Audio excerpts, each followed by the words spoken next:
No, no, no, no, no, no, no, no.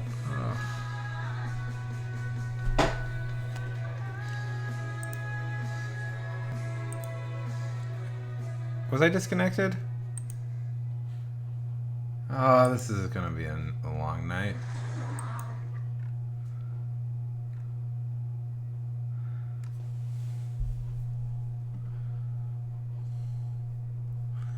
Ugh, this is gonna be a long, long night.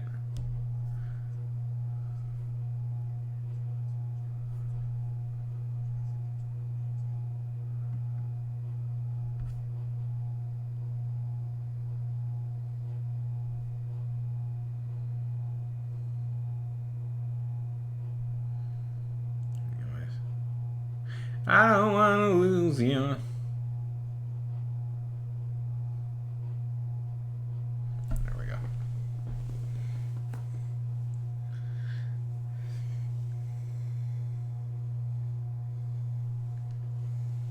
Yes, it's an amazing video.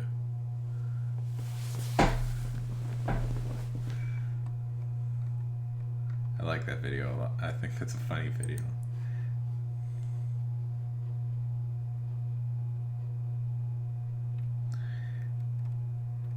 Pretty much.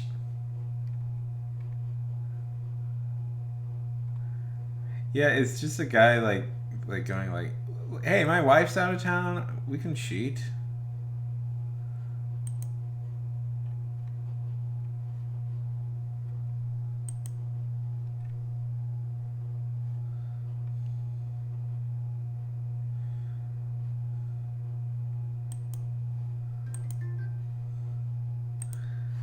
You guys want to see another like sort of gimmicky song? I listen to this a little bit too often.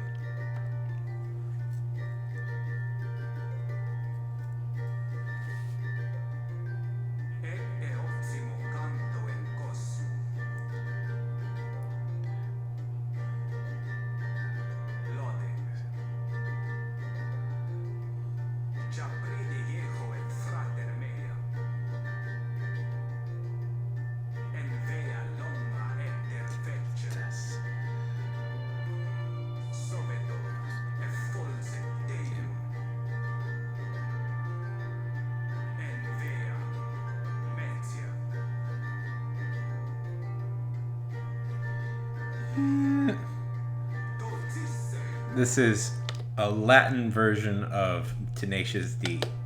The Jew.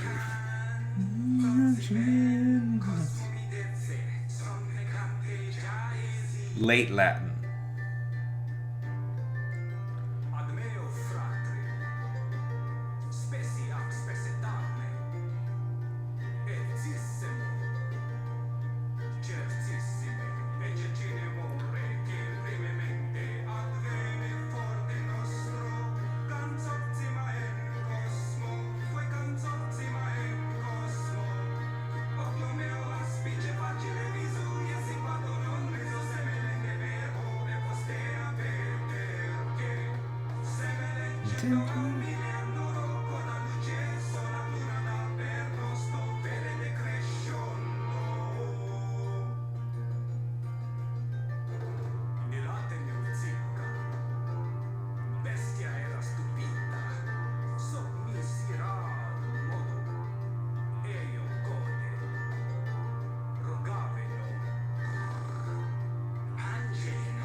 It definitely is AI art.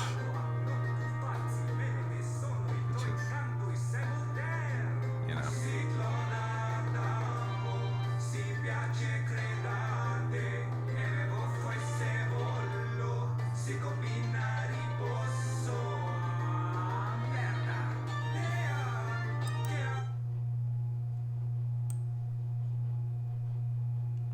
I love it when the ads play randomly. It just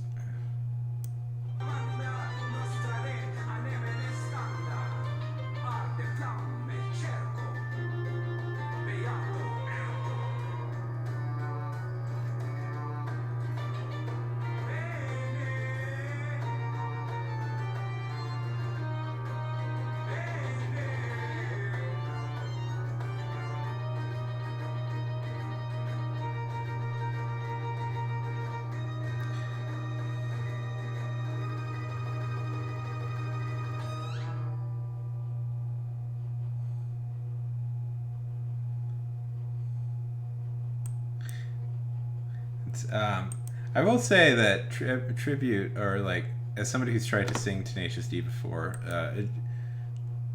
Jack Black has actually quite a high voice, and it's not super obvious initially that he has a high voice. So he sings in a very high register, which is something I can't really sing in his register. You know. Oh yeah, he's great. I like Jack Black. It's funny to think it's like he's actually quite I think he's like an alto or something. Yeah, he kind of did. This is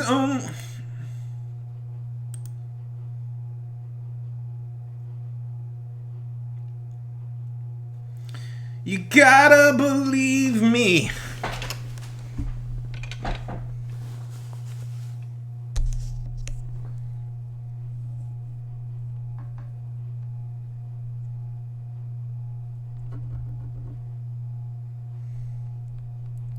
So, at the moment right now with this little project, I'm undecided whether I want to make this like a TV show or like a TV show or like a movie. I do know that I want it to be cheap enough that I can film it and release it just on my own. You know. Like, I want to make, like, some fiction content for you guys.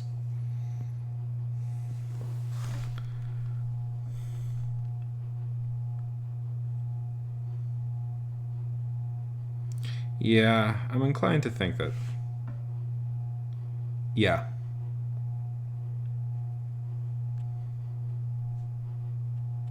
Like, I have a YouTube channel and stuff, and it's doing okay. Yes! Start the first episode of Gallivant already. I know you'll like it.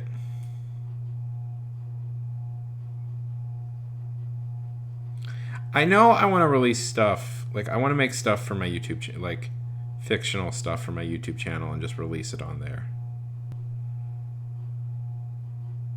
Yeah.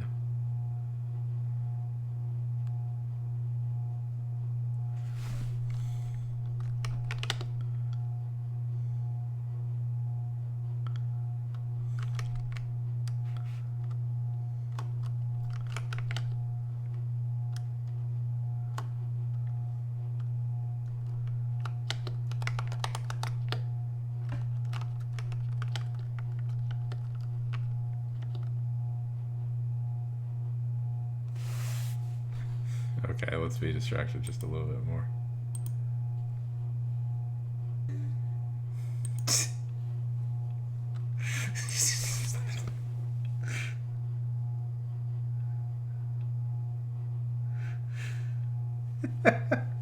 Oh. Okay.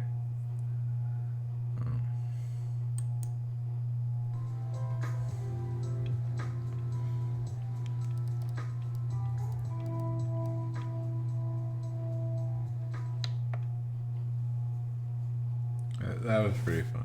That was pretty funny.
I haven't had a burger in a month.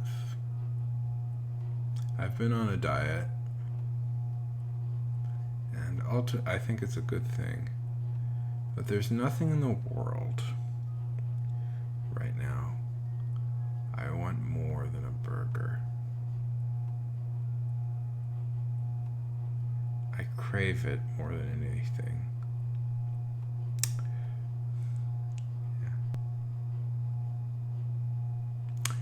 I think it's mostly a good thing, but you know, every once in a while I can have it. I want a burger so badly right now.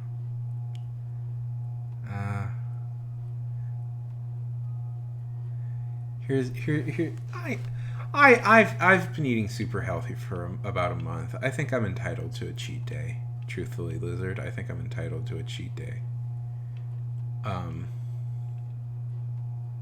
Honestly. So, here's the proposition I'm going to make myself today.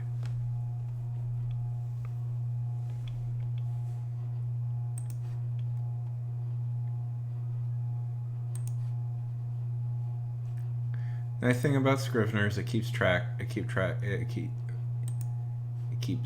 of everything you do. So,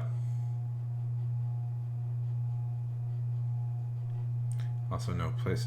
There's only one place that's open at this time of night, and they don't serve Impossible Burgers.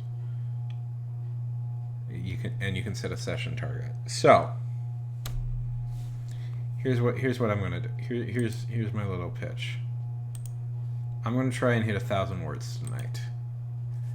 If I hit 1,000 words tonight, I can have a burger.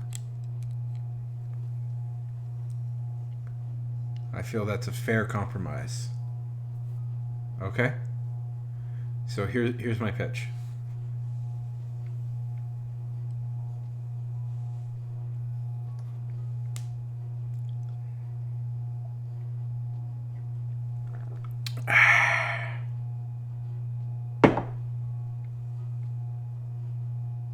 Writing sprint.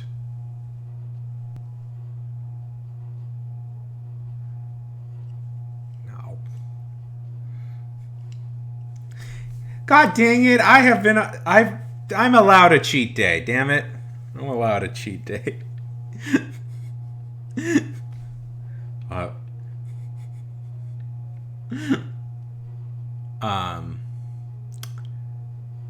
Let's do this. Let's do a writing sprint. I don't think you people are understanding me.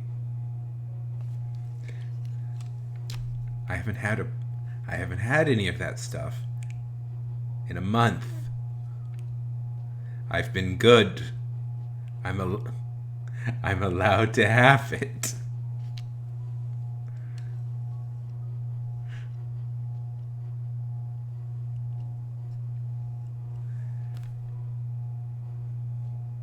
Don't lie to me.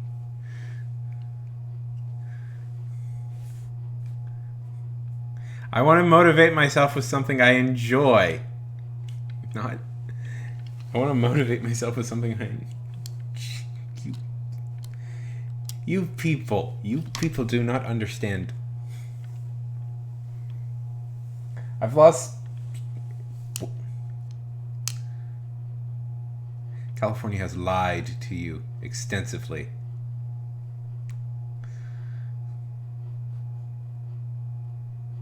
Anyways.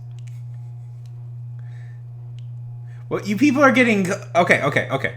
First of all, you people are getting tripped up in the particularities of the thing. And I'm trying to get to the point where we start a writing sprint.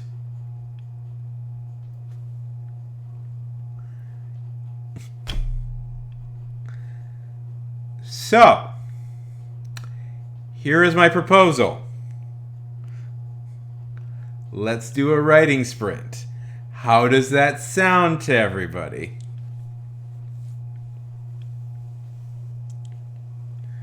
Good, everybody? Sure. Does that sound like a good idea? I turn the mic off for 20 minutes and we focus on our projects.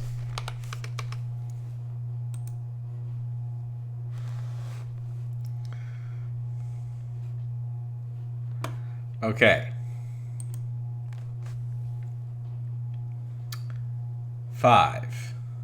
Oh, wait. Let me check the writing sprint screen because sometimes I screw it up. This isn't starting. Okay, good. It's good. Sometimes for some reason the writing sprint screen goes all wonky. I have no idea why it does that, but anyways. 5, 4, 3, 2, 1.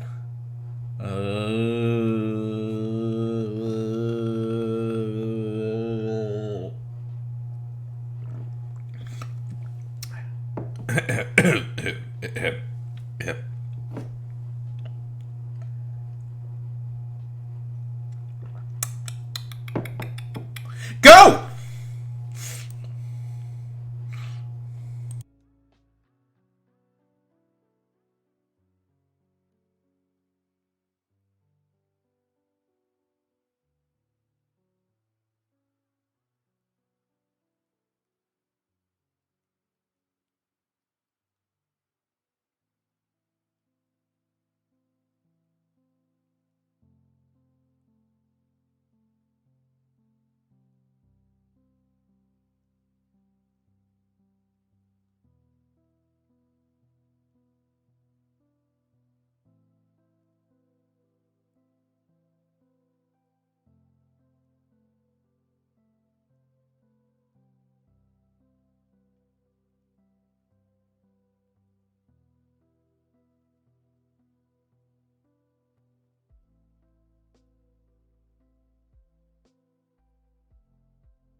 Okay, that was 20 minutes, everybody. How did we do? How did we do?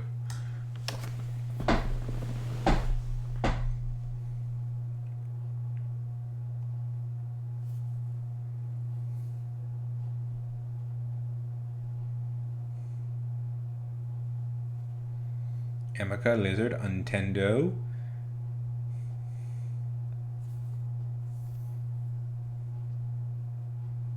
I'm not sure yet. I have to check. I decided to dictate it instead of just typing it.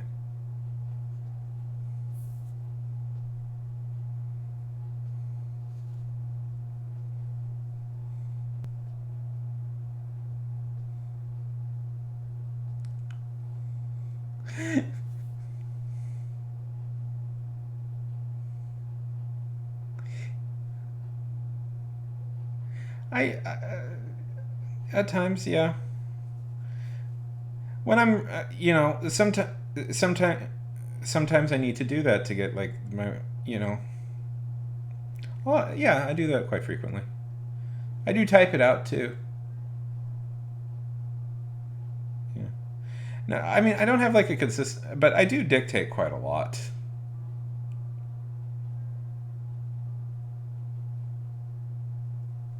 I do dictate quite a lot. It's a good way to do it. It's a good way to. I would recommend it. I use a program called Otter AI. Well, what I do, especially like in first drafts and stuff, when I'm just like trying to get ideas out there, I'll dictate quite a bit, and then I'll go back and rewrite it by typing. But I think dictation is really good to get your first draft out there.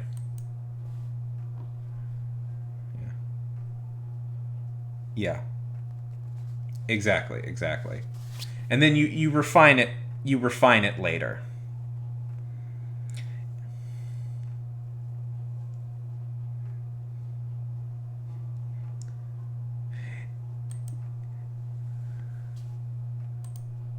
I'm glad you're liking it.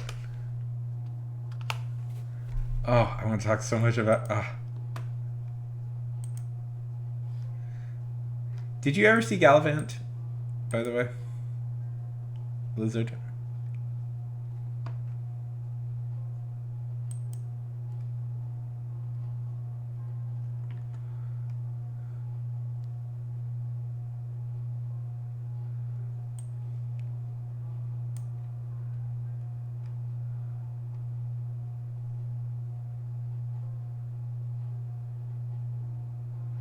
Oh, it's so good.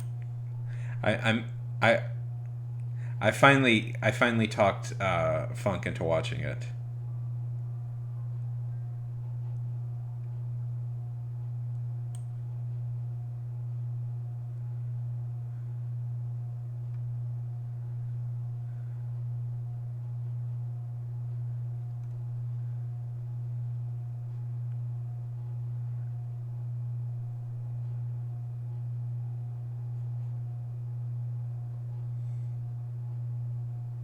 Yeah. I would dare say it's better than the This Is Us thing that guy also. It is from the same creator as This Is Us, which is weird because I find This Is Us quite maudlin, but.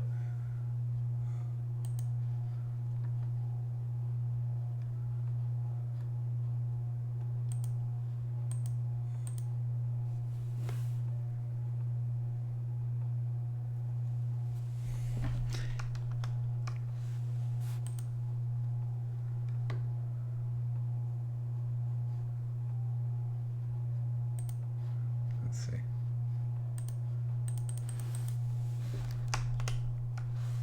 Tools. Damn it.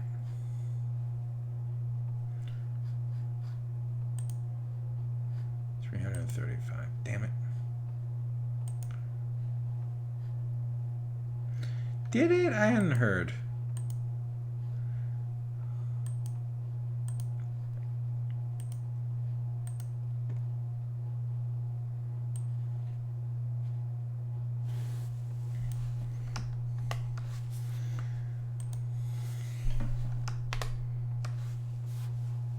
see.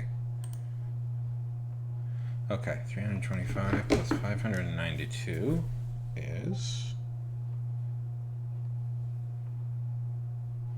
I'm bad at math. Give me a second.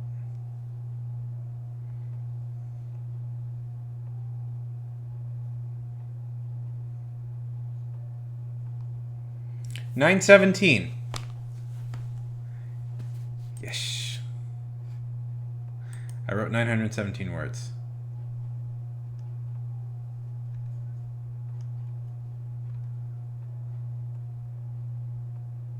Yeah, unfortunately.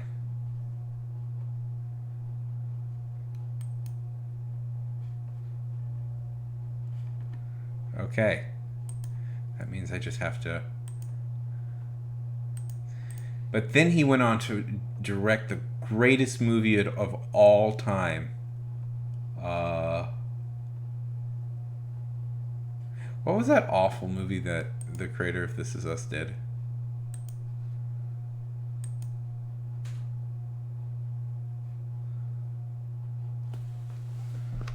Dan Folger.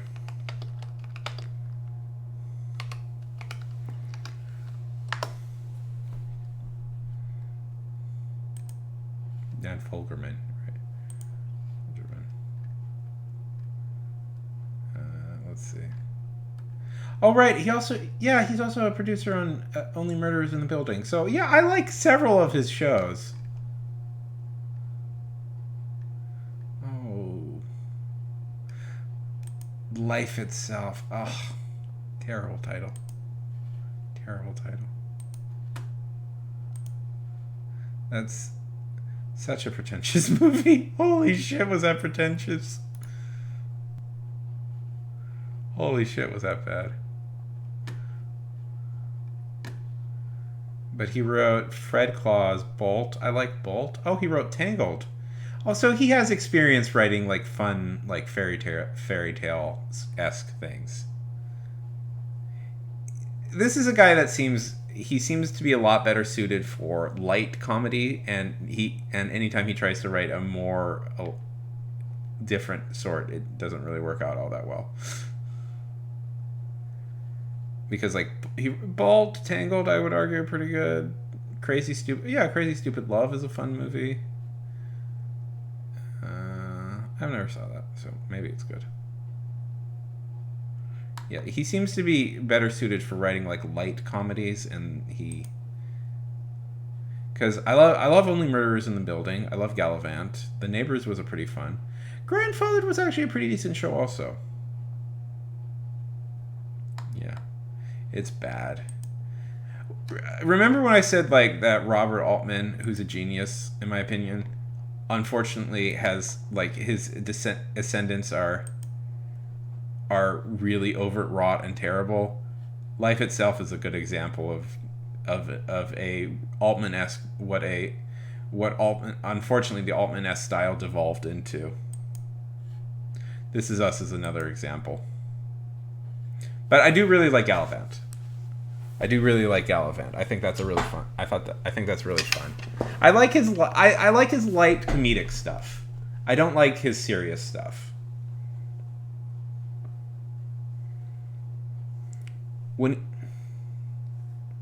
Yeah. And there's nothing wrong with being like a light comedy guy, you know? We need those too. Not everybody has to be the grand artiste.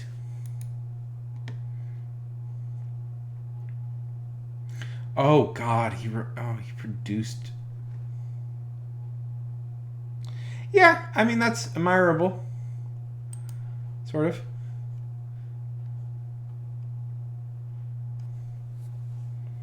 But yeah, I mean, you know, it's a weird thing because I like a third of what he like. There's quite a lot I actually do like what he did. You know, there's quite a lot of things I do like that he did, and then there's like a lot of things I really kind of hate. So it's either I really hate his stuff or I really like his stuff. You know what I mean?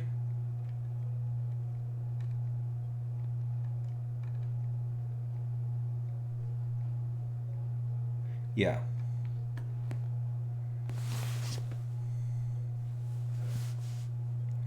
He produced Me, Earl, and Dying Girl. Oh boy.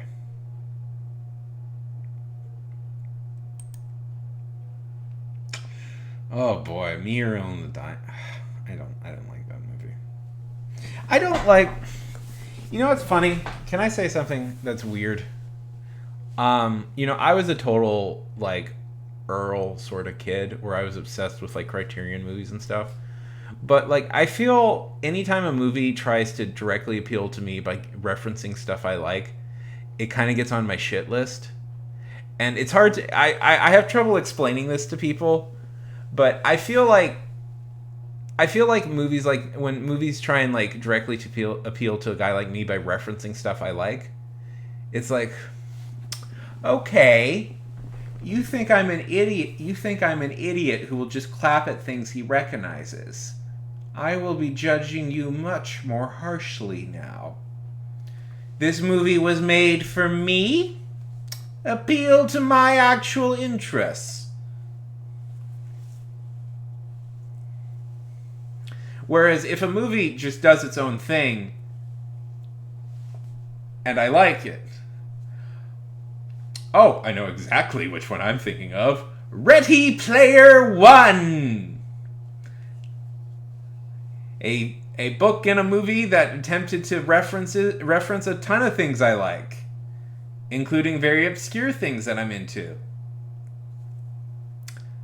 But it thought it could get away with just referencing things.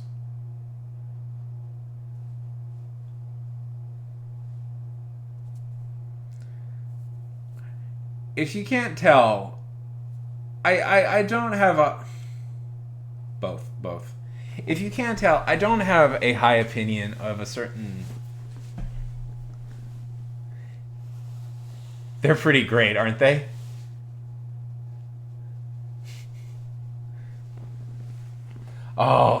You're so lucky. You're so lucky that you get to see this for the first time.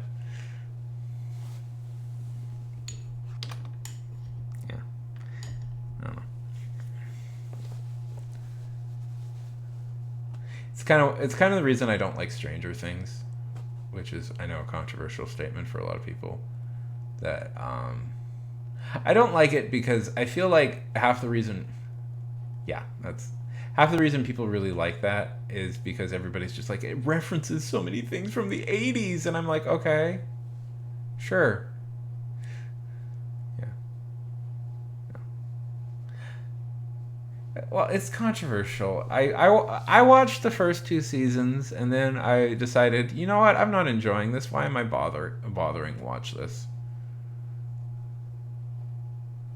I've never seen Dark.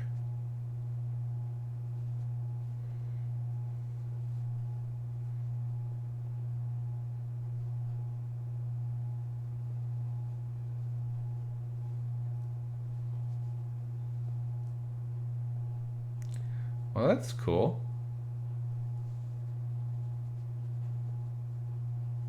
Yeah.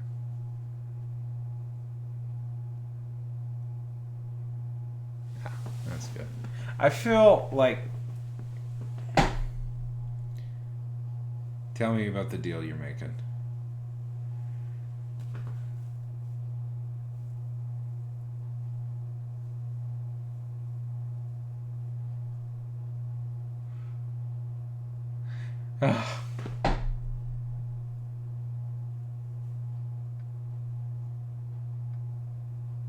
There's that singer. I think she was like on American Idol or something. I don't know. There's a.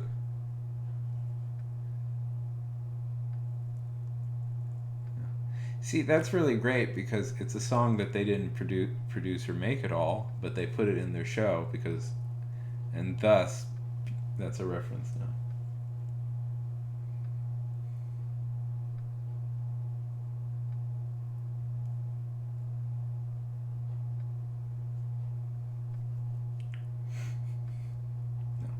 I mean, it's a good song.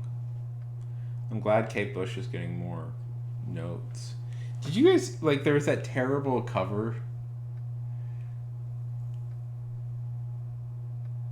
It's a good song.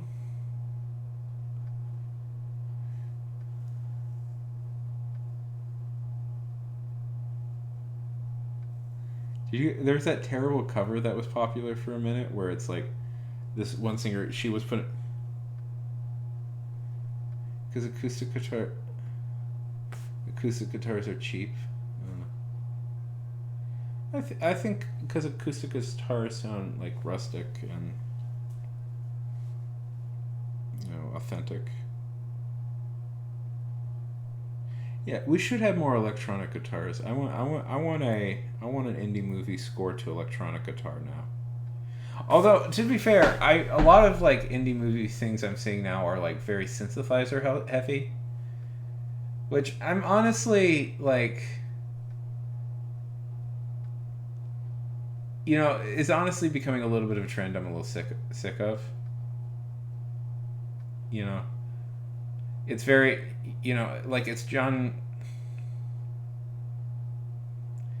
There's a part of me that really likes like the sound of like electric guitars now, and like I really want to learn how to play them. Like.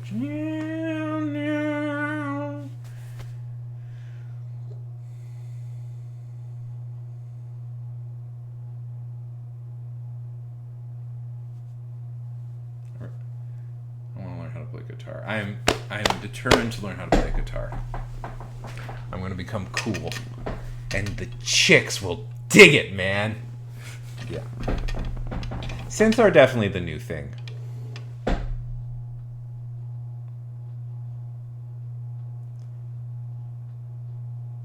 Yeah. Life Itself is a really stupid movie. It's also an unfortunate drag. It's, Robert Altman's stuff was like Robert Altman's stuff was, what? Did you get to why it's called Life Itself? It's really pretentious, the reason why it's called Life Itself. Because the ultimate unreliable narrator is life itself.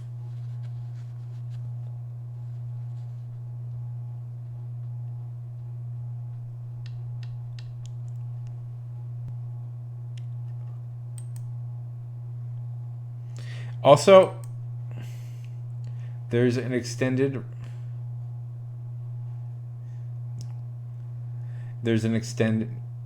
I'm allowed to have a burger, damn it. I've been good for this whole time. You're allowed to have cheat days.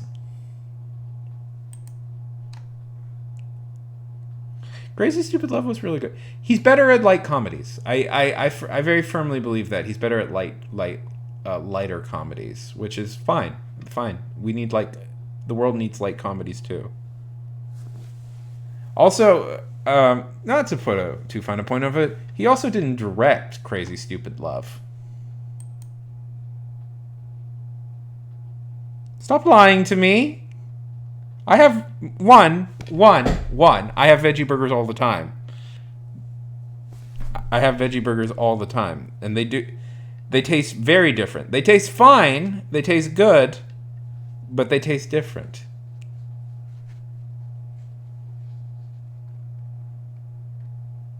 I'm not really asking for permission. I'm giving myself...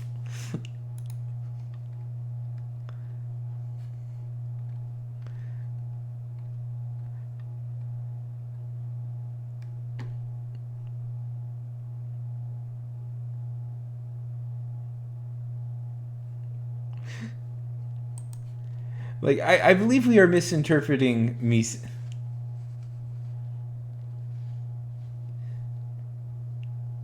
I believe we are misinterpreting me bringing that up. It's not me really asking for permission from you guys. Yeah. I know exactly what burger I want. There's a burger I always get I've been there's a burger I always get when I do these things. I've been looking forward to it for like a month. I just wanted to motivate myself. It's a burger from a restaurant that I like a lot.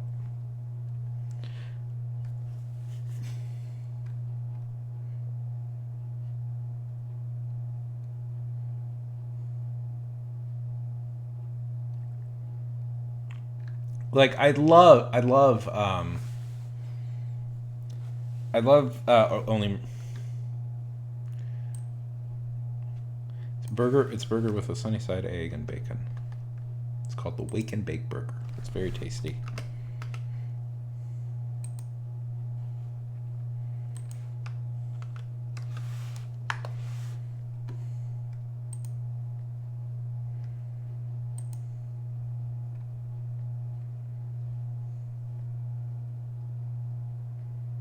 Yeah.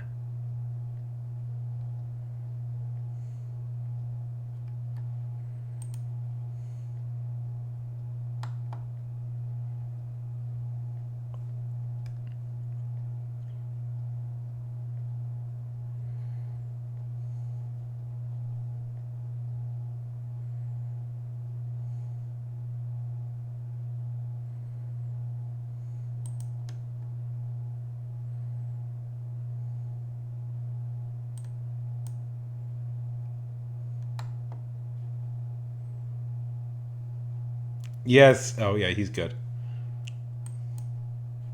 Did you like it?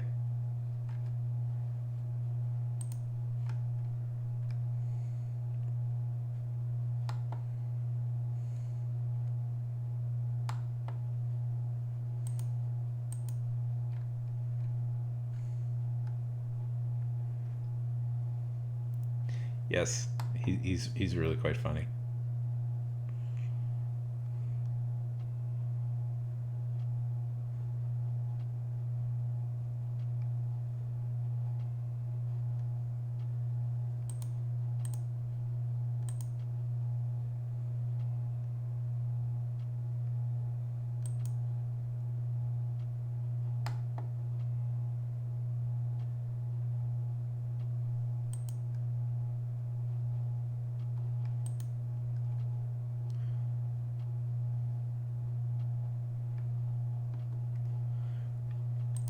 Yes, it is the most horribly pretentious thing I've ever seen. Yeah, it's that bad. It's that bad.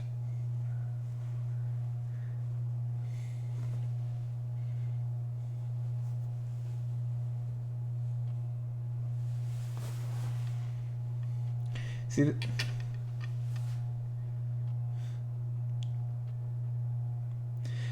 would you believe that there is an extended Pulp Fiction reference in it?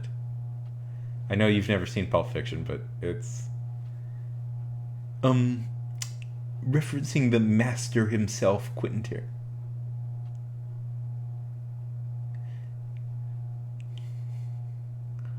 Paying homage to the master himself, Tarantino.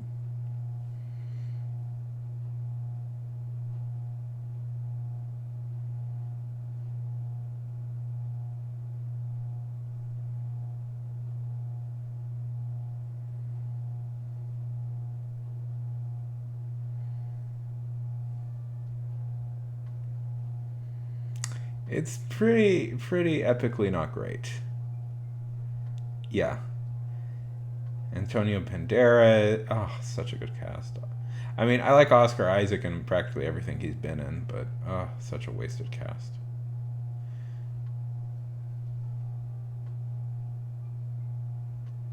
hmm And I mean, they're light. They're very light comedies, but that's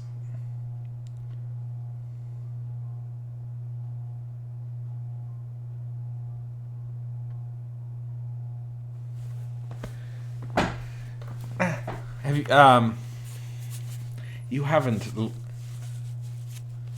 think my little hand thing is broken.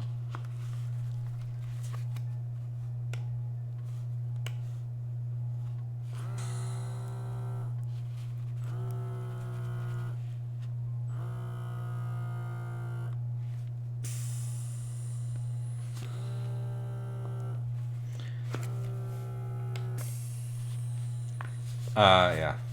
I don't know. There is something about comedy guys who try and like do serious that all like can go really bad at times. I don't know. Like we are, it's a weird age where a very acclaimed filmmaker is a comedy guy who went serious. Jordan Peele. I know they do. You know, Jordan Peele is a very, and like a whole, you know, a white, another guy, the guy who did Barbarian, is also getting a lot of good notes as a writer, as a now serious writer and director. You know, beautiful barbarian women in that, but whatever. And it's like, it's a weird time. It's weird because like, you know, people are treating like comedic performers and writers pretty seriously as like potential serious breakout stars. So I don't I don't think it's like, but you know, just yeah. So it can happen. It can happen that a comedy guy transitions into a more serious drama career. But I don't know, man. Some guys just don't have it in them.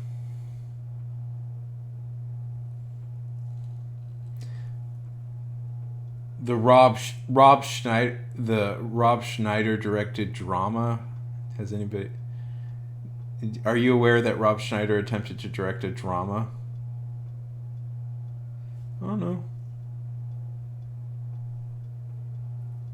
I just keep up. I don't really read Variety. I don't know. I like movies. I keep up track with them.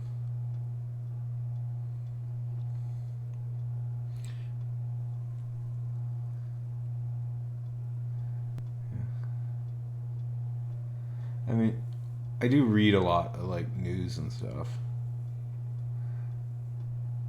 But don't you guys want to see a Rob Schneider directed drama or something?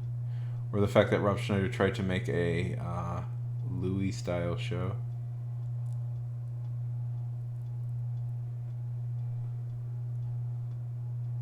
No, of course not. Uh, you know, I don't know. I want to be nice, but also, you know, screw it. Rob Schneider was a hack.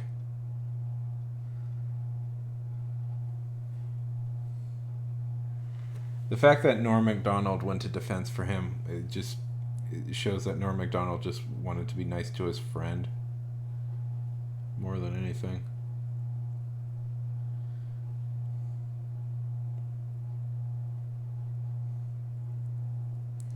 Imagine if, like, I think Pauly Shore also tried to direct a drama at one point.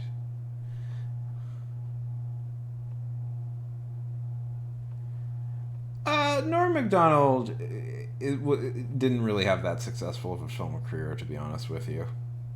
He's more of a comedian than anything.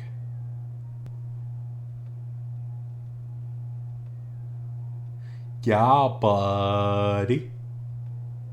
Yeah, he's more of a stand-up. He wrote a very funny book. Norm, My Life, a Memoir is a hilarious book. In fact, I would argue it's probably one of the best. It's like a straight up just good novel. I'm kind of obsessed with this book. Cause, yeah, I love. Well, because he's good. He was always. The fact that he got really buff disturbs me. Like the fact that he's like really cut now. Yeah. What if Pauly Shore got really cut? Why isn't Marvel giving Pauly Shore roles? Huh, Lizard?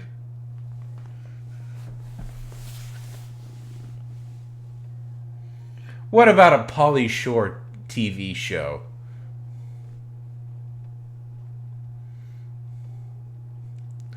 He could play. I was trying to think of what character Pauly Shore could theoretically play. Oh, there's always some terrible comedic person, you know, like. He could play the Wizard. That sounds like a Pauly Shore character, the Wizard. That's a real Marvel character, by the way, the Wizard. Yeah, because he runs fast. He's the Wizard.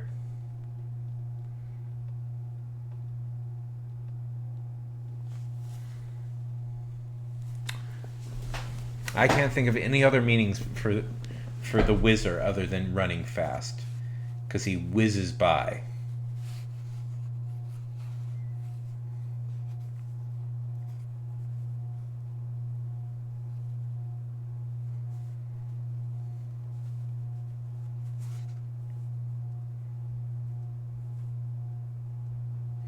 He's the whizzer. Doo doo.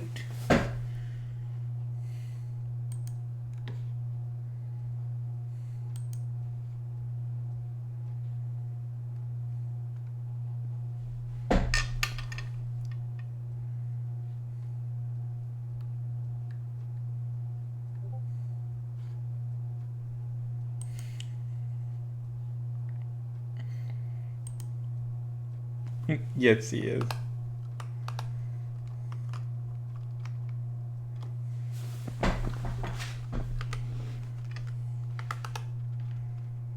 It's not. I've read the whole comic.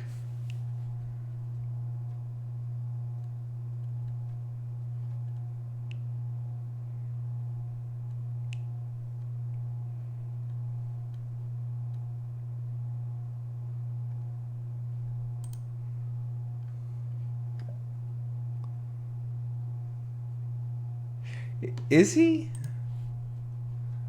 Boy. No,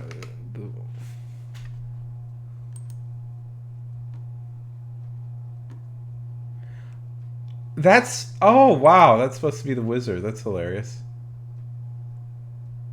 I guess just randomly.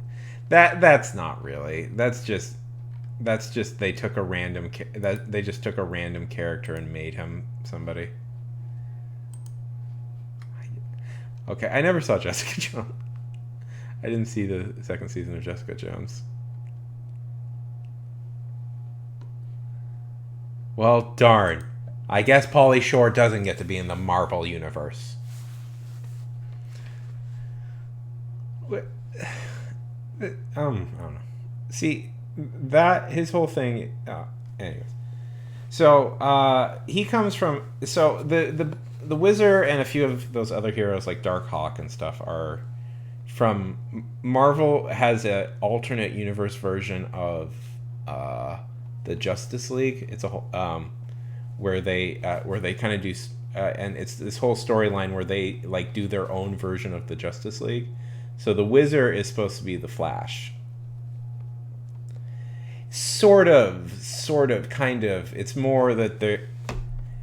It's a whole thing where it's like they had this whole idea that they wanted to prove that they could do the Justice League but better. So they created an alternative universe that's very much like the DC universe, and it's all about the superheroes. Yeah, and it's a pretty interesting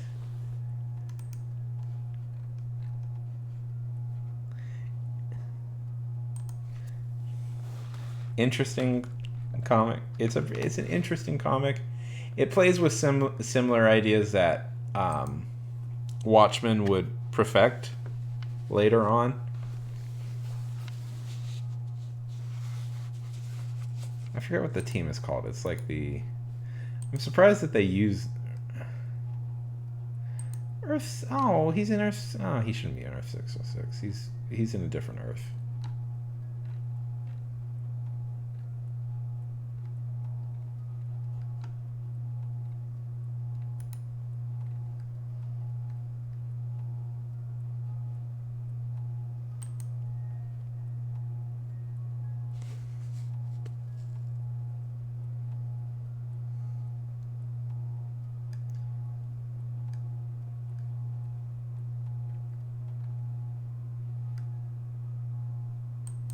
Yeah, there we go. Squadron Supreme. That's what they're called. Yeah, Marvel and DC have this whole thing about there's frequently alternative universe versions of different of Marvel characters and DC characters pop up in each other's world. Like DC repay that in kind in that there's a version of the Avengers running around There's an evil version of the Avengers running around in the DC universe,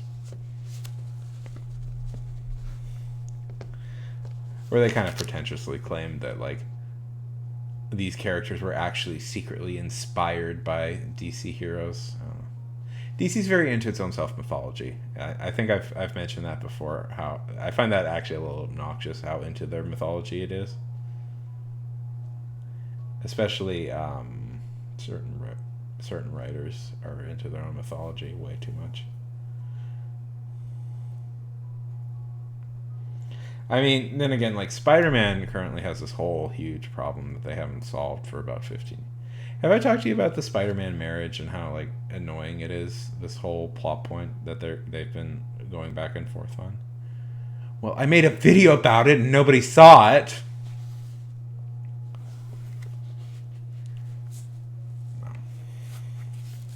So Spider-Man, yeah. So Spider-Man comics are right now caught in a issue of that. Marvel decided to get rid of to recant the Peter and Mary Jane marriage, which was a decision nobody was happy with except the editors. But so for the last 15 years.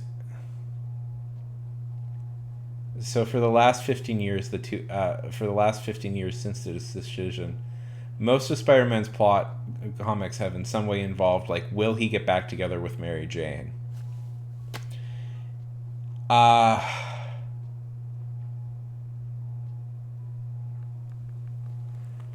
it's pretty obnoxious. It does. Lizard, I think you have discovered a secret issue that's been going on. Yes. So Spider-Man comics are really caught in this whole, like, will they or will they not get back together? And the entire fan base is like, just make up your fucking mind already. Like, the thing is, like, just either Spider-Man gets back together with her or they just kind of forget that relationship. And they really can't, because the Mary Jane Peter Parker relationship is very iconic in the world of superheroes. Kind of on the level of like Superman and Lois Lane. Yeah, they can't really. But Marvel editorial does not want Mary Jane and Peter Parker together because they want Peter to be a cool swinging bachelor, you know, as lame as that sounds. Because like all the Marvels, you know. Yes. But she's fine again.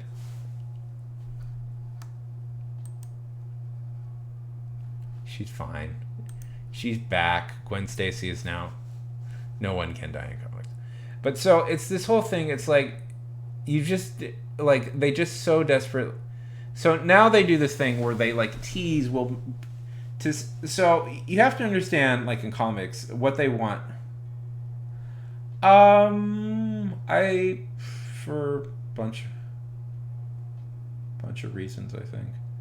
I think the comic is it's you know, teenage superhero will always be a fun idea. I think she's that's creepy to say, like, but it's like a good design, you know, which is really important in superhero comics. If you can nail the design, it'll be real popular. I think she's a fun character. Ironically, yeah, that's what I mean. If you can get a good, strong visual design, and Gwenpool, I think, has a very good, strong visual design, it's really important to nail that.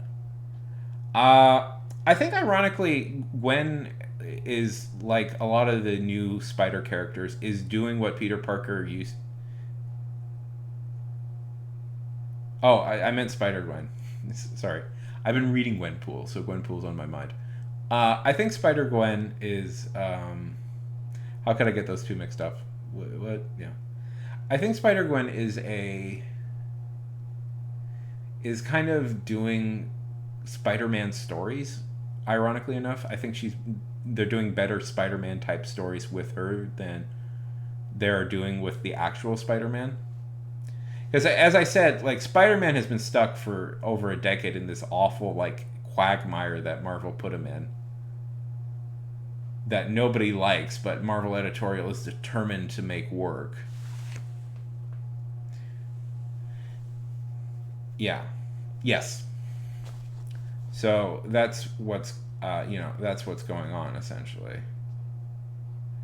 So now that like Peter Parker is sort of stuck in this awful quagmire, people have been reaching out for like characters that used to do what Peter does but better now. So like like Miles Morales, Spider-Gwen are now more popular because they're doing what Peter used to do. But yeah, he has a lot of kind of baggage or garbage attached to him, that because the problem is Marvel editorial sees Peter as like their young selves, so they attach way too much to him, so he has to like have all these things happen to him where he's like, and it is kind of pathetic. And the marriage was not particularly well written. Oh my god, yes, I know that exact version. It's because it was irradiated jizz. It's because she was irradiated by his jizz.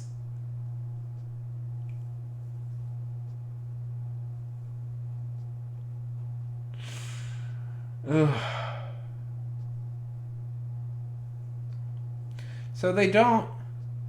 So the problem was with the marriage, if we want to really get into it, it wasn't.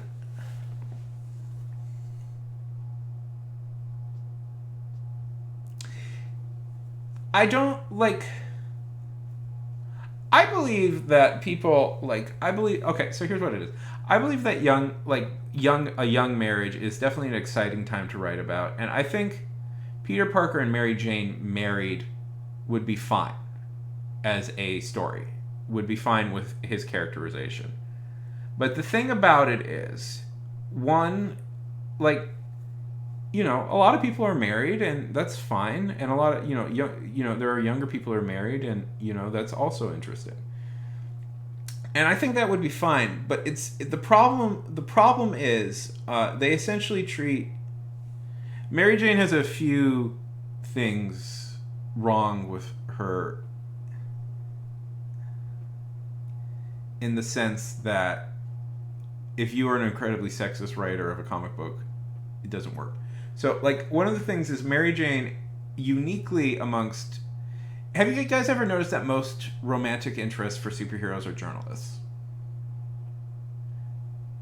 Like, have you ever noticed that that's a recurring theme? The reason for that is it's very easy to rope a journalist into the superhero's world. A superhero... If the romantic interest is a journalist, that means the romantic interest can just cover the superhero.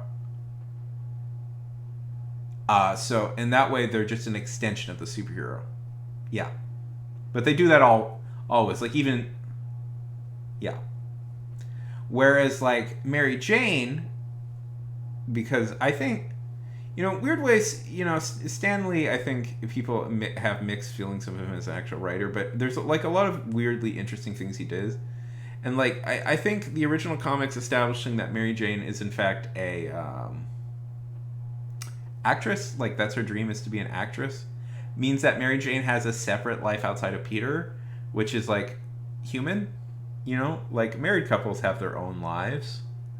They lead, they're partners, but they also have their own interests and lives. And Peter wants to be a superhero, and Mary Jane wants to be an actress.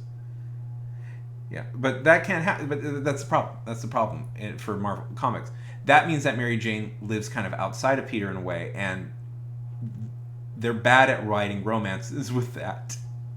That's why in the video game, I like the Spider-Man video games, I really do, but I don't like them turning Mary Jane into just a reporter. I think that's so generic. I really find that a real... Insomniac. I think the games are great, but I find that plot point so generic. Also, the fact that you have to play as her in several missions is the fucking worst idea I've ever heard. I hate those missions so much. Like, Yes, what I really want to do in a Spider-Man game is play a slow, unpowerful character. Anyways, but I don't like that. I don't like that twist. I don't like that change. I don't. I had mixed feelings about it, but then I thought about it a lot, and I think ultimately it's a way to make sure that Mary Jane's world doesn't extend beyond Peter. You know, and I don't. I think that weakens it.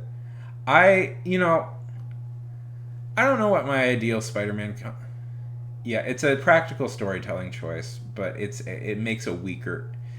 And to your point, Lizard, it's one of these things where it's like, well, it's streamlined. You know, it's a streamlined storytelling choice, but I think it makes a weaker character just in general.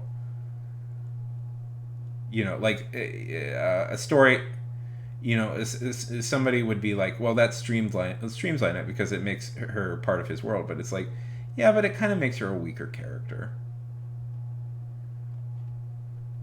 I don't know. I think there is a very strong. If I think, okay, if I was in charge, if I was in charge of writing Spider-Man, I would have. I think there's a good way to do the Spider-Man marriage that feels young and hip and fresh.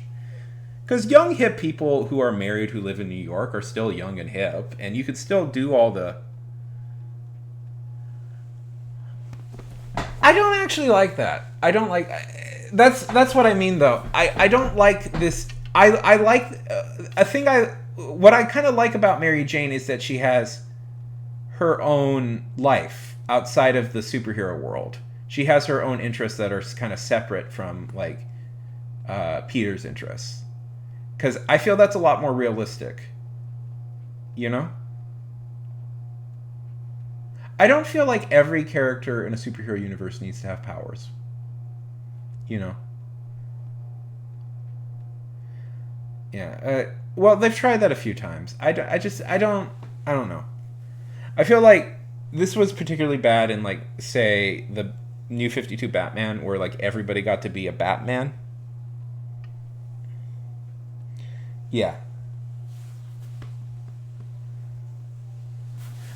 But what's kind of charming about the Peter MJ relationship is it actually feels like a real relationship at times, in that they're a rare superhero couple in the superhero universe that, like, where she's not super dedicated to, like, she has her own interests and dreams outside of Peter. Whereas a lot of superhero relationships, there's the superhero and then there's his support squad who are, like, dedicated to helping him. Do you know what I mean? Like, Mary Jane would live her own life. And, I don't know. The problem... Can I talk to you guys honestly? Like, I don't necessarily need Peter to be with Mary Jane. I think personally, in my mind, I think I could write the marriage personally well. And I think it's really annoying that we're stuck in this holding pattern. Because I would rather them just pick a path at this point. If they don't want them to be together, can we just... I'm just going to say it. Mary Jane needs to move on. She needs to move on as her own character then. She needs... Maybe they even need to kind of retire her. Because, like, anything would be better than this terrible holding pattern we're stuck in.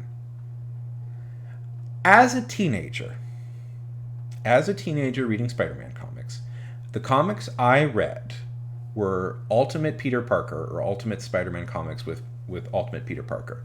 I was obsessed with those comics, and in those comics, Peter dated Kitty Pryde.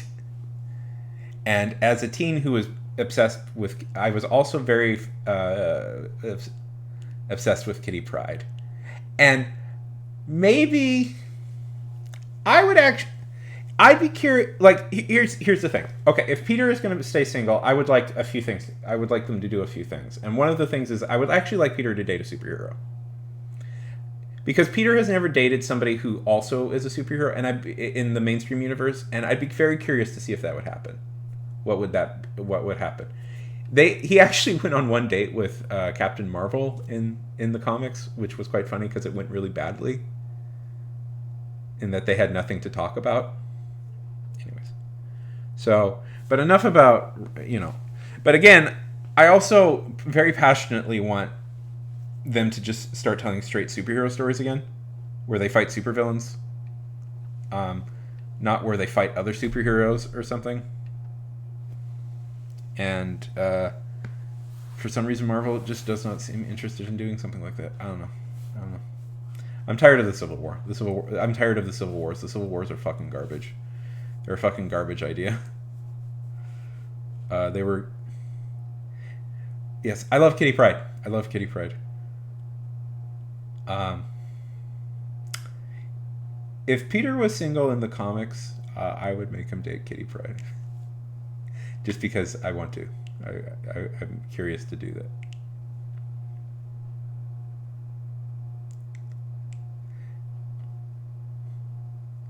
Or possibly, sometimes I think I want to write like a novel, a series of short stories about different superheroes that I create and I have control over. And I would definitely do something like that. But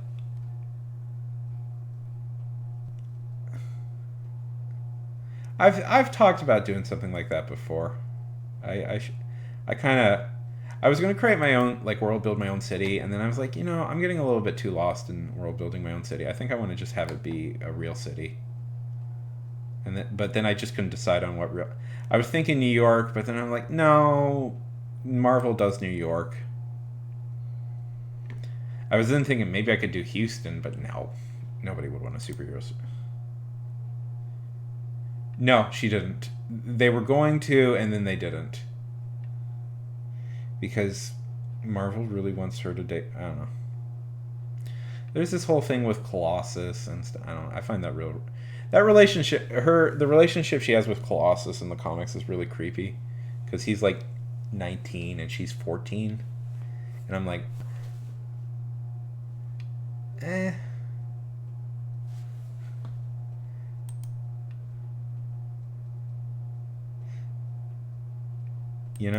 and that's really creepy.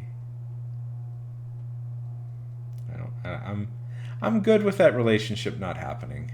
I can say honestly. I would have been happy if she married Peter Quill. That would have been fun. And like, but they, like, okay, so here's the thing.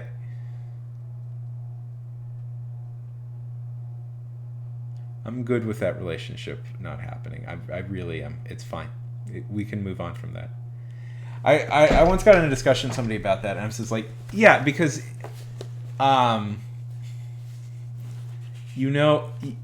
because in the end, you always marry your first crush, right? Like that's what happens in real life. Everybody just marries their first crush. We're all currently married to our first crushes, right? That we had. I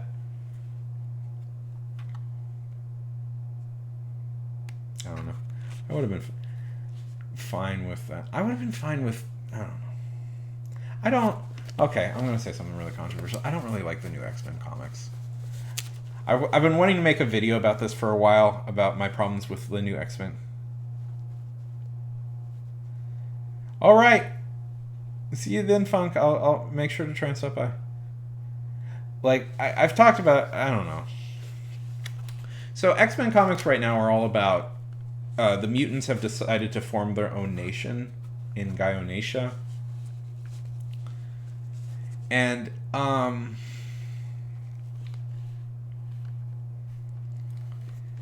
I don't think they're really, and it's a ethno oligarchical system, and I'm like, they're forming a pure ethno state and oligarchy, and I'm not really a fan of.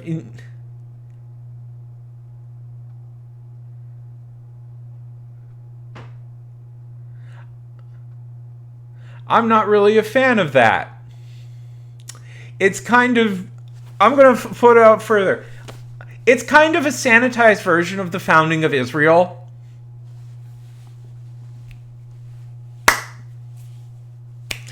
And I have some problems.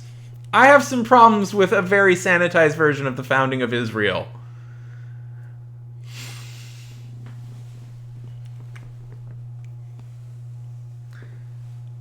I think there's some issues there.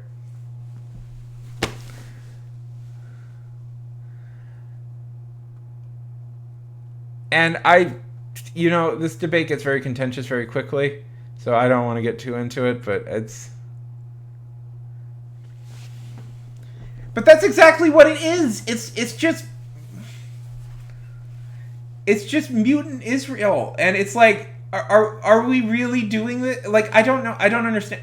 So it's all about the mutants wanting to form an oligarchical ethno-state, and it's like ruled by four oligarchs, and there's all this talk about like the different, like, passing down the ruling council to different family members, and it's like, I don't know. I guess, if I was in charge, like, and they're like, well, it's an unoccupied island. There was no, but if I was in charge, I would not. I don't know. It's not. Listen, I despite what your feelings on Israel, and my feelings are very complex and not easily sorted, I would say that Israel's behavior to minorities in their country, that's even a controversial statement, but the Israeli state's behavior to minorities that live within their borders is not good, I would say. I think we can all agree with that. That whatever your feelings, they are doing bad things.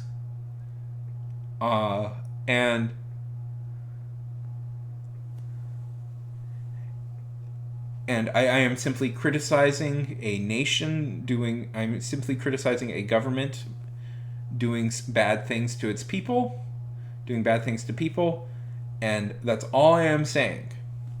And I am trying to thread the needle, because either or of this side of the conversation, and you're in Prejudiceburg, and I'm trying to thread this needle very specifically, okay? And I feel that somehow presenting a system in the comic books even worse. Yes, and so we're Jewish people, and that is the justification for the state, and I don't feel those justifications were totally wrong, but I also feel that the way Israel behaves now is really, really shitty and bad. But I believe nation building is not like a peaceful, innocent process where there is one innately good person. And the fact that Marvel seems to want to present a truly terrible system of government and a truly kind of evil idea of the ethno-state as an unambiguous good that we should be 100% cheering to happen, is something I'm not a fan of.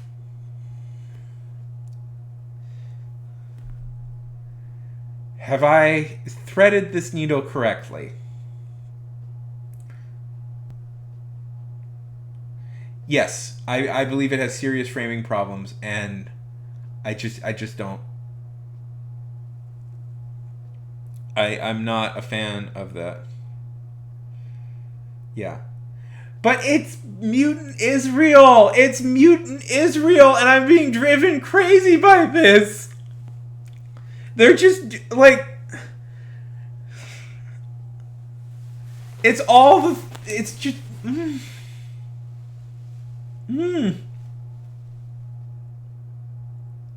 Yes, I believe undeniable. I think it would be a lot better if the plotline was much grayer in morality and much more complicated.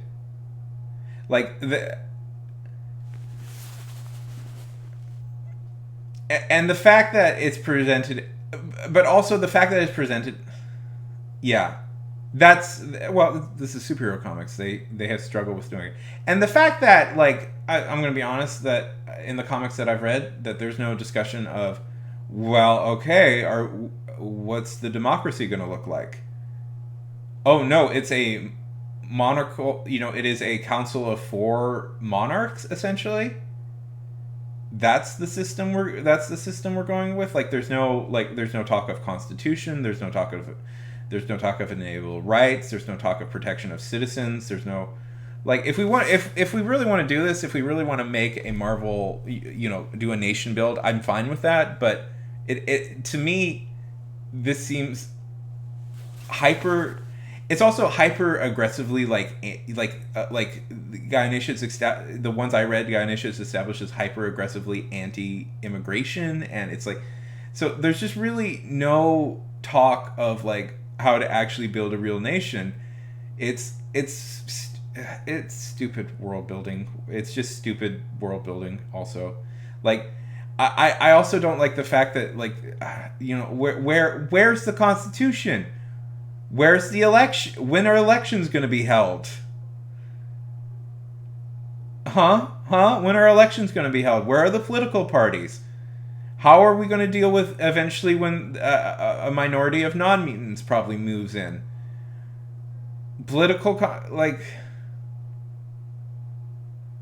There's no, and they're like, well, what's the economy like? I don't know. It feels like they're just setting up a tin pot dictatorship, on the level of, like, say, North Korea. Like, I don't want to think about all these things in superhero comics, but they're kind of making me think about all these things. Because this is the stuff, and it's like, I feel like there's no... I feel like they've established stuff without thinking it through. And I think that's really bad. Because in real world, this I'm going to be honest. In the real world, like, this whole government thing this whole country would fall apart into civil war almost immediately. Like, I'm pretty sure that's how the plot line's going to end. Probably is like the whole plot. It's going to fall. Like, I have no idea how, like, this isn't going to fall into civil war pretty quickly. It's like, and they're like, well, I don't. If I could go honest here, I don't like perfect civilizations in storylines. In stories, because one, I don't think it's ever possible to achieve 100% perfect civilization. There will always be social strife, and stories that don't acknowledge that people will always struggle and there will be differences are kind of cheap to me as a concept, like childish, immature to me as sort of a concept. You know.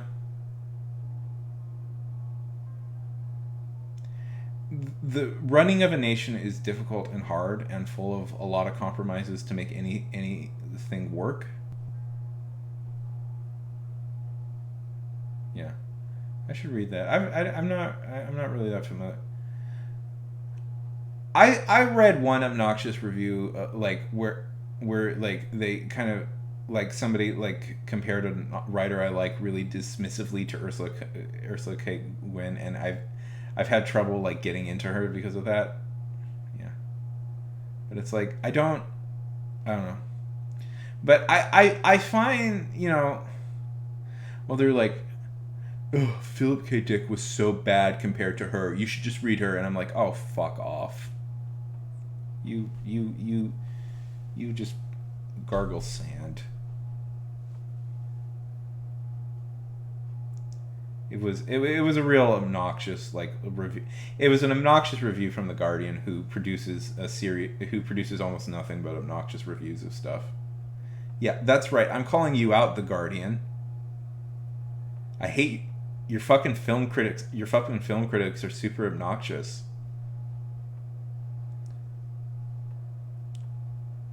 Also, your book critics are pretty. Are pretty obnoxious too.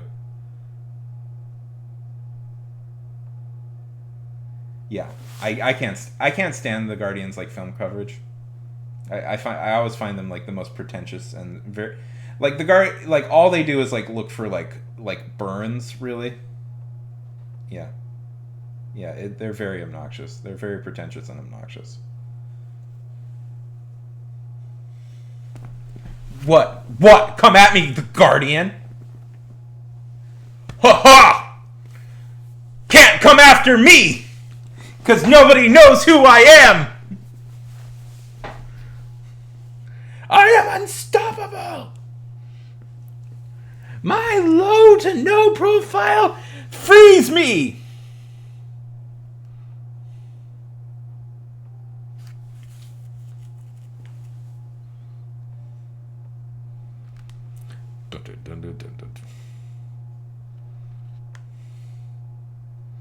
Yeah. You know, I'll say this. If it... Yeah. Oh, my favorite genre. You know, I said that, it's not to say that first world problems aren't real problems. Like, you can still be depressed and be rich, That's very possible. Like, but I guess I have a certain, like, disgust with, like, shows where it's like, oh, this is about us and our generation. It says something truly meaningful about our generation. Us, a group of rich white people in New York City, in the Upper West Side. It's a generational... Yeah. That's what I find particularly obnoxious. Yeah, it's not, instead of it being about a personal story about a single character, which is fine. Everybody gets to... I feel every part of the social strata deserves stories about themselves. It's a grand framing of, like, this is... I guess I resented that show in particular because it's like, this is what millennials are like. And I'm like, no. And as an upper middle class white kid, I felt like these people were terrible, like, were super rich.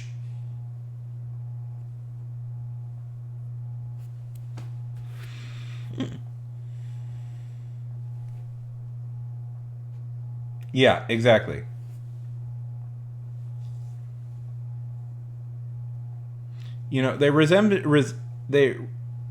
They were a particular person. They represented a particular type of person in the millennial world. I think that's true.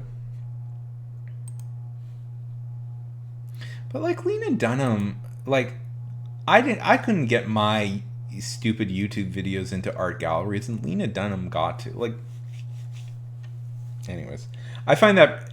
So I found that framing to be incredible. Like, It's Always Sunny in Philadelphia, which Girls gets compared to a lot, probably justifiably, is about loudmouth idiots. And, like, they never pretend like these are, like, defined millennial malaise or something. They're just loudmouth idiots.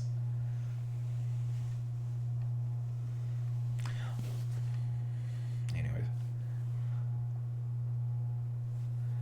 Yeah. But it's not like... Yeah. And in a weird way, though, Lizard, by being... In a weird way, by getting specific, you also get universal. See, I think the problem... Yeah. Our generation. In a weird way, the more specific they got, the less universal... The more specific they got, in a weird way, it gets more universal than... I always find that, like, such a weird phenomenon that if you get kind of specific, suddenly it also gets sort of universal. Maybe that's what I'm doing. I'm trying to, like, be... Because I'm sure we've all met people...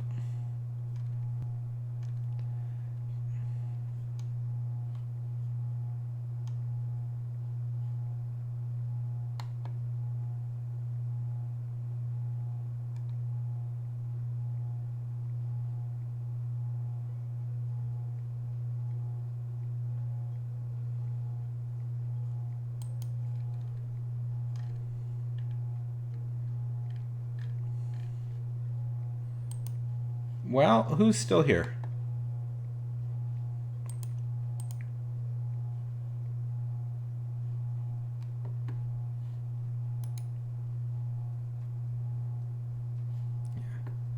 Philip K. Dick is a... Well, Philip K. Dick is a very dark figure in a lot of ways, I would say. You know, it makes when you read about his life, the fact that he had schizophrenia come on to him. Like, I was talking to somebody and I pointed out that a lot of his stories make sense if you realize that Philip K. Dick later in life developed really bad schizophrenia,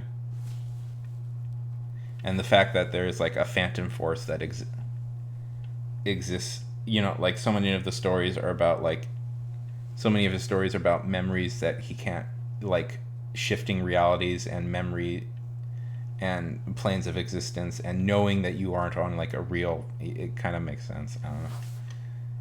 I love Philip K. Dick is one of my favorite writers. You know, but he's also very difficult. I even tried to read the Exegesis of Philip K. Dick. That thing is impenetrable.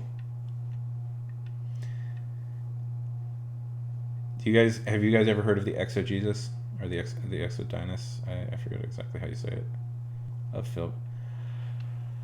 So it's kind of his pretty much unvarnished notes in many ways about his philosophies about what's going on in the world, and it is a very, so if you really truly want to like enter in like the whole unopened, like undiluted like madness that Philip K. Dick was like his mental state that he was going through, that's the place to look. And it's all about elaborate conspiracy theories he holds about like Jesus and the Roman Empire and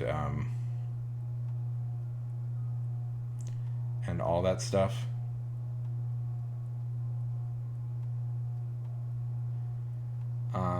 It's very bizarre, and he spent like years of his life working on this thing.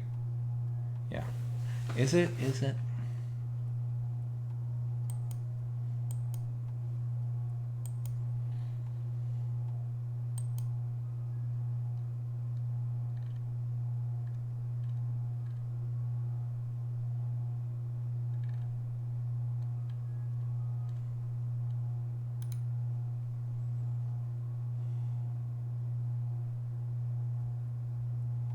Yeah, I wouldn't even bother with those. That's not worth talking about.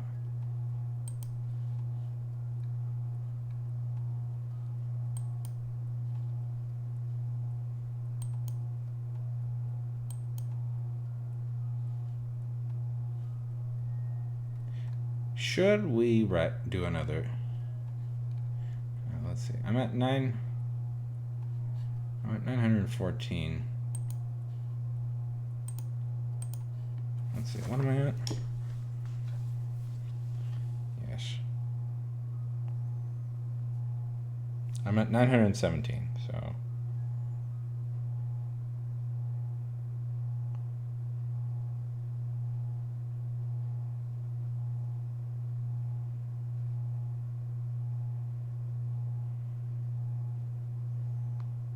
I need 83 more words.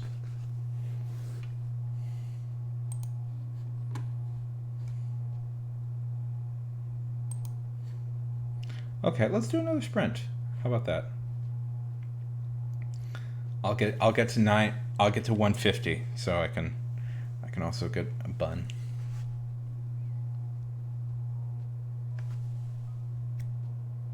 In 5, 4, 3, 2.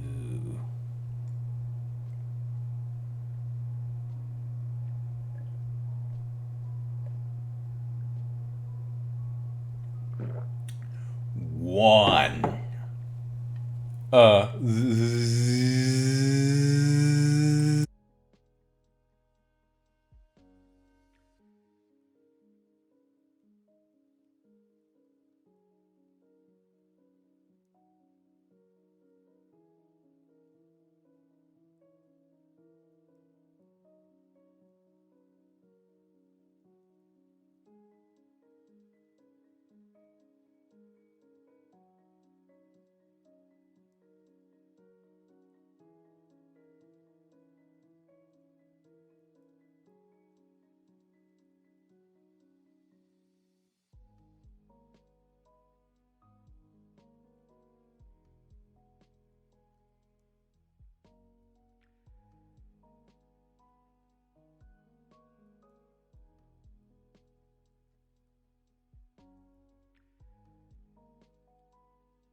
Ahem. Ahem. Ahem.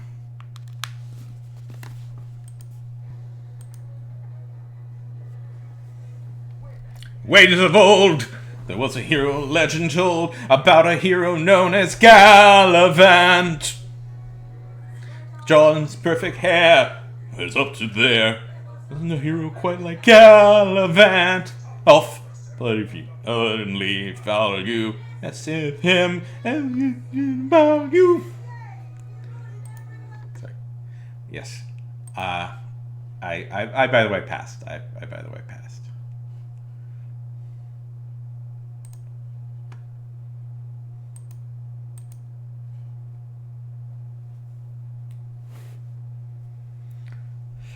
$1,180 words.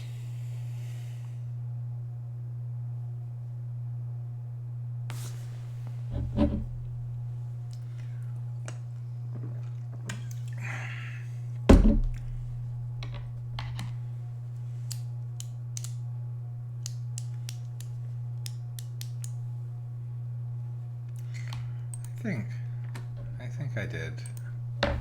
You know, I think that's quite a good deal of writing for tonight, but I mean, I could go and do other things. Ooh, I have to go to the bathroom. 1 second.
Well, I got something done tonight. Maybe another project idea, but we'll see. I won't reveal what I did tonight until I'm confident that it's something.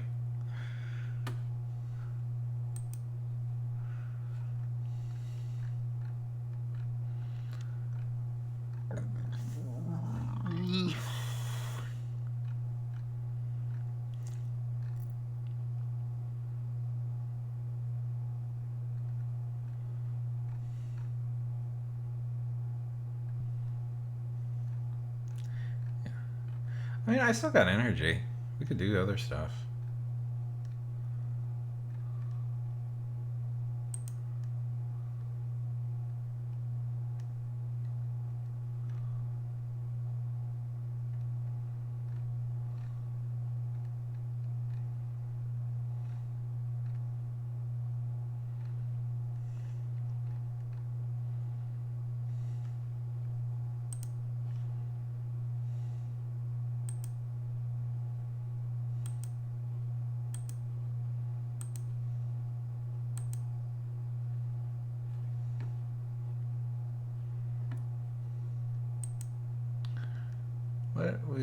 I don't know what do we want to do? Anybody want to do any other stuff, or do we want to call it here?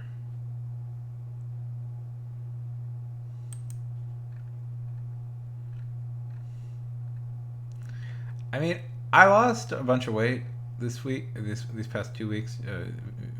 You know, I'm actually not totally sure how long I've been on this thing. And part of the reason I think I lost a bunch of weight is because I've been doing these very long streams.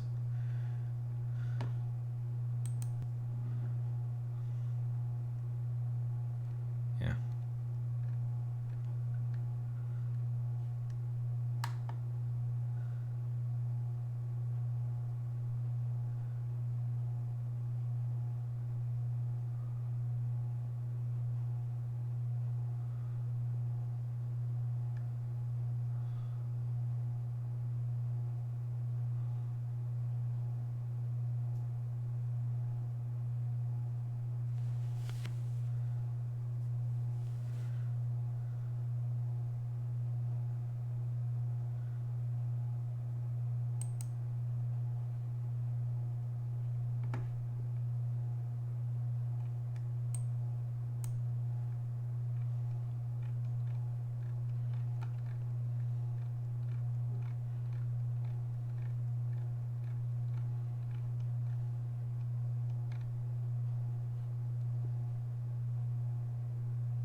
Who's here?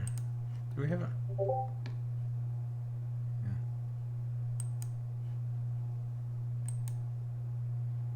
Oh, okay.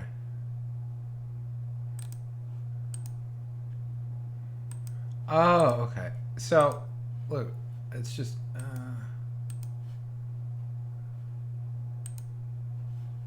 I'll look at... Thank you. I'll look into this later. Are you going to bed? Are people going... Is everybody going to bed? I mean, I feel like I could keep going, but if... I don't know.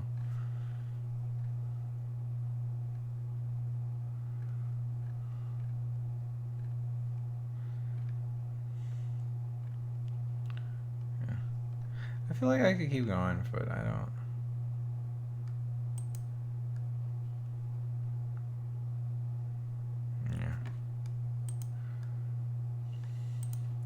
Well, the truth of the matter is, it's like, no, go to bed. No, I'm just deciding what I should do. The truth of the matter is, I feel like, relax. I hope you feel better, Emmy. Yeah. The truth of the matter is, I feel like weirdly, by like really focusing on doing stuff like this, and doing like streams and stuff, I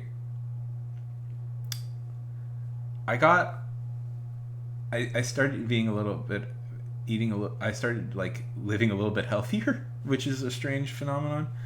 Like I stopped snacking so much. I stopped, I stopped like dwelling in like kind of dark thoughts. So it's like I now feel like, yeah. I actually have two cameras. You don't see the second camera as often. Just good. I bring it up when I do traditional art on here.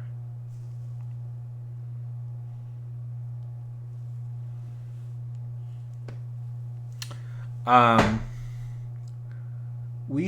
don't know, what should I do? I have today's YouTube videos already planned out, so I don't need to do that. I was almost thinking like maybe I could work on some YouTube stuff right now.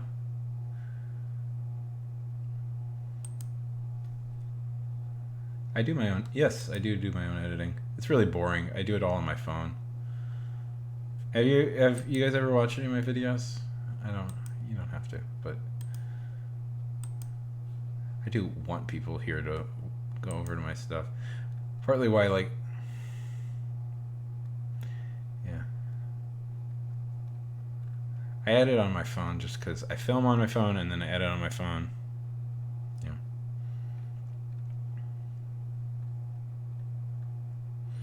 I was thinking of covering more English history, just because that seems to be popular. Oh, have you guys heard about this whole Dilbert situation?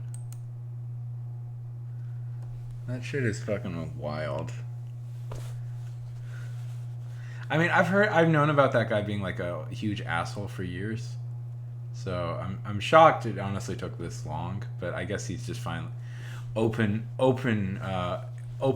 advocating for segregation seems to really put the nail in the coffin of a person. Let's see. I wish I could get like Marvel Unlimited's website is pretty bad, so that it's hard to like. I'd love to be able to just read comics just directly on here, but it's like you can't really do that.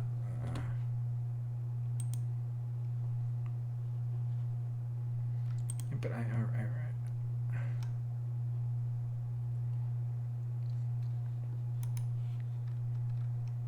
was gonna just read some.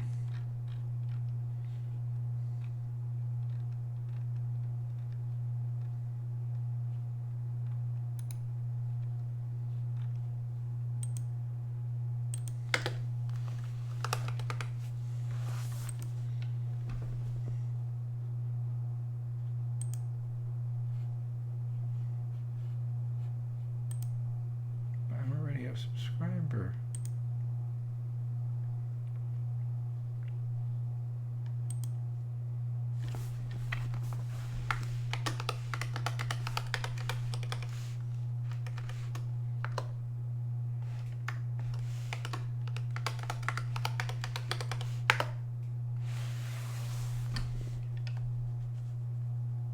Yeah, occasionally. Every once in a while, I'll get a troll. It's not that. It's not that big of a deal. You know, sometimes if they catch you like in a yeah, if they catch you in like a particularly yeah. Oh, it's terrible. It's terrible. There's this YouTuber I watched, Drew Gooden. He's a funny guy. If you want to watch, he's pretty funny. He did an experiment where he streamed without telling anybody because he just wanted to see what it was like. Oh, did you see this video I'm talking about? Yeah.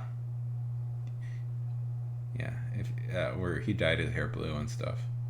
Oh yeah. Well, he did this whole thing where he wanted to test to see if like Ninja knew what he was talking about with streaming, and he streamed for like 2 weeks without telling anybody on a secret account because he figured eventually people would find him and stuff. And like Drew is has a couple million followers on YouTube. Mr. Gooden has a couple million followers on YouTube. I say that even though he's younger than me. And nobody found but nobody found him. Like nobody found his streams. I believe I think he's 26, 27.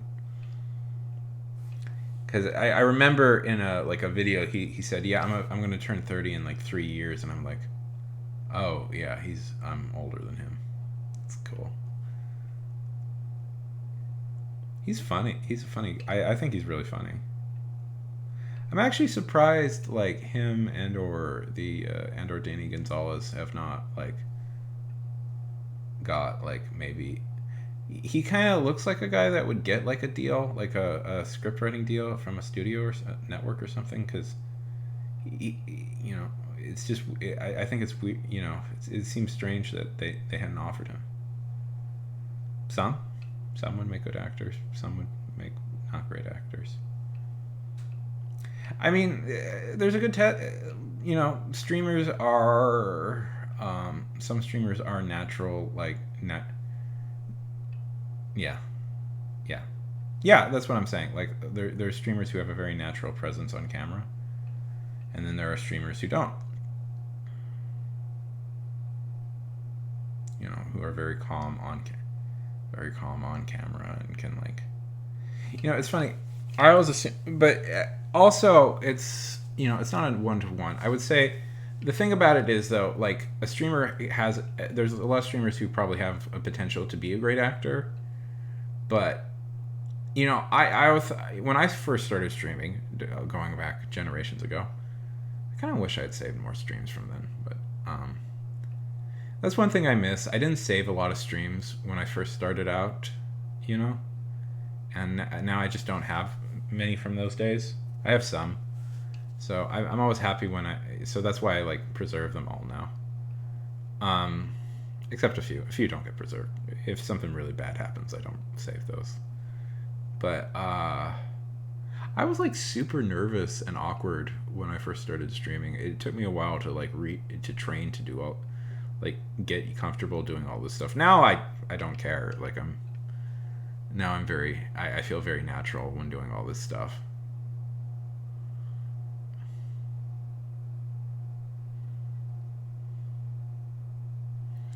But you know, it took me a while to be like, yeah. So I would imagine like a streamer who is very comfortable and very present on camera.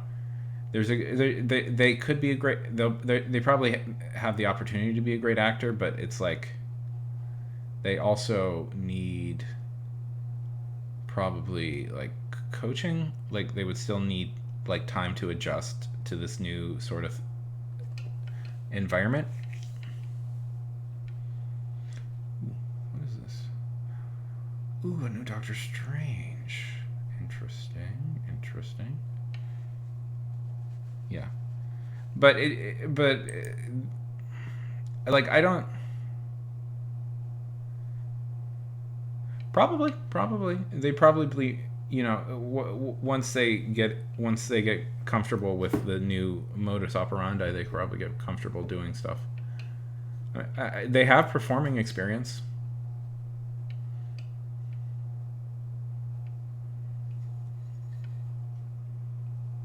They have performance and experience. That's important.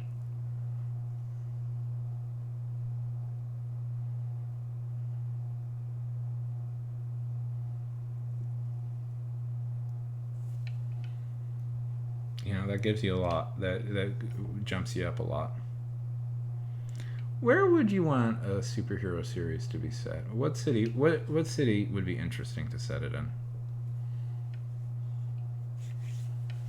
Not New York. New York's overdone.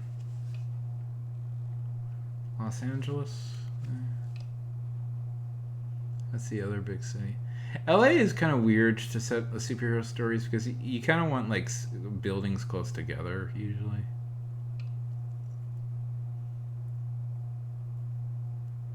Of course, New York, LA, and Houston are the only three cities I've ever lived in, so. Monaco.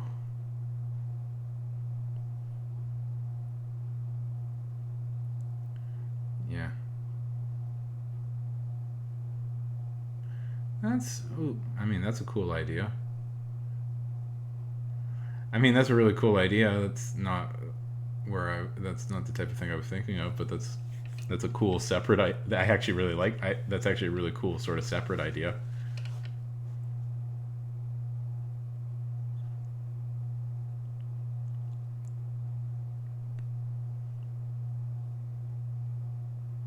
Yeah. Well, I think because Nordic noir also, I would say that Scandinavia is not prone to a lot of people living there.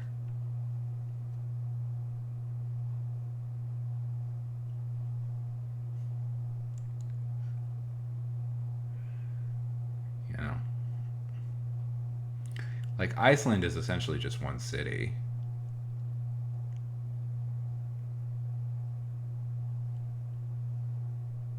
That's a cool idea, Lizard.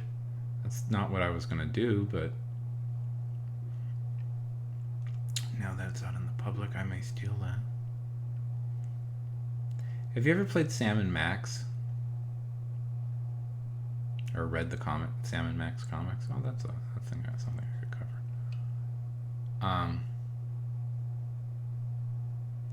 I had an idea. I wanted to do like a Sam and Max type thing, but I wanted it to be a parody of Nordic noir. Like I wanted to drop Sam and Max into a Nordic noir.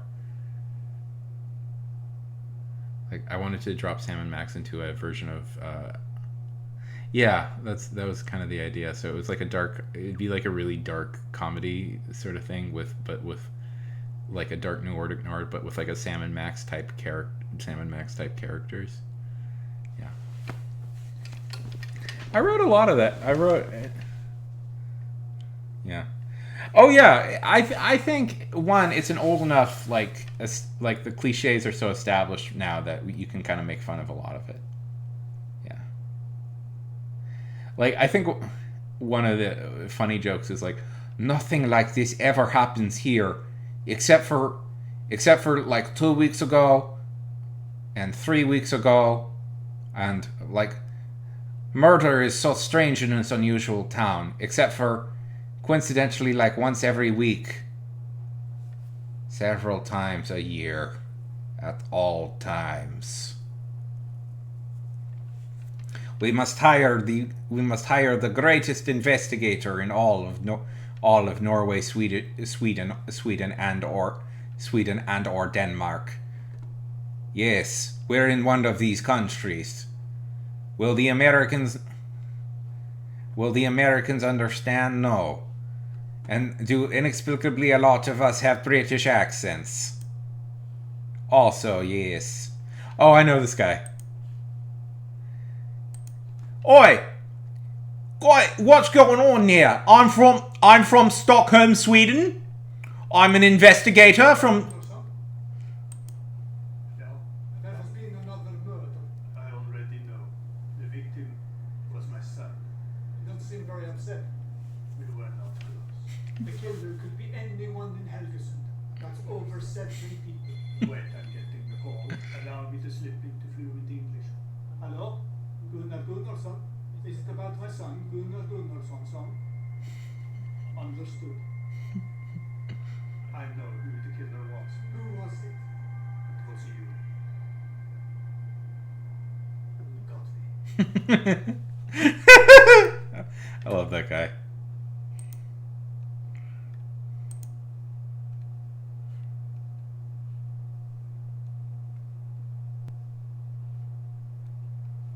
He's a really great one.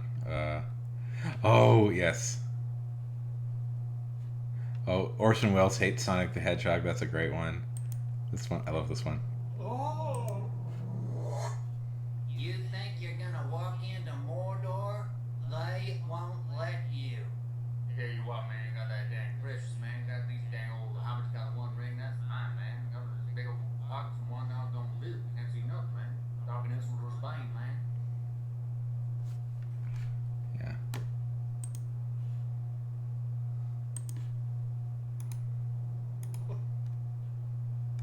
I despise Alex. Well, I mean, that's a good idea. That wasn't the idea I had, but you have certainly given me something to think about.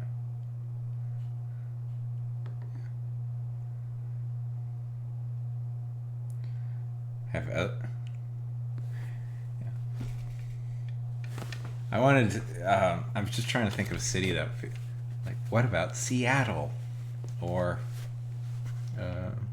Montserrat?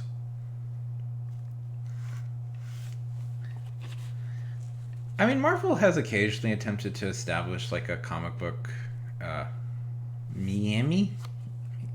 Miami wouldn't be bad. David Caruso. Do you think I've had the thought before that David Caruso may have made a good Wolverine?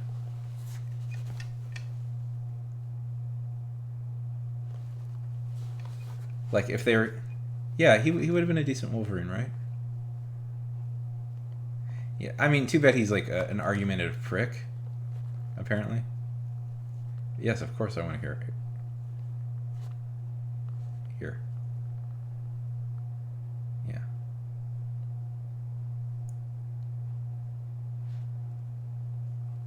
Well, welcome back. Yeah. I mean, he's actually not really a bad actor. Well, I'm sorry to hear that. Well, he's actually not really a bad actor. He's a jackass. Yeah. No, I like him as an actor, and you know, his brief movie career, he actually came off as like a pretty good like tough guy actor, like tough guy character actor. He kind of pulled that off. So I thought he'd probably make an okay Wolverine, or maybe. Okay, so this is a hand massager. I've been using it this whole week after all these long drawing sessions because my hands would get really sore, and I loved it, but it broke, and I'm really upset that it broke.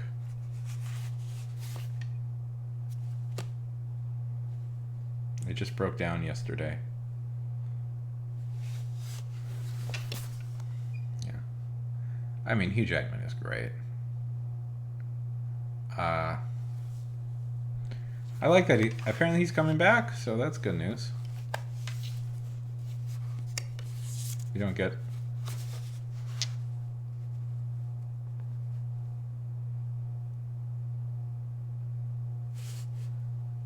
but yeah. Wolverine, he could have made it good. Usually you need like sort of a tough guy. I don't know. I was trying to think of who would... Like I knew somebody who was like arguing that Daniel Radcliffe was going to be the next Wolverine. Oh my god! Wizard... Yes, that was Wizard Magazine who was pushing that for a long time. Because Glenn Danzig looked like Wolverine. Oh, that would have been terrible. Terrible. Glenn Danzig is a terrible actor. Glenn Danzig is a terrible actor.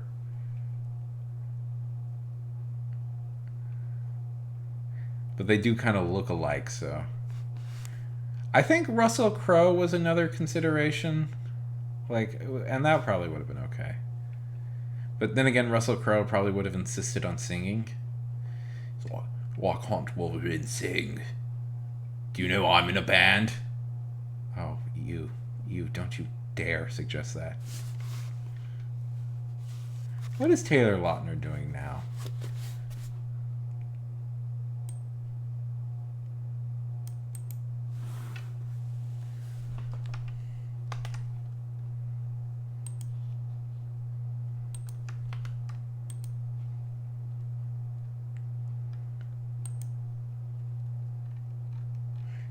Was in... his Wikipedia immediately mentions his abs. That's hilarious.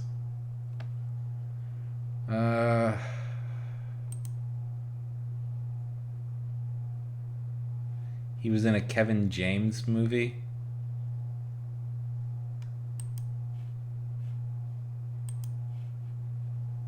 Yeah, I'm just looking. He seems like a nice kid, but he's just not that. I didn't buy him.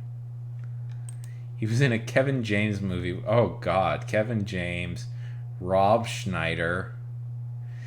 Yeah, it's weird. Like Taylor Lautner seems to be like a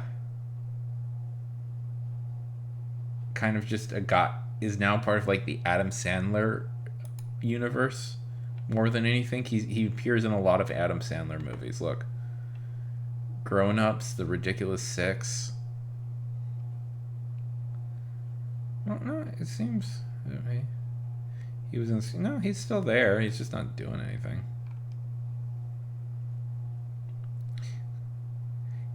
He was in Danny Phantom. Oh right, he was in Danny Phantom. I forgot about that. He played Youngblood. I forget that he was like a kid actor. Actually, in retrospect, it's kind of creepy how like people were how they were talking about him.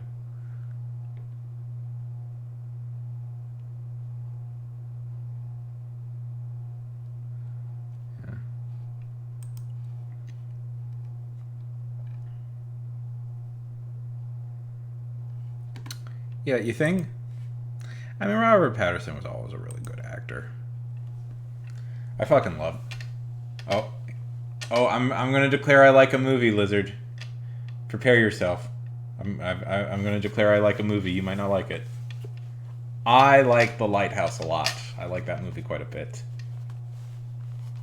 I think his performance is really good in that. It's a good movie, in my opinion, at least.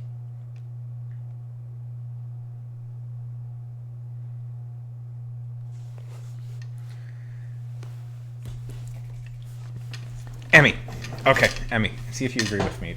No, I don't know. Well, you don't like certain movies I thought were undeniable classics, Lizard, so I'm still gauging you or something. But, yeah. Emmy, doesn't that feel like the best H.P. Lovecraft adaptation we've ever had? The Lighthouse? In many ways?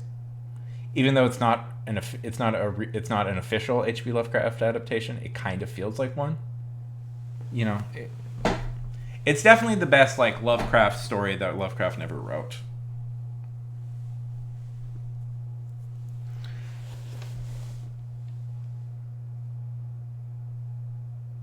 Yeah.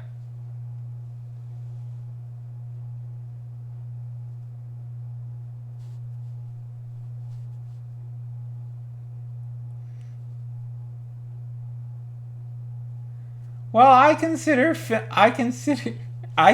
the whole film, Lizard. I consider the whole film.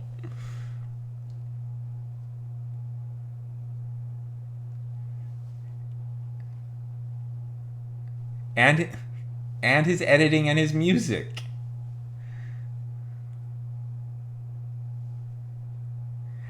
Hazmat, howdy! How's it going?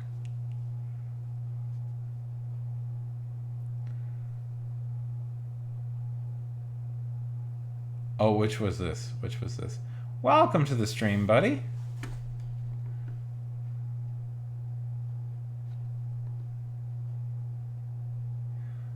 Well, come on down. Yeah, we're all. We did a bunch of writing, and now we're just kind of sitting back and relaxing and hanging out. Oh, that's always a good sign. Tell us a little bit about yourself, Haz. What type of stuff do you do?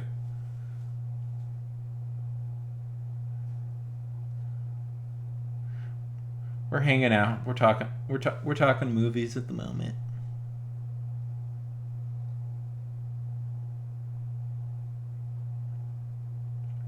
Oh, there are many horrible.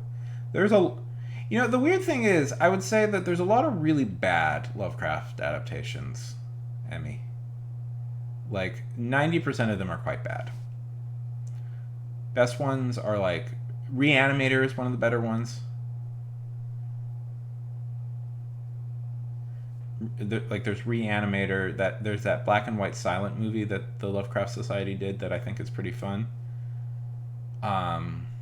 Then what else? There's A Color of Outer Space. That was a pretty good take. And and then there's like movies that are inspired by Lovecraft but aren't Lovecraft. Yeah. So are you writing a fantasy book or just Lovecraft Country? That's cool. We do some world building here. Yes, it is it can be very fun to build your own lore and mythology. What is this going to be for a book or a setting or a series of colorful?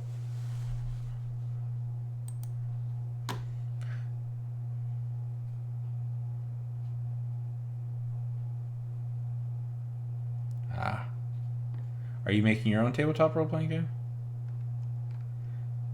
There's really good, like... One second. There's a really good H.P. Lovecraft inspired kind of romantic drama, which is a weird thing to say. Tell us a little bit about it.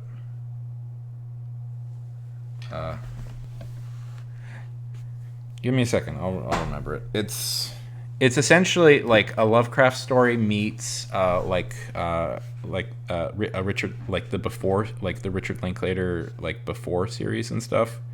It's really strange. Oh yes.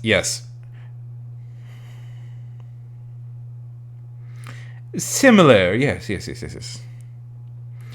but not with any of D&D's bullshit attached to it.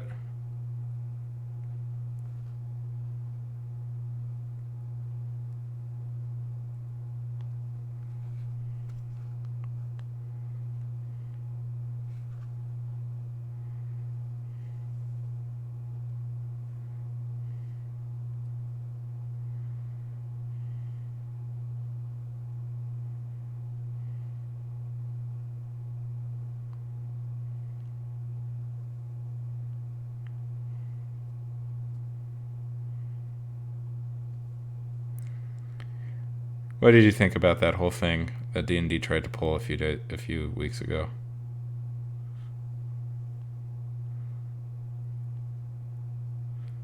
I don't remember the name of this movie.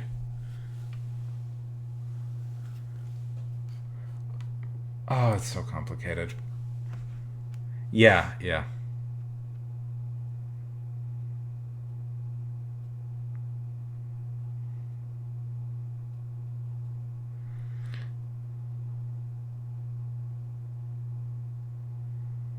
I like I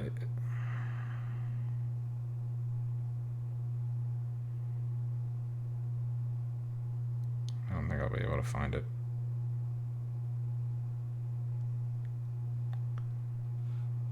I'm very happy that the fans made them pull back that too.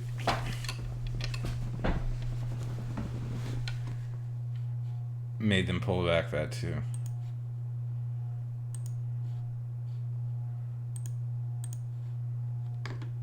I need a bunch of writing today. I don't know. I feel like I just want to sit back and relax a little bit.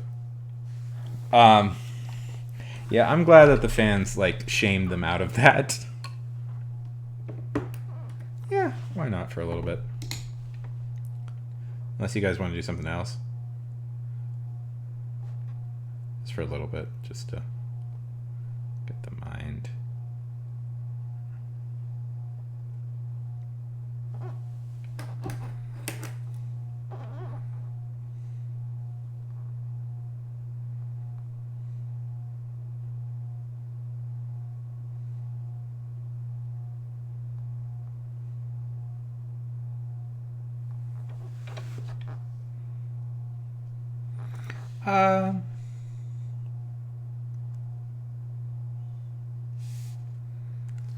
There's a one anime.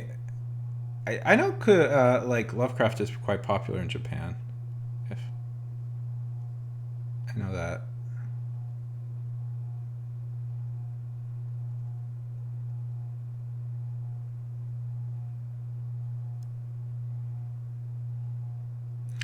I remember that there was this is going to be random memory. Yeah. Oh no, no. So D&D pulled like some like scummy business bullshit lately that they were trying to essentially squeeze money out of competitors, more money out of people, and it was pretty universally roundhouse kicked out. So tell me, how long have you been playing like the tabletops? Has I take it you're more of a, are you like a forever DM?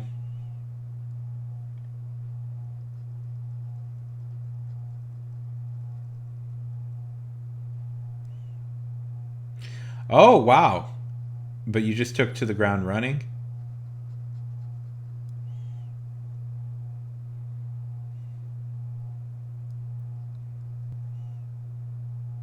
Oh, but you're building your own. That's bold.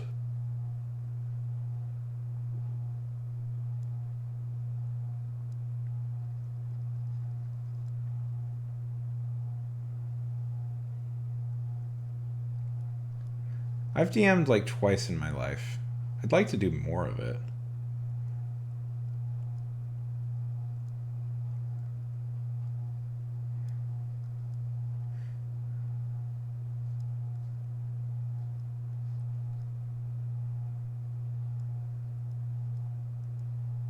So tell me about the gods in your world. I should organize a game. Tell me about the gods in your world, Has. What do they do?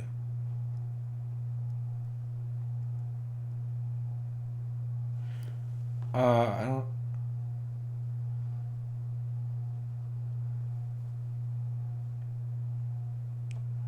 Have I opened up Pandora's box? Let's see. Oh, annoying. Oh, yes, yes, yes, yes. Oh, shit, man. Nope. Nope. Can't afford that.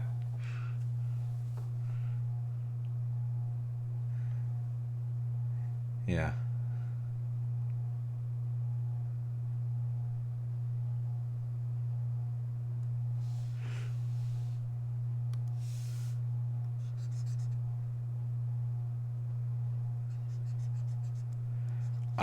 Well, Lizard is very into sim racing, and I mentioned that I said it looked kind of fun, and I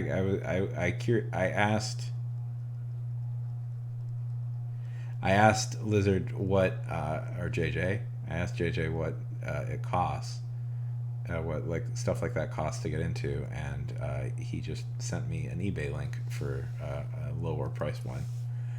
Needless to say, I probably will not be picking up this hobby. It's about $1,000. $1,000.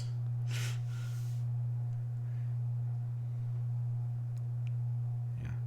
I mean, I'd pick it up if, you know, I'd like to, I was curious to try it, and if the thing is, I don't even know if I'd like it. I've never tried it before, so I wanted to try it, but it's just like, it's too much.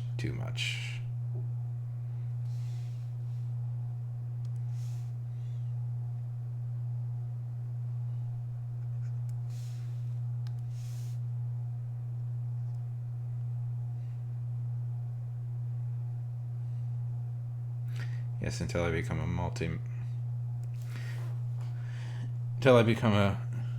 yeah.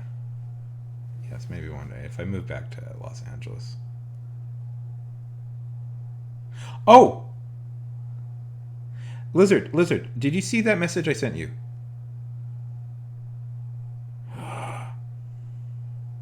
Tell me. As a man of Slavic origins, I'm very fascinated by Slavic myth. Did you see that message I sent you? On Discord. Yeah, Amanda. Yeah, did you work with her? Patrick? Well, she worked at Zynga at the same time you did. Amanda Wexfield. No, she worked at Zynga. Oh, I came up with an interesting opening. Yeah. Opening scene, and then I didn't know what to do from there. That's the truth. She was my old babysitter. Lizard. I think she may have even been. Yeah, I was just curious if you knew her. Yeah, I was working on a Baltic myth story. Oh. A little bit. I came up with an interesting opening scene, and then I just didn't know where to go from there.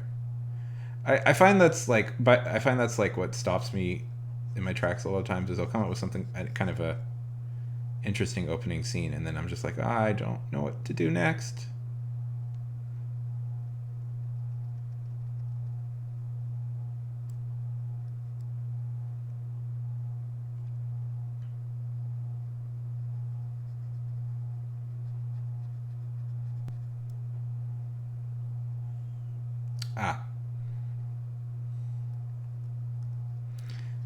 I mean, the truth is, I don't remember all that much, but my parents knew her parents quite well, so.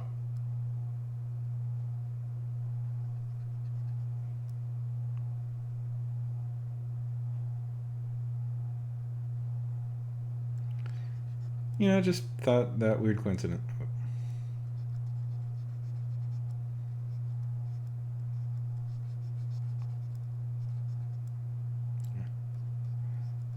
I still would like to do a story set in Baltic mythology.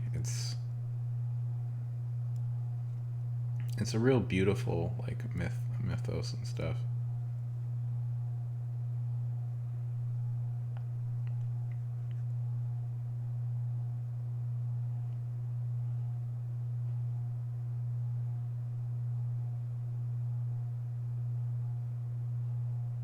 Yeah. That's really cool that that's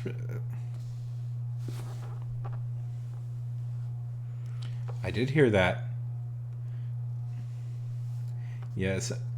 Yeah, at some point yeah, we that's the thing though. What are you talking about? It can live in your brain forever. You can keep track of it there.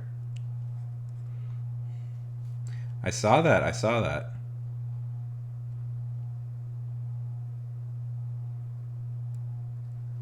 That must be like the worst job in the world in some ways, don't you think?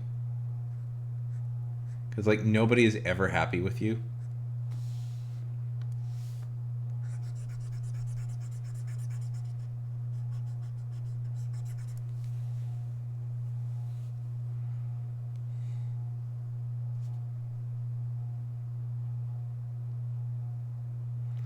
Oh, just random stuff.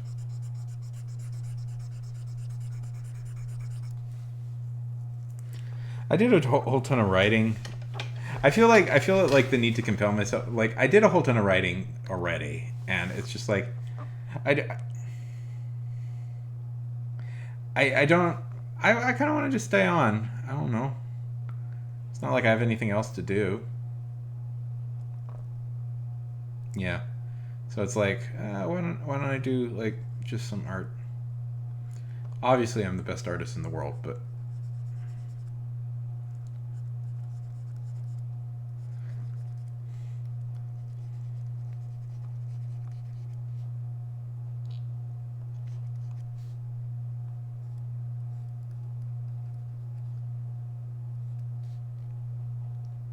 yeah.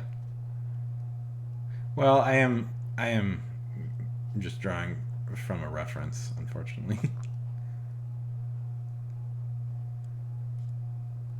So tell us a little bit about yourself, Has. What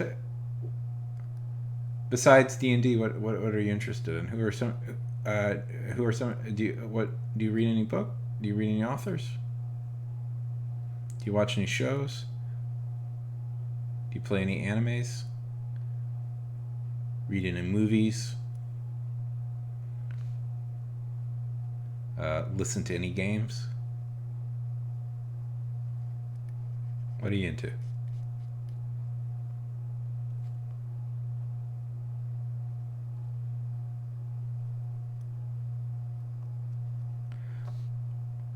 Song of Fire and Ice. What is that? What is that about? Like rock and roll in the 50s?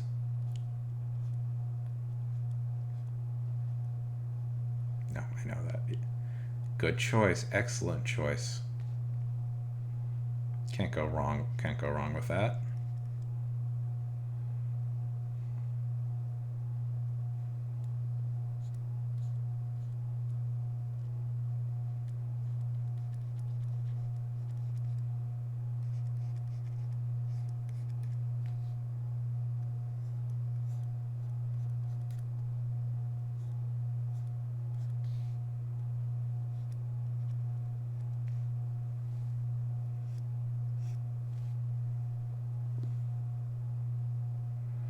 I am too, actually.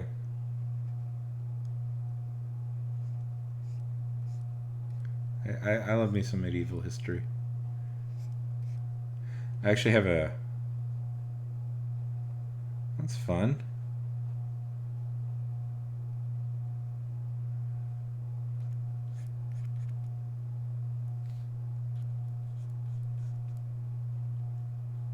Do you own any armor?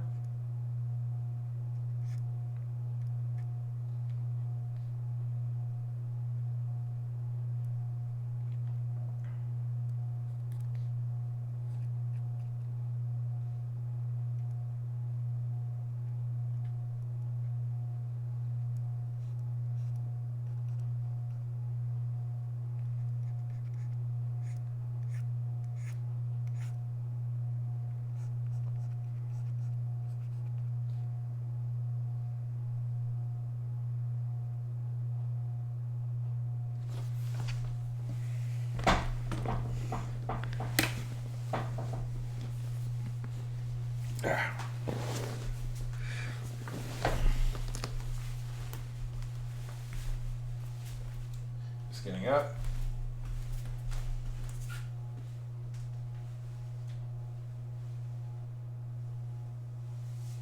Oh, come on.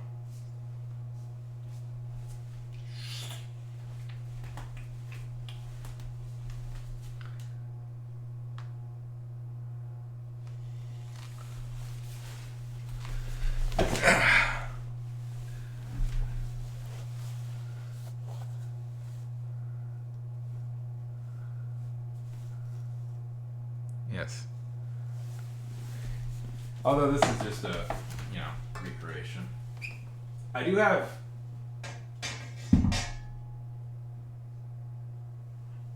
I do have an authentic sword. Do you guys want to see it? Do you guys want to see? I have a sword from World War One. 1 second. I just gotta go get it. It was my grandfather's.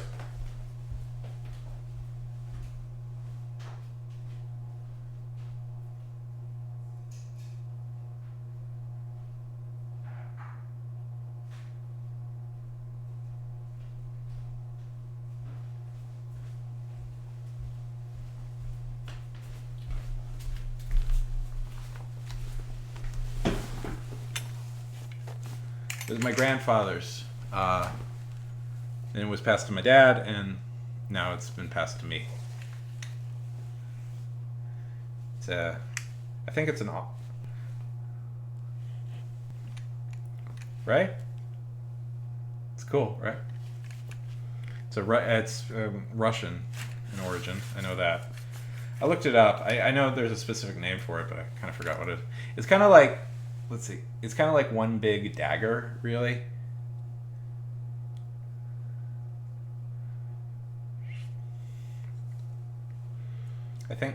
I suspect it's like it was like it wasn't like used in battle. I think this was like a sword for like an officer or something to wear. It's part of like a military dress sort of thing. If you can see, it has like designs and stuff on it. It's cool, right?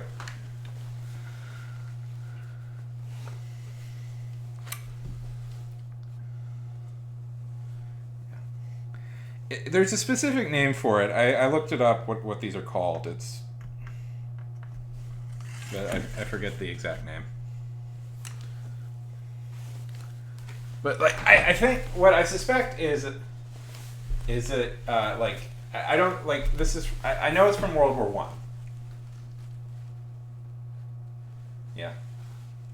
I know it's from World War One, and what I suspect is that this was like an officer. You would dress up fancy and wear this, and you would wear this because it has all these like tassels and stuff right here. 1 second.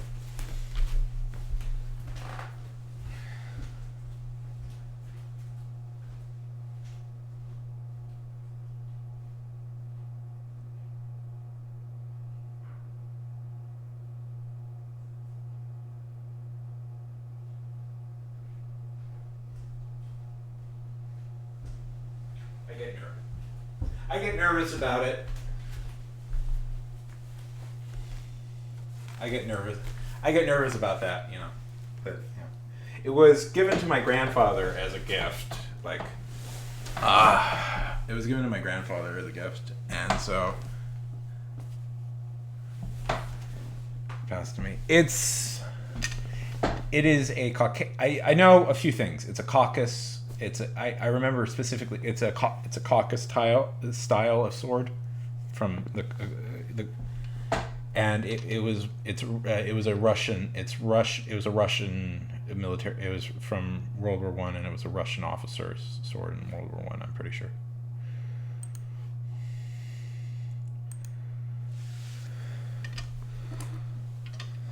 Yeah. Something like that, probably. Very cool, right? Yeah, I love it.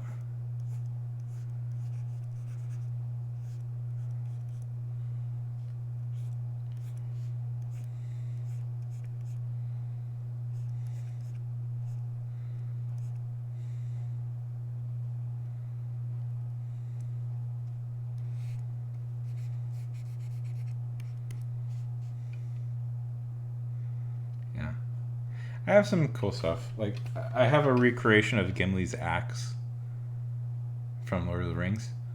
Also, do you guys want to see that? I think I've showed it on stream before.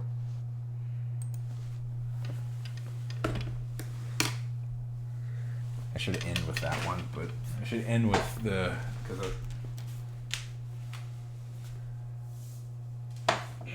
the handle is kind of weak, so I get nervous.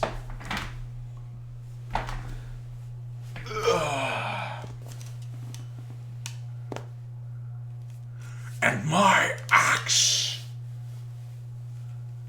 I have very much a dwarf energy, I feel.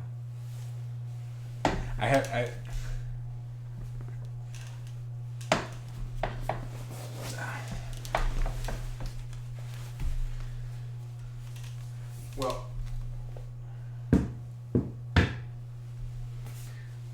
I've shown. Yeah, whatever. Who cares? You haven't seen it.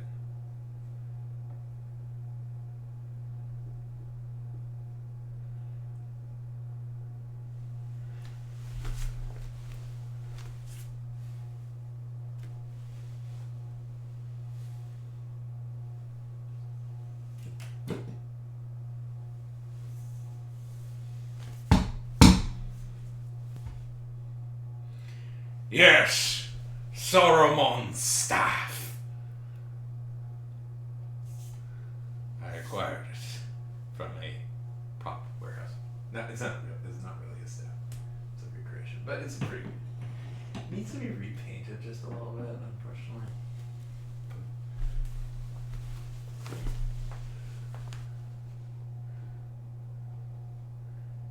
Pretty cool, right? Yeah. Yeah, I'm pretty cool.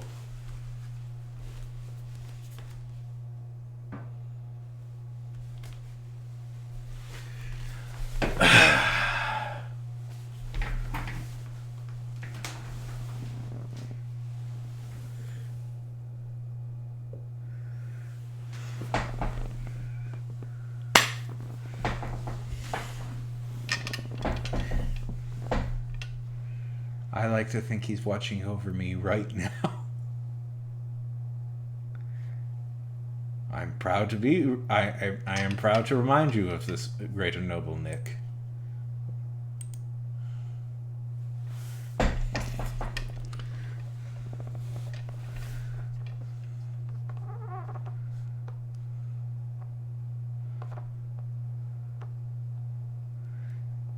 Does he have a lot of cool crap on his?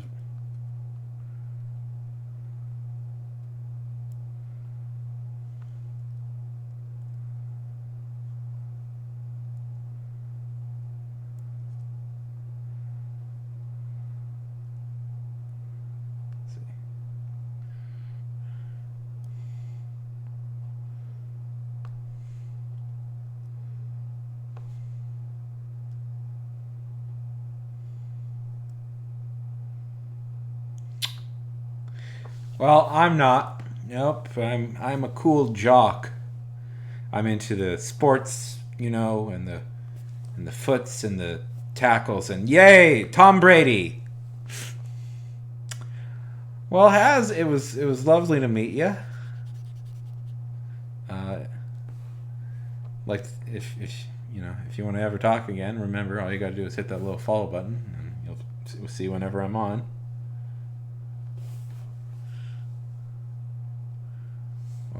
What was the little patter? Shocking. Thank you.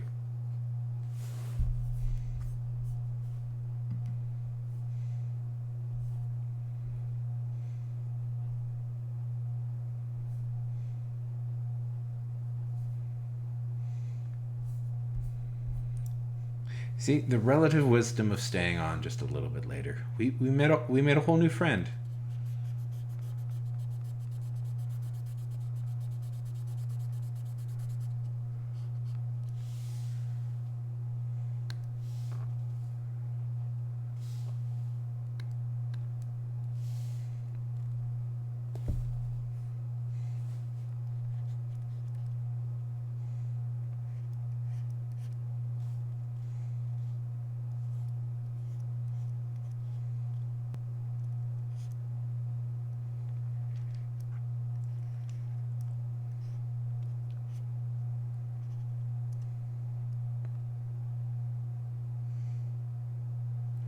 I'd happily talk about more fantasy stuff. I have many thoughts on fantasy. I'm trying to draw a dinosaur. I want her to ride a dinosaur. This perspective. Yes, go to sleep. Go to sleep.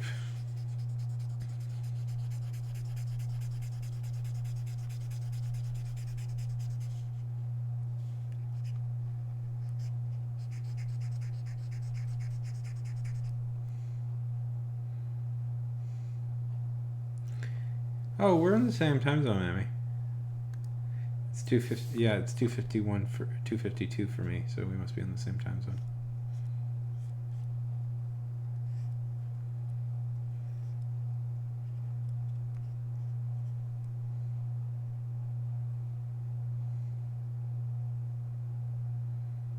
Yeah, I think.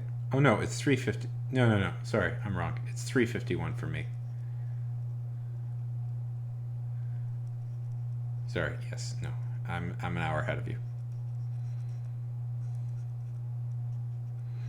I apologize for being wrong.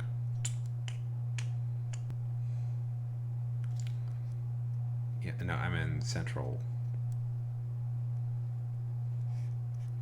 I'm in the central time zone.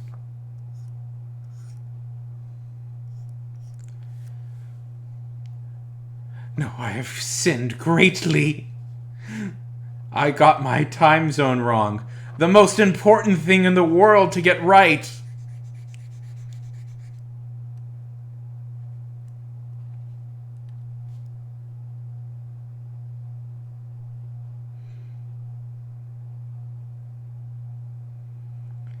Yes, it's a dinosaur.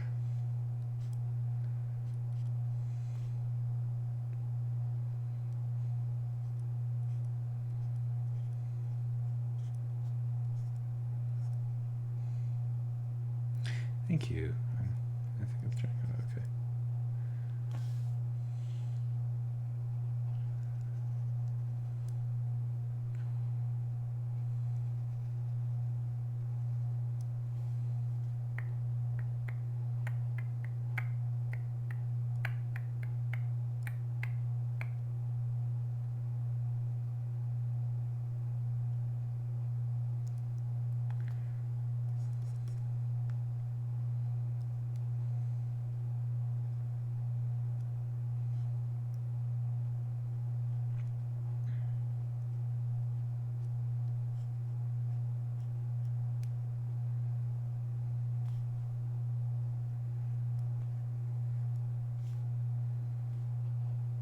This perspective is all wonky. Oh well, who cares? This is a doodle, not a. This is me doodling, not me taking this seriously. I guess I could theoretically change this to art. Maybe switch this over to art for a little bit. I think I'm done writing. I'm done writing for the night. I've done enough. I fulfilled my goal of writing 1,000 words today.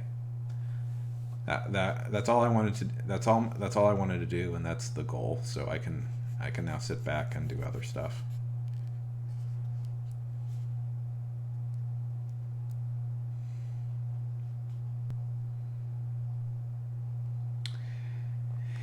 It's starting to get a little. I mean, I didn't order it.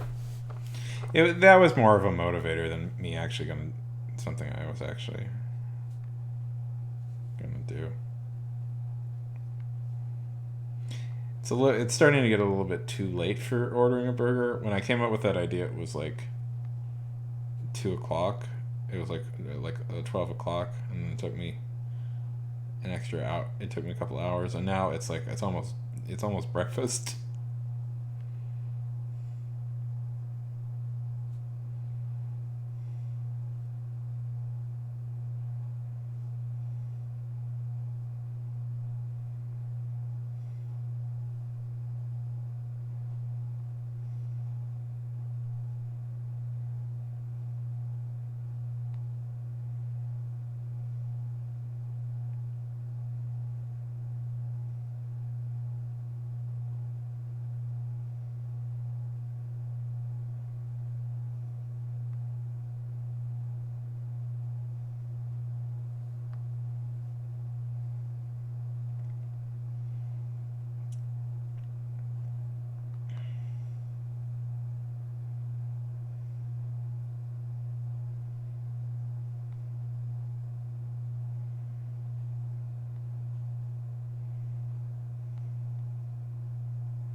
Oh, fuck it. Let's order it.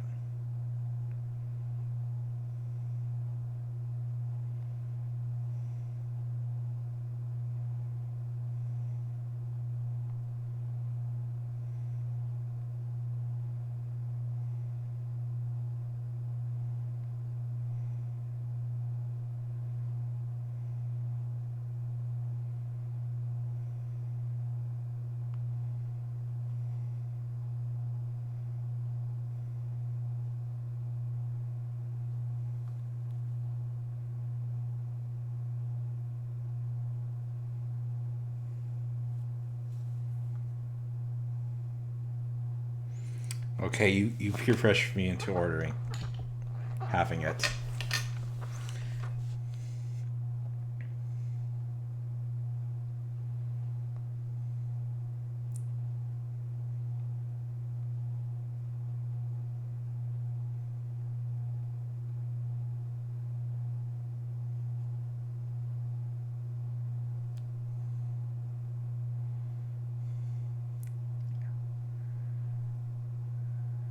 Yeah, I did want it.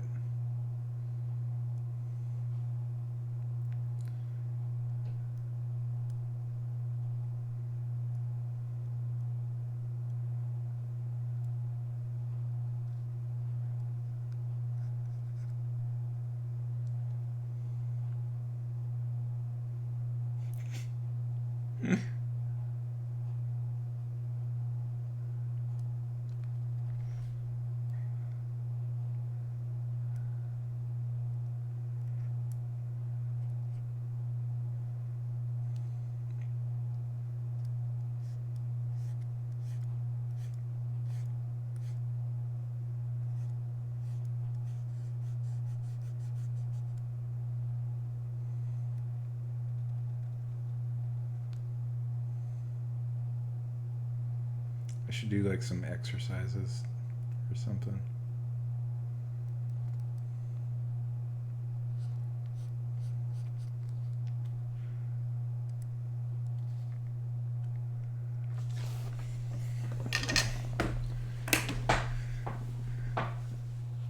You know what? Let's do yoga. You and me, come on, let's do some yoga. Yoga for beginners.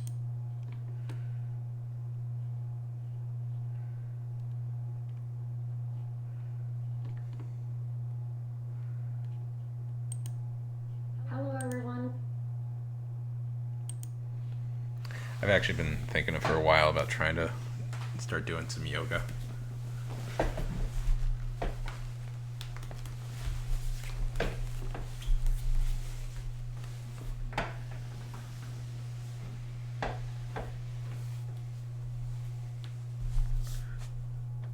Welcome to Yoga with Adriene. I'm Adriene and Benji's over here laying at my side, and we have a super quick 10-minute yoga basic. So this is perfect for the complete beginner. This is going to set you up to grow your practice and make you feel like you kind of know what you're doing, which you do, and I'm here to help. So hop into something comfy, grab a blanket or a towel if you have one, and let's get started.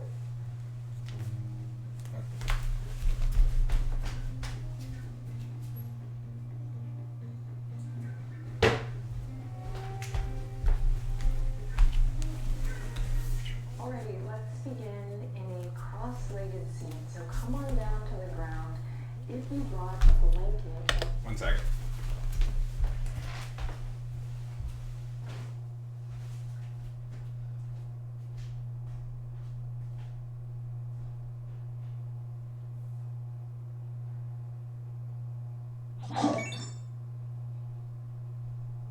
Whatever sound that was, thank you.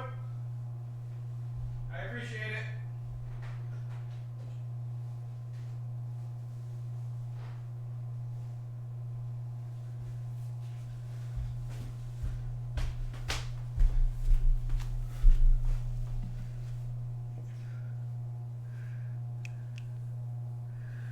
or a towel, I will invite you to fold it up a couple times to give yourself some lift. Okay, and don't be afraid to really give yourself Did you? some height. Did somebody just follow me? That's going to help us sit up taller with more knees. It's gonna help us kind of come into this Okay. comfortable seated position. We hear people talk about in yoga, and really when we can get the hips up above the knees, instead of the knees really hiked up above the hips, we can start to Hi, Ender. the spine and that posture that we are here to explore. So give yourself a little lift. And when you've settled into your seat for today's quick practice, relax the shoulders and just take a second here, if you feel comfortable, to close your eyes and sit up as tall as you can. And know that this time is already valuable, so you don't have to nail the seated posture. If your knees are hiked up, if your hips are high, your hips are high, your low back is tight, just know you are not alone. But we have to start somewhere, and a good 10-minute practice is an excellent place to begin. So close your eyes. Accept where you are today, and thank you so much for being here. Take a deep breath in through your nose, nice and easy. And a long exhale out through your nose or mouth. You can totally choose, just move intuitively here with your breath, inhaling in deeply. And exhaling out through the nose or the mouth, your choice. Again, deep breath in. And long breath out. And one more time, deepest breath you've taken all day, deep breath. In and out. Nice. Now continue to breathe deeply. You don't have to match those big inhales and big exhales, but whatever it means to you, you want to just keep an awareness of your breath. So don't let it drop back into that unconscious breathing pattern that we often move throughout our day in. Best you can, allow your yoga practice to be about conscious breath, this constant, even if it's small, awareness of how you're breathing. If you keep that up, you're going to have a beautiful practice. Alright, so hands come together next, palms at the chest or the heart space. We call this Anjali Mudra. But when are we going to like the stretches? Chest here. And there is a moment to kind of connect to your heart space or your emotional well-being. And if that's not really why you're here, or that doesn't feel comfortable for you, just enjoy this awesome stretch in the back of the neck.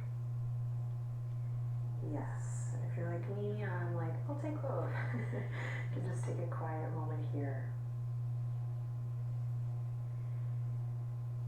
And then slowly lift your chest up towards your thumbs and just see if that allows you to sit up a little taller, longer through the spine. If not, it's okay. We'll take one more quiet moment here, just finding stillness and expanding our awareness of our breath, how we're breathing.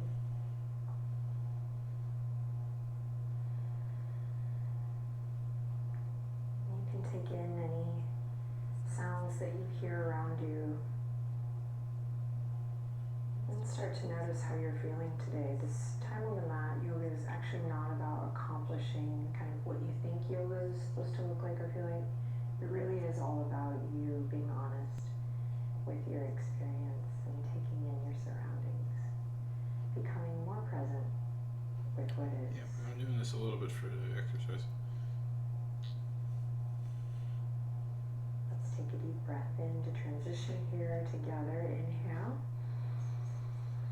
And exhale to open your eyes, release the hands, and we're just going to bring the fingertips to your sides. So we're about to come to all fours. So sit up nice and tall, draw your navel in and out. And inhale, reach the arms all the way up and overhead. Fingertips kiss together, or they can just reach up towards the sky.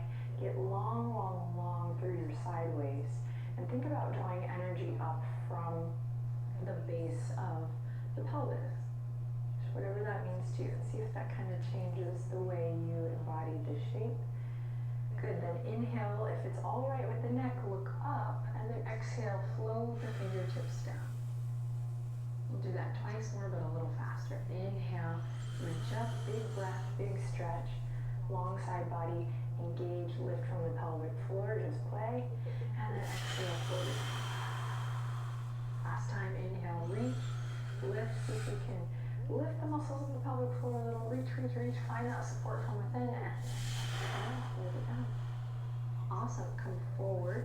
We're gonna come to all fours. We're gonna use that blanket or towel if you brought one for a little padding on the knees. Okay. Take your time transitioning. If I'm ever moving a little faster than your body wants to move, obviously listen to your body and really celebrate that relationship that you're honing in on here with yoga practice.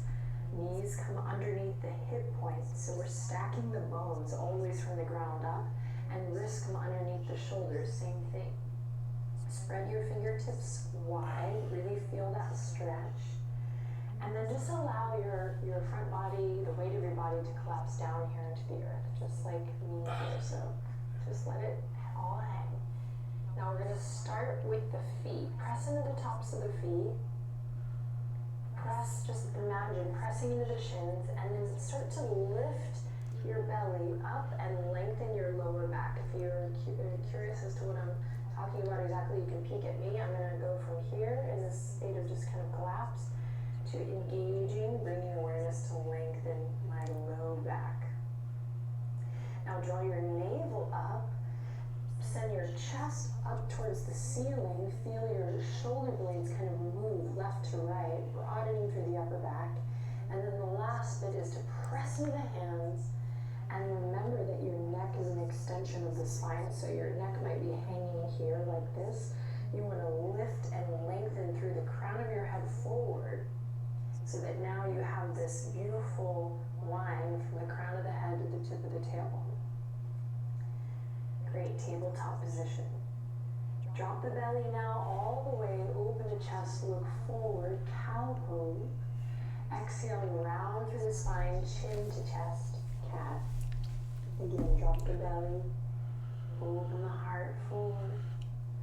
Exhale, round through the spine. Twice more.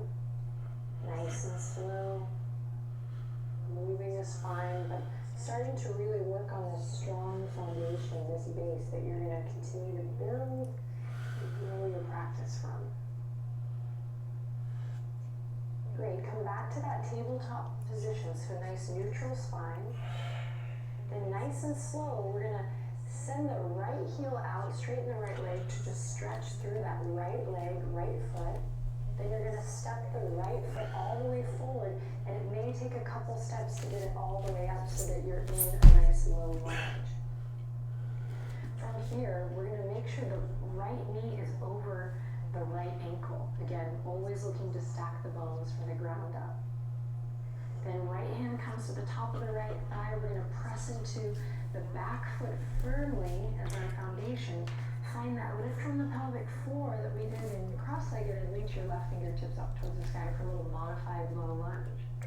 Inhale in deeply here, you can lift the chest, find length through the crown of the head, and then exhale, release.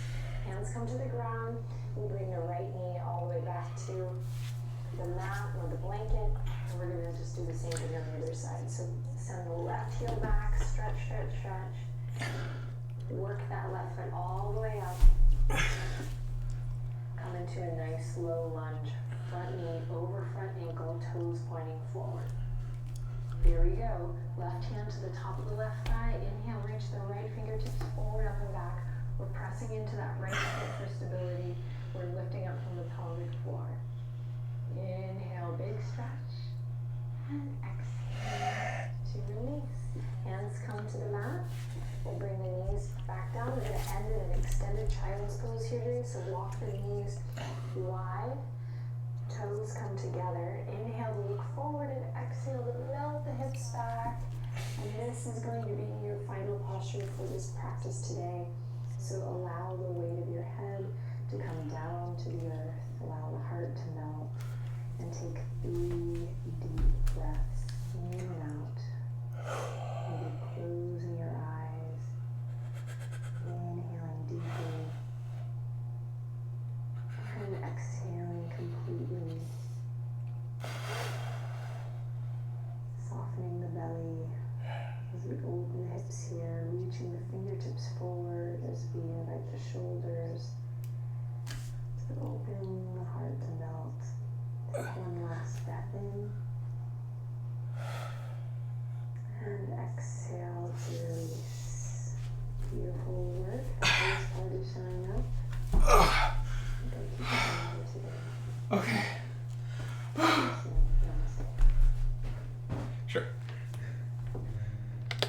So the truth of the matter is, I've been thinking for a while that I need to kind of take up yoga because my flexibility is shit. Ugh. It's just awful, and I spend way too long like sitting in this chair. So I was like, screw it, let's just do it right now. Hello. I feel new person. Hello.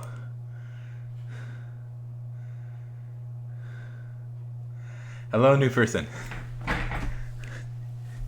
You saw me in a kind of mood. I actually do feel a lot better. That actually did feel quite good. Nestro.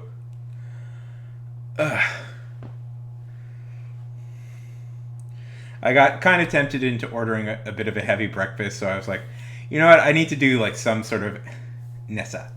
I need to do some sort of exercise to like justify myself. So I was like, you know what? I've been thinking forever that I should maybe take up yoga, so why not do it right at this moment? Hello, hello, hello, hello. Tell us a little bit about yourself.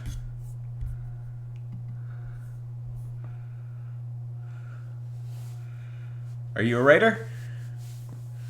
We write here, although I was just... Yes. Well, I just typed in beginner yoga. She seems good.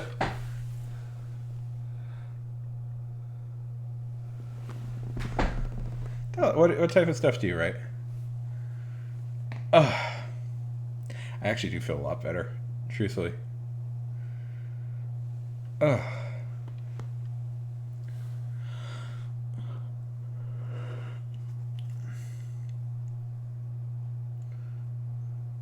boo. Yes. What type of stuff do you write, though? Well, none of us really get to... I don't think any of us here are professionals at the moment.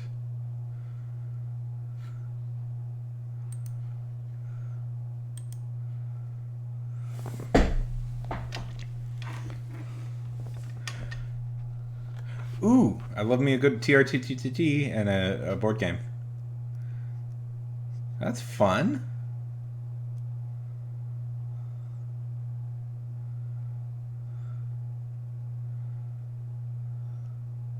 We just had another guy in here who was talking about that. Do you do like D&D campaigns, or do you create your own, or do you create your own, or are you a rare Pathfinder? Interactive fiction is quite a bit of fun.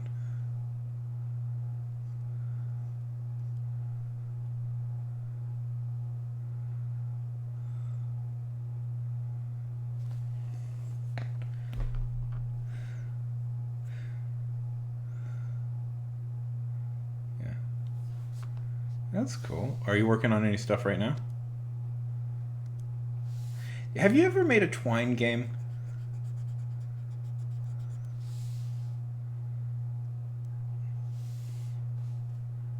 Nessa?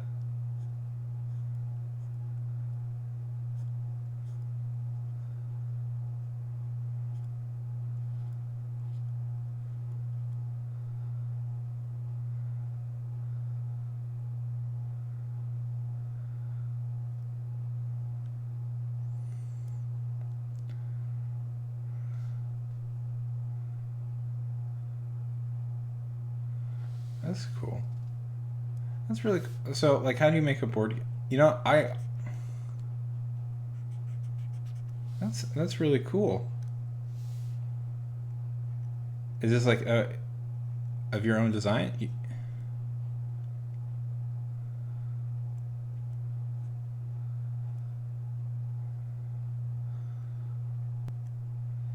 That's awesome. That rules.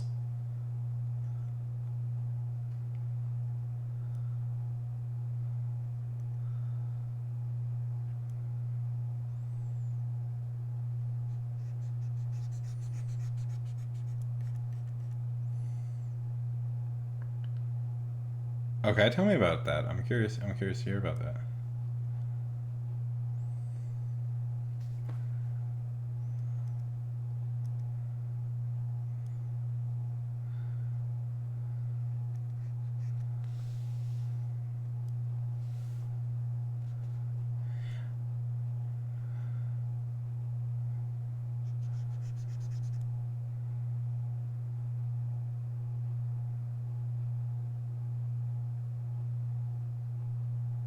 Oh, yeah.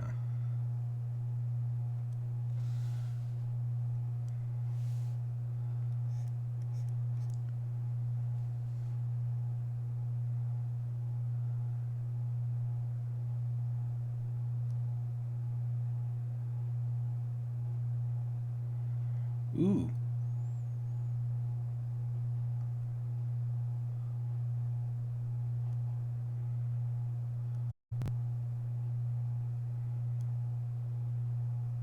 Okay.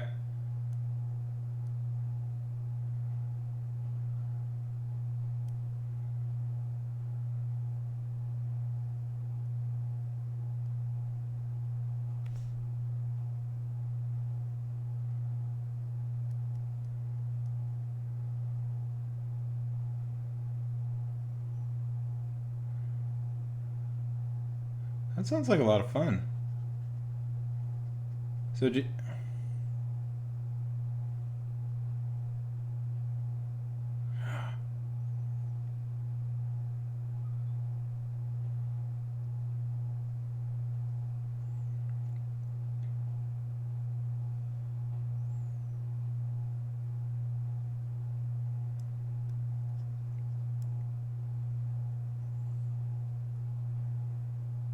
that sounds cool.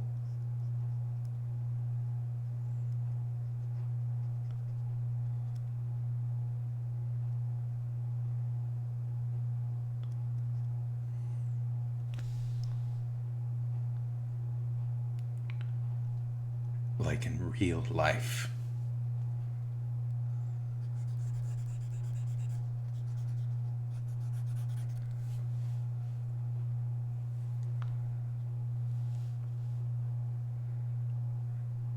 But that sounds really cool. That sounds like a fun game to play.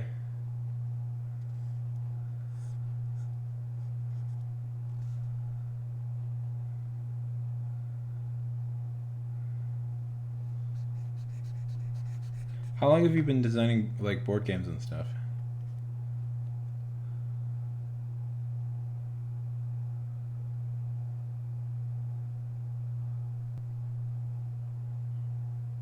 What brought on this?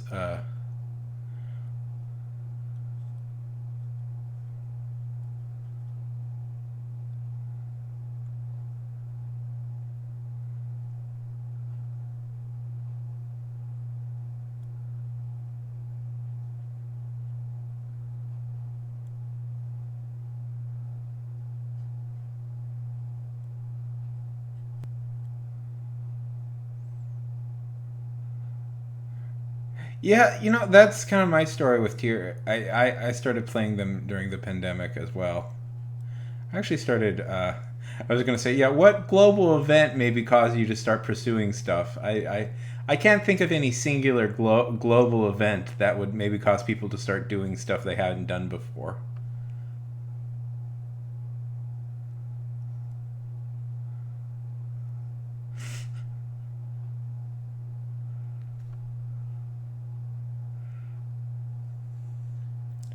Nope, 2 years was super duper normal.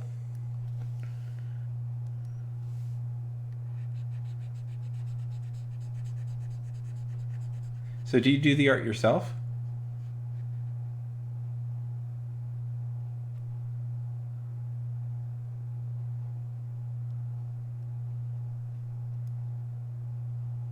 No, no, no, no. Makes sense.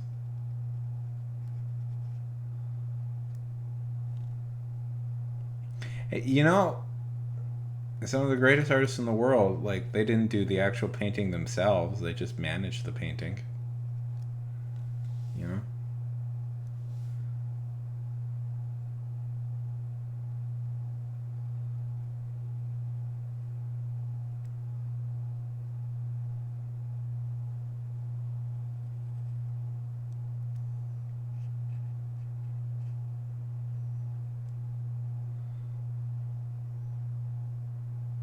Well, that's cool. Do you want to share any? I'd be curious. I'd be curious to see what the card looks like.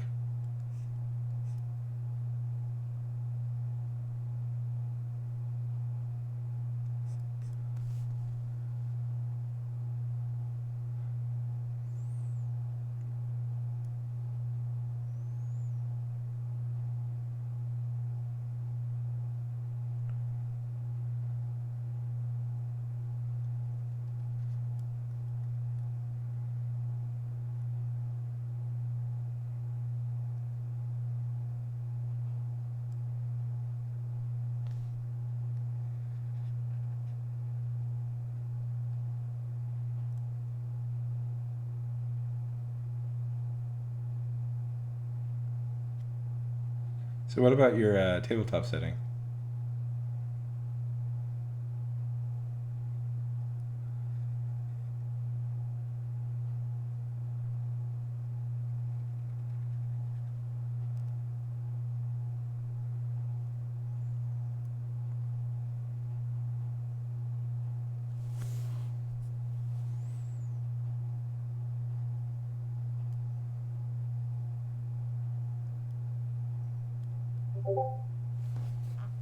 Oh, boom, there.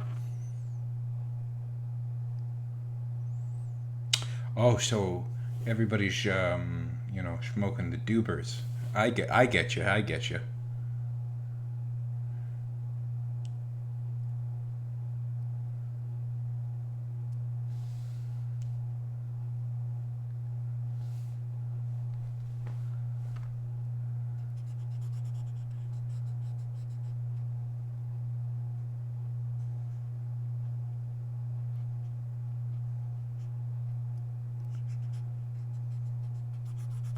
Oh, I know what high fantasy means. I'm just joshing.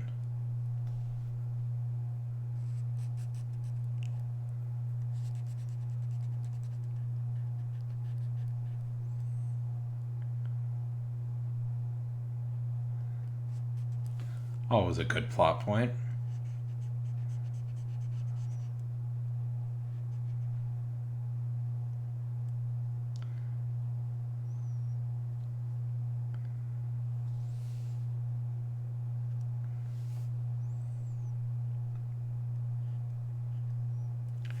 I don't wanna lose your love tonight. Where are her legs?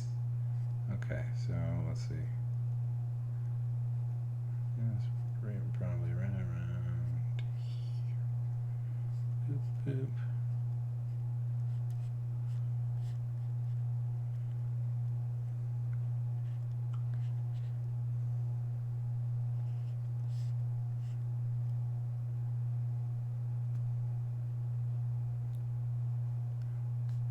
Yeah, it's hard not to make. It's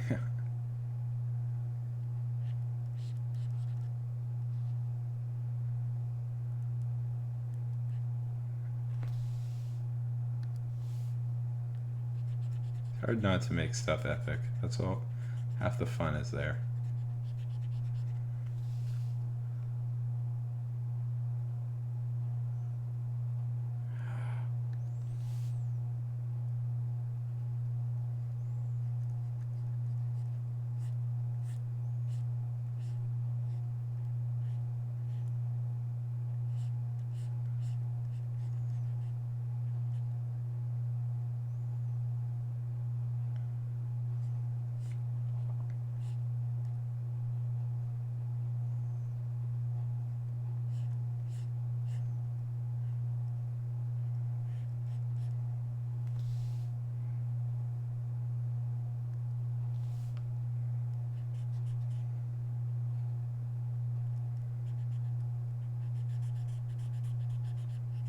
That's cool.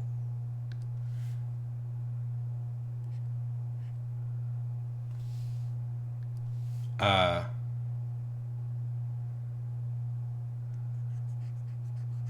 that's really cool. Oh, writing. I've got a little webcomic, short movie idea. Not totally sure yet. Thing.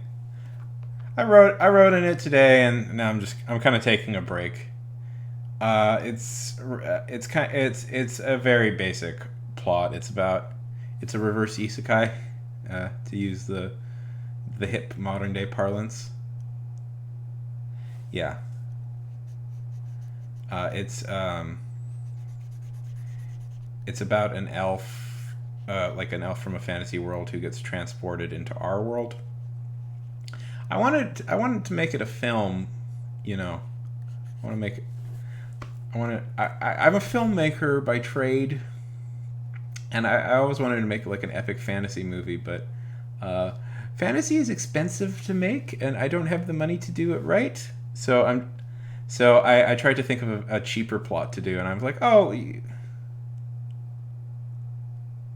yeah, the audio visuals, yes. Technically, my degree is in content creation, I believe, or media production. That's what my degree is in.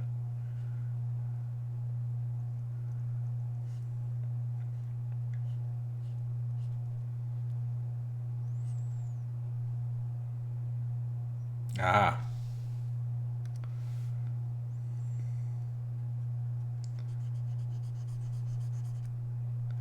anyways, I'm working for this guy. I'm surely bored all the regulars with stories about the guy I'm working for right now, but he's he's kind of a. I got inspired to try and make a movie because I'm working for this guy right now, and he's kind of a Tommy Wiseau figure in a lot of ways. And I'm like, I really just desperately don't want my creativity to be sapped by his production. So I'm trying to think of my own film ideas independently of him.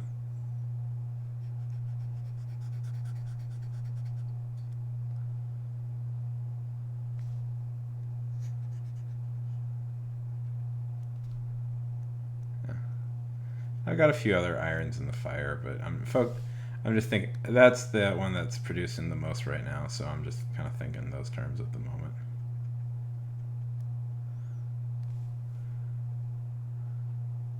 And this is a totally random idea I just had. This has nothing to do with anything. This is just me sketching to sketch.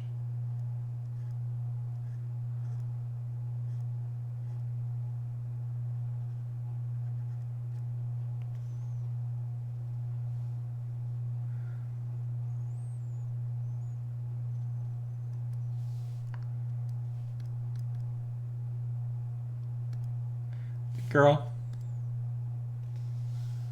I'm thinking a girl.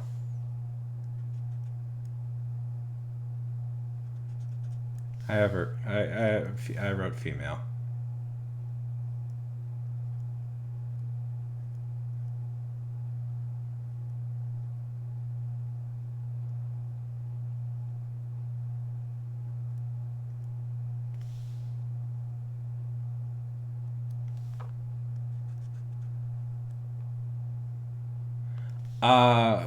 It's a little bit. Well, the writing is revealing that she comes from essentially a very like dark fantasy world in a lot of ways. You know, a lot of murder, a lot of mayhem, and she is essentially now kind of airdropped into a very boring like suburban life, and has to kind of get used to living that.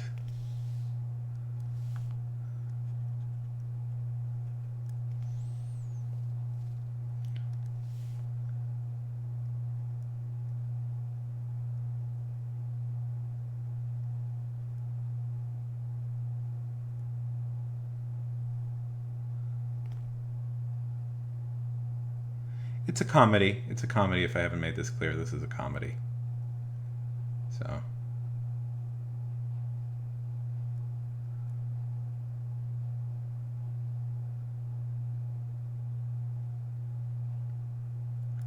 I'm going for light chuckles.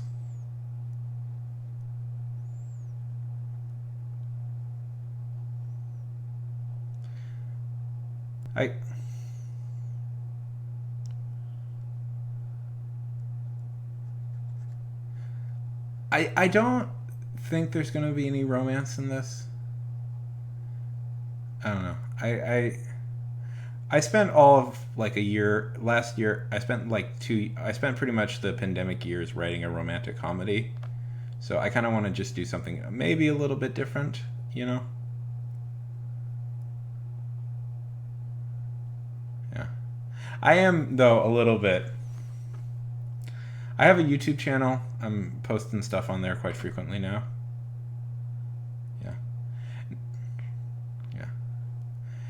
No, it's, you know, that's a question I've been asking myself in my head is, am I going to include any romance in this? And I don't think I want to this time, just because I spent a whole year doing writing a romantic comedy.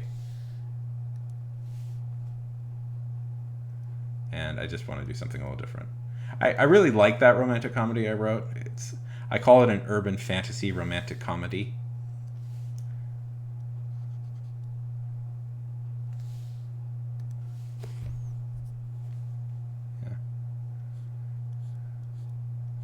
Yeah, no, that's been a legitimate point of conflict in my head, is if there's going to be any romance in this.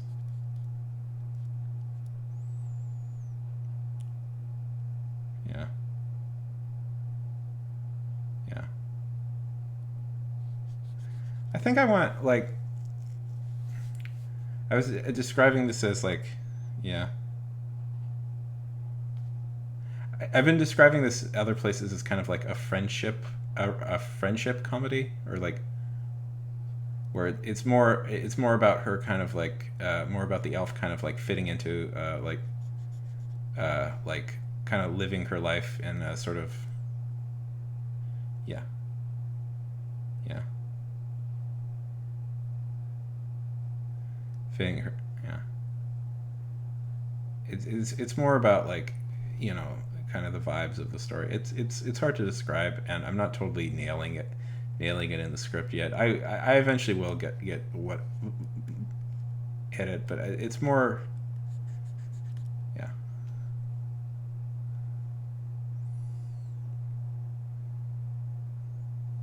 Yeah. Oh, definitely. Well, I have a scene where I had this idea of she initially there's a whole thing where she this is dark, but it's in her world she can speak to dogs, but she can't speak to dogs in our world.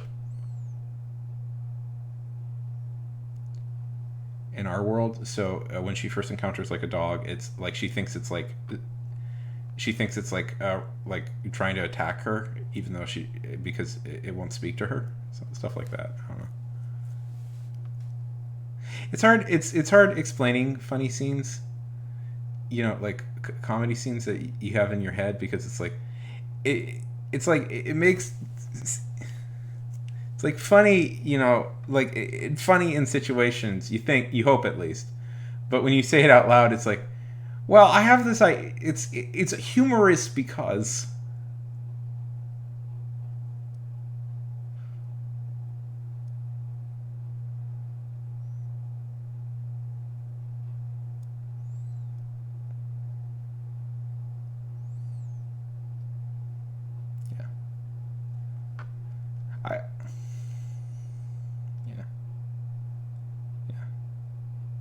Yeah, exactly. Stuff like that, where she thinks it's mad at her, and then, you know, I have things where it's just I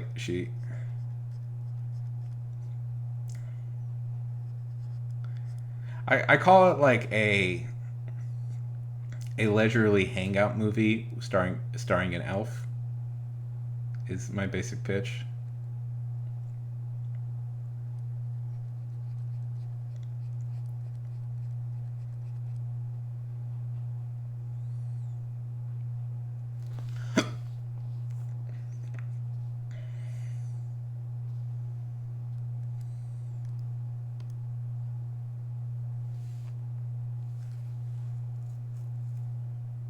Yeah.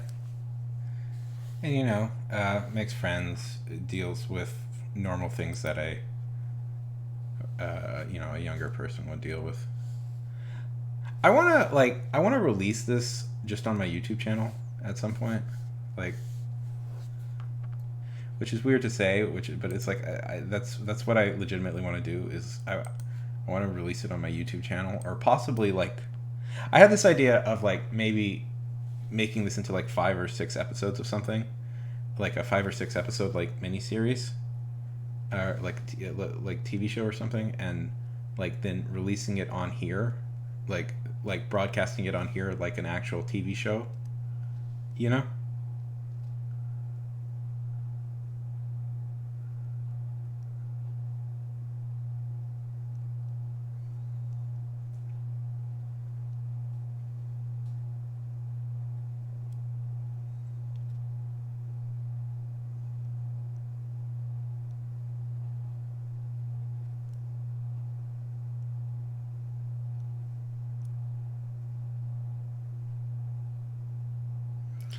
Yeah, I mean, definitely.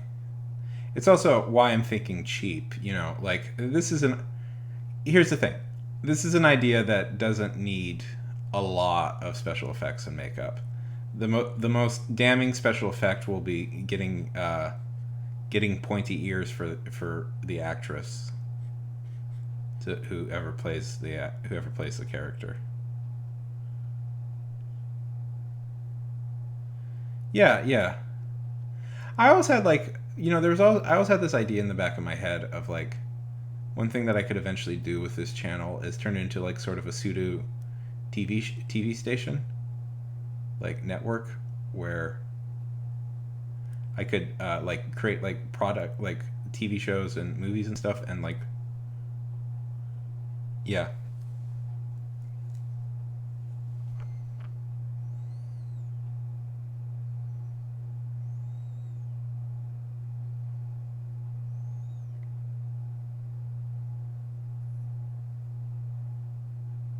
I always forget when the ads come. There's an ad right now.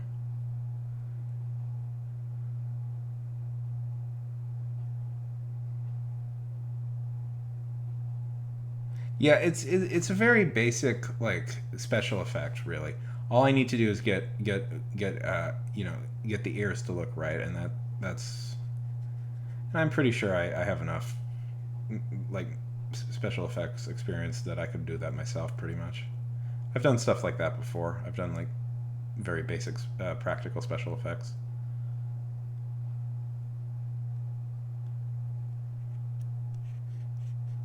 Before I've done burns and zombies, and I've done burn victims and zombies and stuff like that. I'm pretty sure I can pull off. I'm pretty sure I can pull off ears. Laura! Oh my goodness! It's been a while.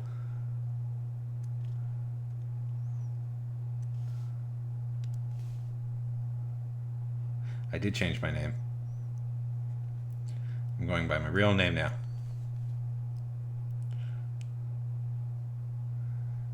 I think I did try and announce it several places, but yeah, it's still a shock to some people.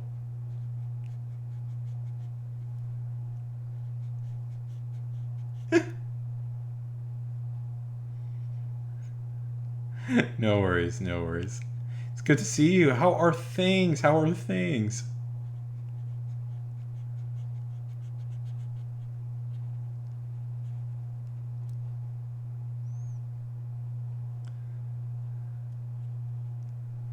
Everybody should follow Laura, by the way. She does quite amazing art, and can build a quite well made, articulated VR tuber model. So if you're ever looking to get one, hit Laura up.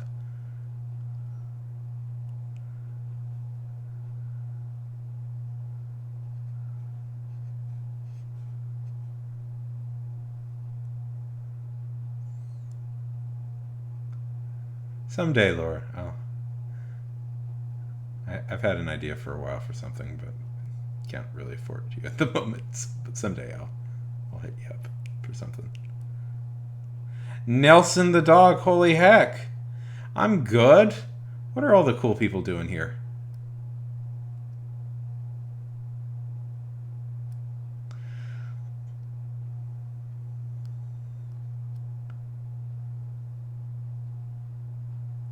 I'm doing good. I'm doing good. I'm relaxed. We did a bunch of writing today. I technically should change this over to art, but I don't know if I'm going to stay doing art after goofing around with this.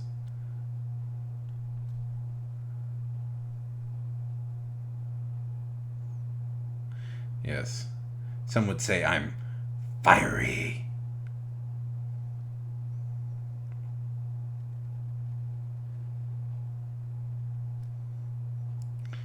So what's going on, Nelson, my bud?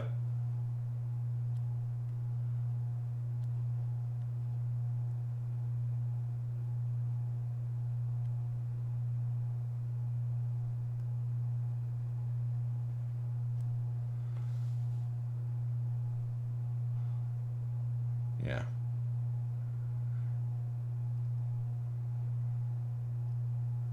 How's your shop going? Nelson, yeah.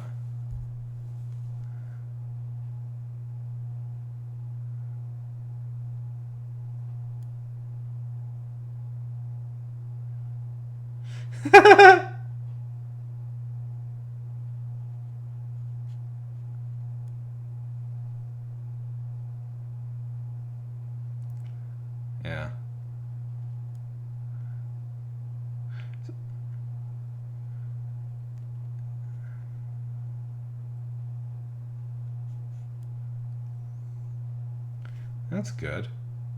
So everybody. Why didn't you so everybody, here's the story. Why didn't you all see Ant-Man Quantumania? Those bastards. I blame listen, Disney's Q4 profit. No, I'm kidding. I don't care about Ant-Man. Oh.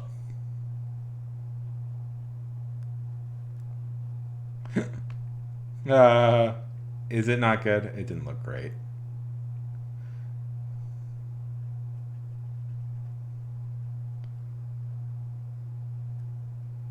I do like Paul. I like Paul Rudd too.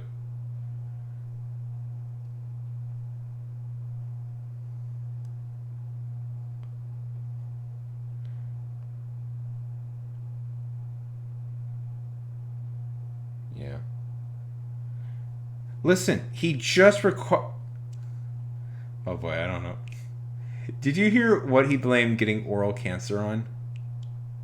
That will always be the funniest, like, most bizarre thing I've ever heard a celebrity say. One of the most. Did you guys? So he had oral cancer, and he gave this truly insane interview about it.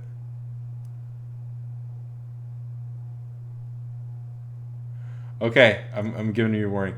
He said it was because he. He said it was because he gave.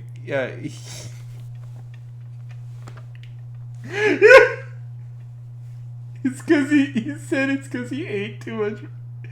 He did too much oral sex on women. That's why he got cancer.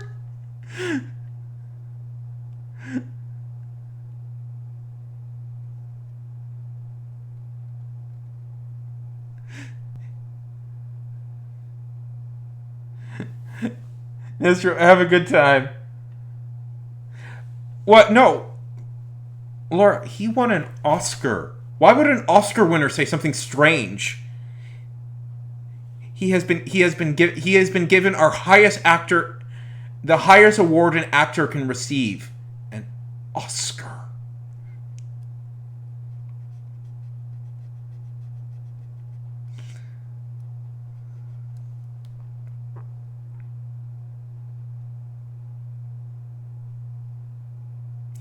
An Oscar. It's an award other actors give actors. And they're never wrong about anything.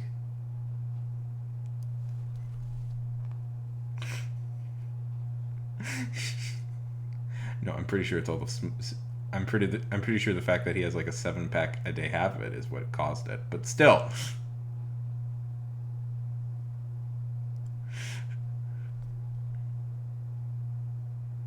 Anyways, I will forever think about Michael Douglas saying that from now on. Any movie I ever see him in, that will be my only thought about him, is that bizarre where he said that.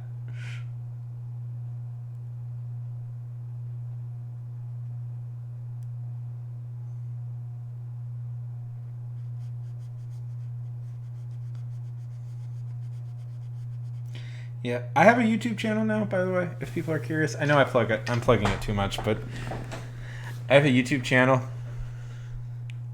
Yes, it was Michael Douglas who said that, not Paul Rudd. Oh, Paul Rudd is a sweetie. Paul Rudd would never say something like that. And I was like, and I do cover like a lot of superheroes and comic book stuff on there.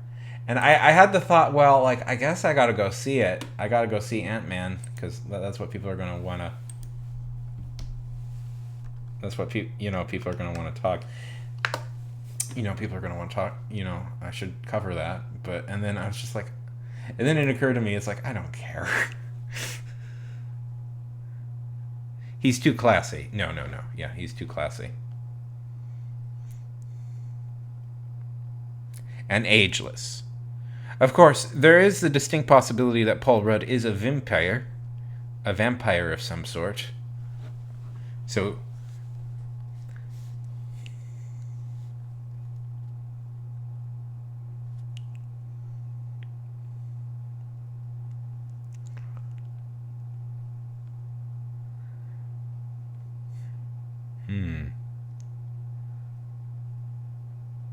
Well, that is curious.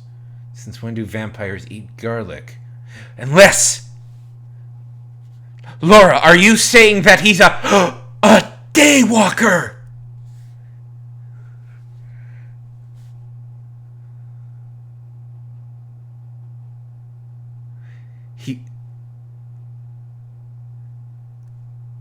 Dun dun dun.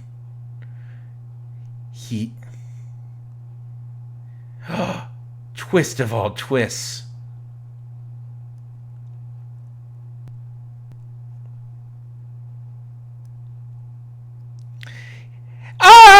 Fighter of the night, man. Champion of the sun. He's a...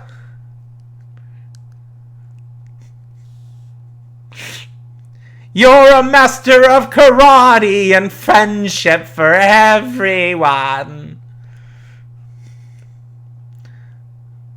Dayman. Oh.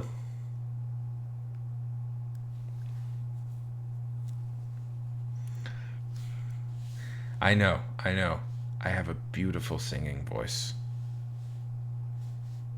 I really should release an album. Like Vin Diesel does.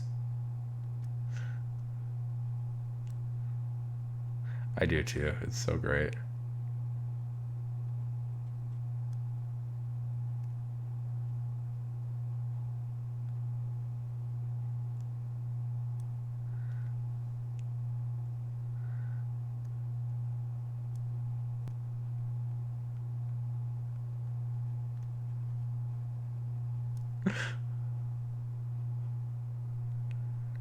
No.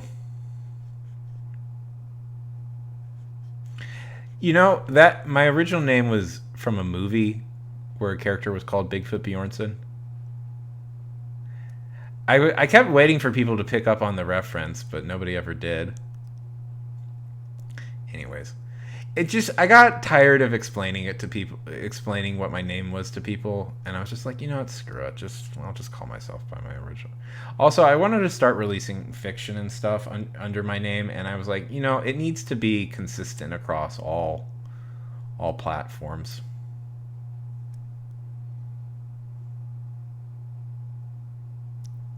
Yeah.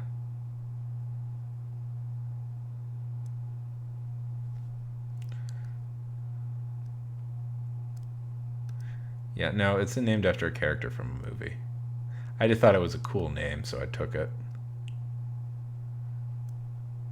But I also, I'd been thinking about changing it for a while, and then I decided it's time to just move on.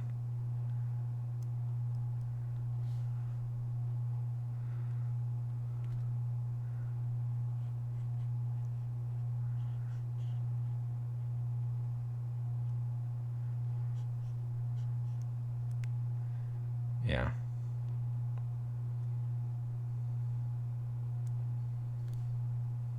Although I did add my middle initial, Sean R. Arnold, because I have to be a little bit special.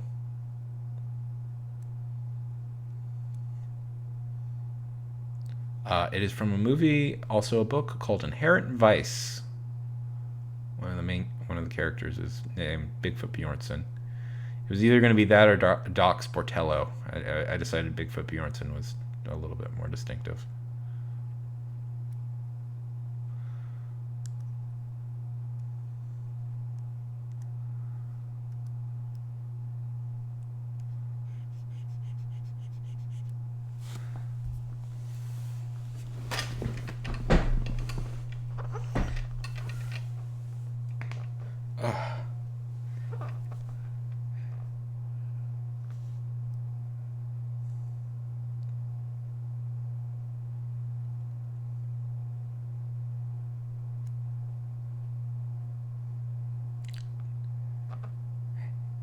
Well, one of the problems with my old name was I couldn't remember how to spell it, and I kept having to look up how to spell it every time I had to log into something.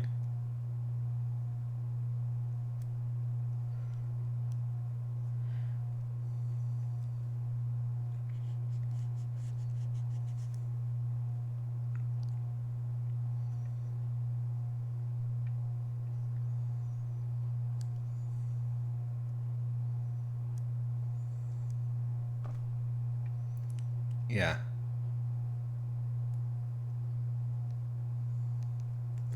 So I decided that was probably a bad idea.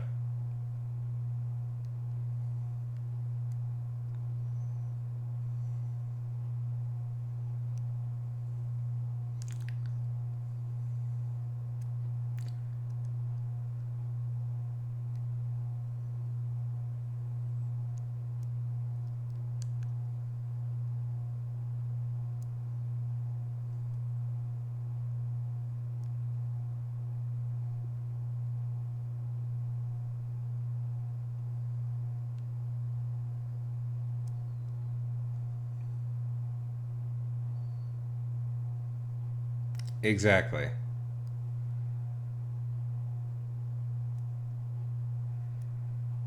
One second. My breakfast is arriving very, very soon. Let's see, how does this look without the pencils? So I've recently started getting into digital art. Like, it's a new thing for me. And the thing I've noticed, like, the thing I'm still struggling with is, like, I think I'm not as good. So, the inking step is always a little bit of a difficulty for me.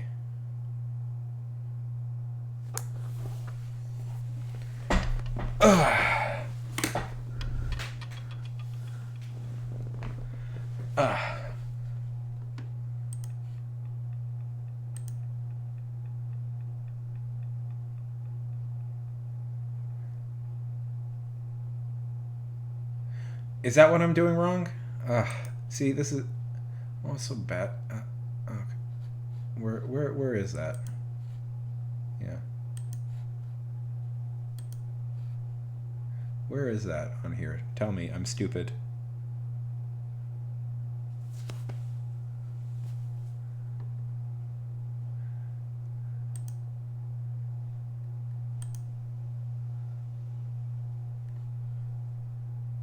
Is mode flow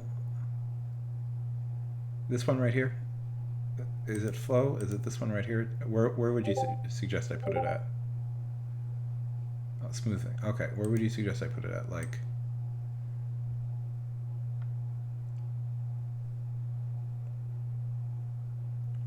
Okay, thank you. Thank you for that.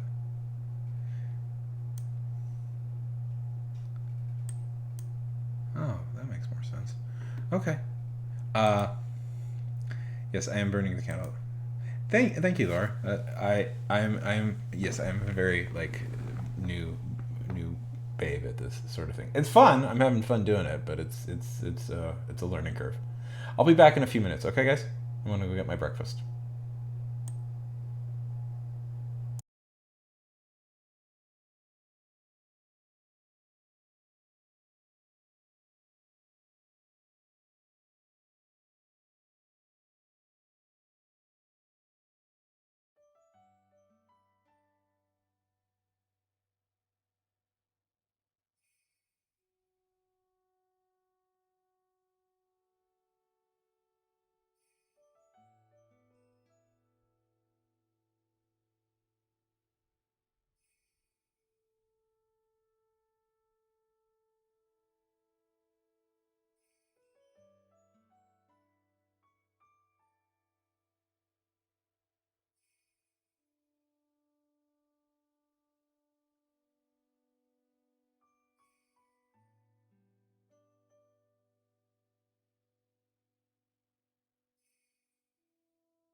Hello, I'm back. Yes. Did I? Sorry if I accidentally called you by the wrong pronoun. I do try very hard to, like my, Twitch has like taught me to just say they at all points, because it's like, you never know.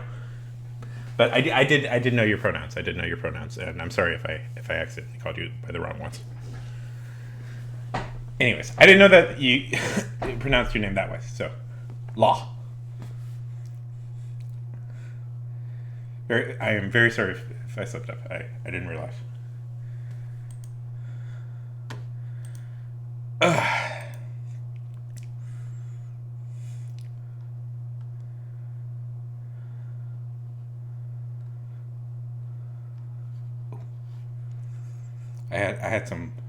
had my breakfast, or technically dinner, but no worries, no. It's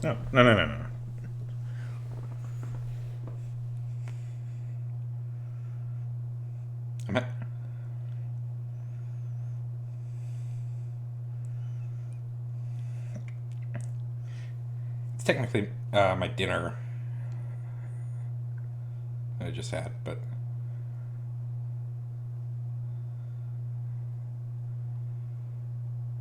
let's see.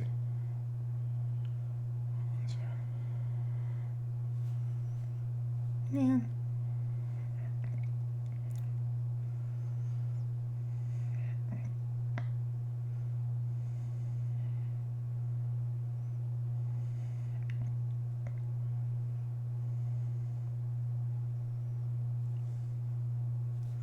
So what are we working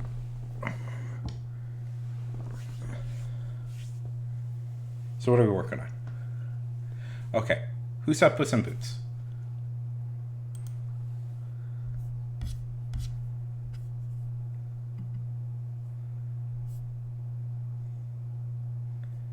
I just saw Puss in Boots. I just saw the new Puss in Boots movie yesterday.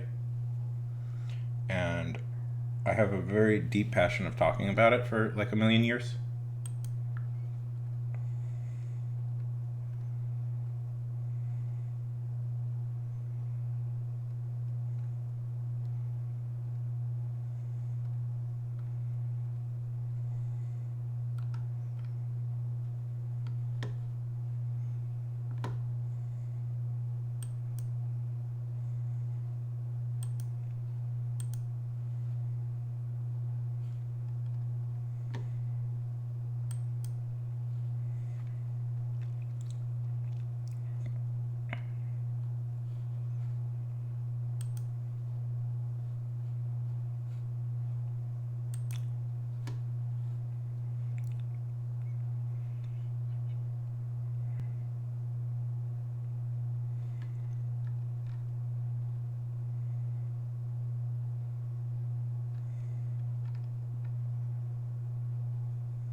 Okay, international audience here.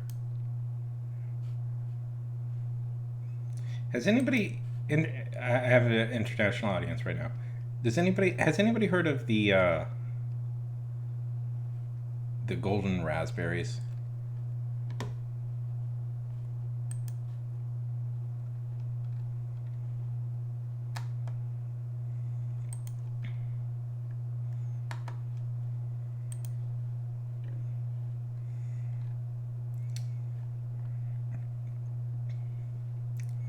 Yeah, that's what I thought. The Golden Raspberries are a dumb joke award that they're giving out here in the U.S. That they're the opposite of the Oscars, where the Oscars are where they award the worst performances, and I always think it's such a funny.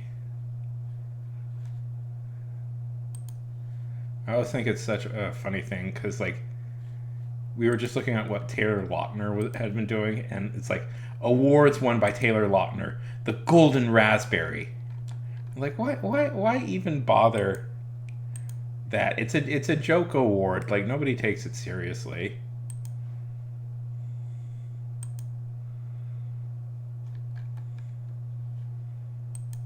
And arguably, it's even they get it wrong more than the Oscars do, which is kind of ridiculous.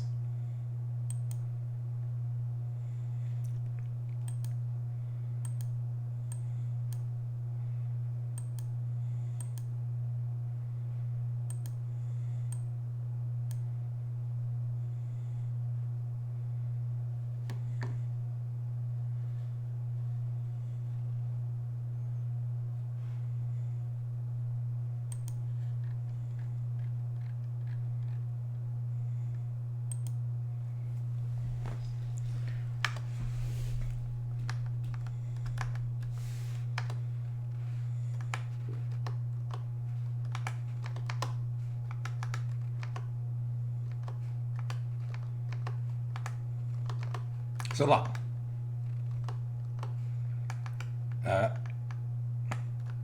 So I guess I was gonna ask what's the latest movie you've seen, but I guess that would be Ant-Man. I'm throwing out there. Anybody see? I don't know. I mean, part of the reason I didn't want to see Ant-Man was because the Evangeline Lilly, who plays Wasp, is kind of a shitty person in real life, and there was a part of me that didn't want to like reward her. She's super, not to get into it, but she's super anti-vax. Well, that's good. She's super anti-vax, if people are curious. Yeah.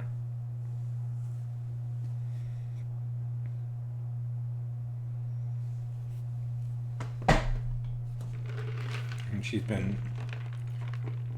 been working behind the scenes to, yeah. Does she really have barely any lines in it? Yeah.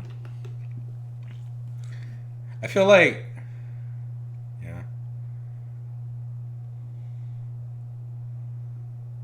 People, I had heard that like they seemingly cut down a lot of her lines. Like they cut down a ton of her lines just because, or something. I don't know. She was on the television.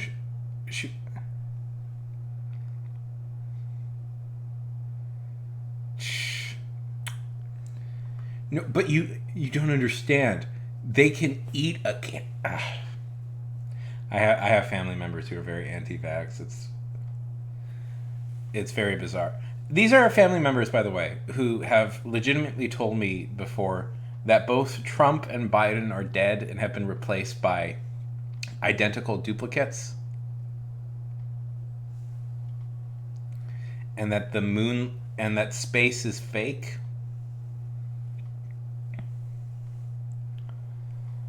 They don't necessarily believe in lizard people, but they believe...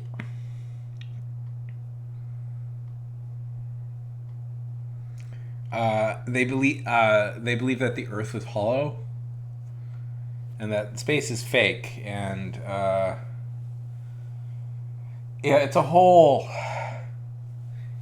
You know, it's a shame because I'll have like these like perfectly pleasant conversations with them. They're nice people, and then you just talk to, and then they'll go like, "Well, you know, Trump is dead. You know that Biden and Trump died, right? And that they've been replaced with replicants." I'm like, right. I forgot you're the crazy people of Crazy Town. But yeah, they're super anti-vax.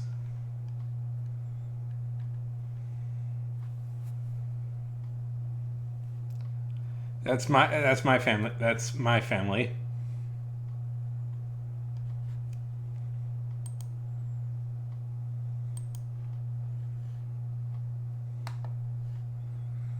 I don't know if they believe in lizard people, but who knows, maybe they do. Listen, a former soccer player said... Listen, a former soccer player said that lizard people were real. So, you know.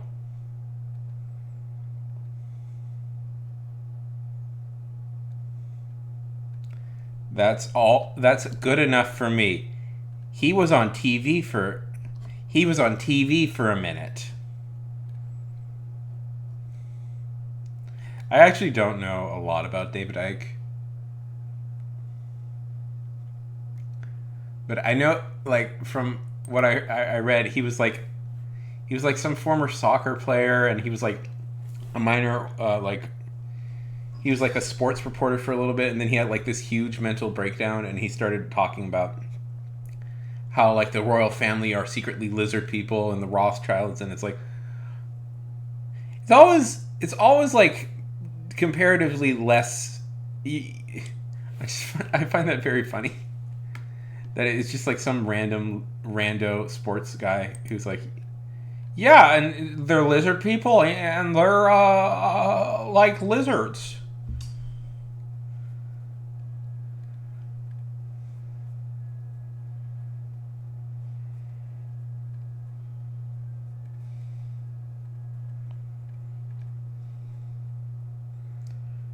Anything you're looking forward to? Like any movies or TV shows and or books and or comics and or games?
I I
so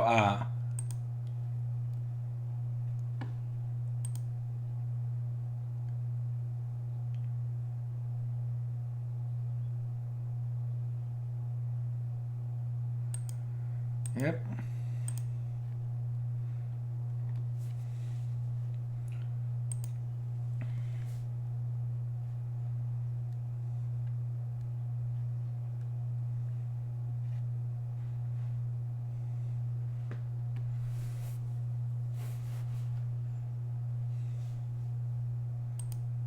So I released a video today about Bill Finger. I released a video today about Bill Finger, the real creator of Batman, if people are curious.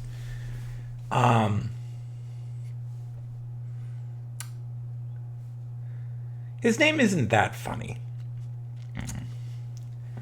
But apparently a lot of teenagers on YouTube think it's very funny that his name was Finger.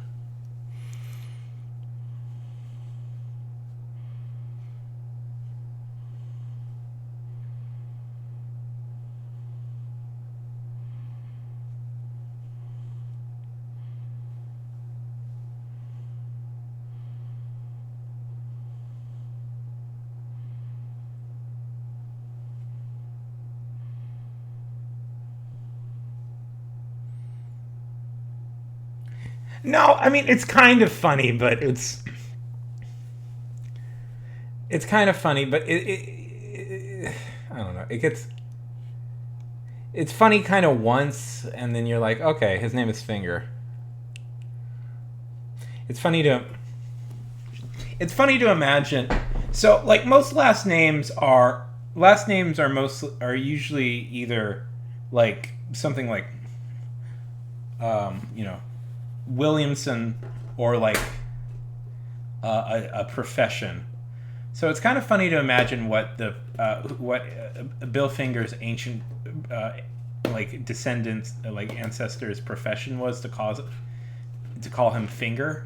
I was just thinking, like, did he steal fingers? Was he a jeweler?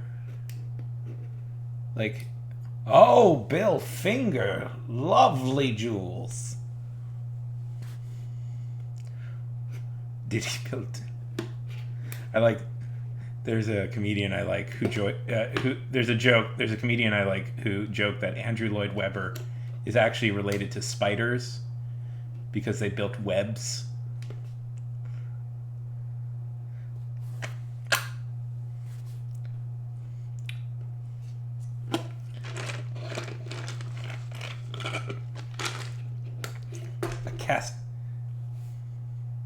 A Casanova par excellence.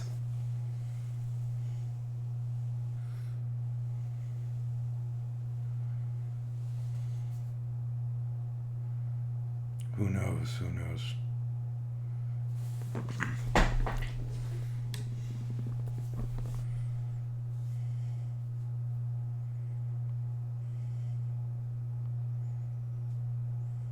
Okay, this is an important question for everybody in chat. Who is your favorite superhero?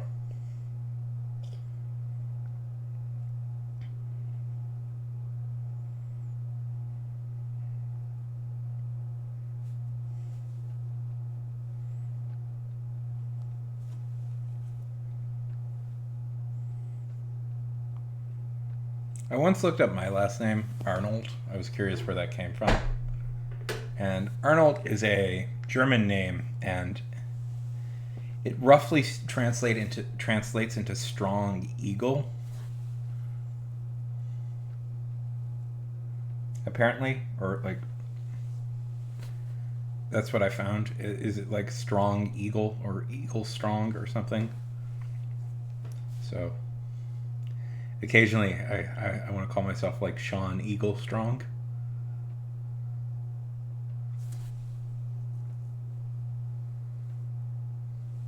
I think that's a good last name, a proud last name. Of the Eagle Strongs.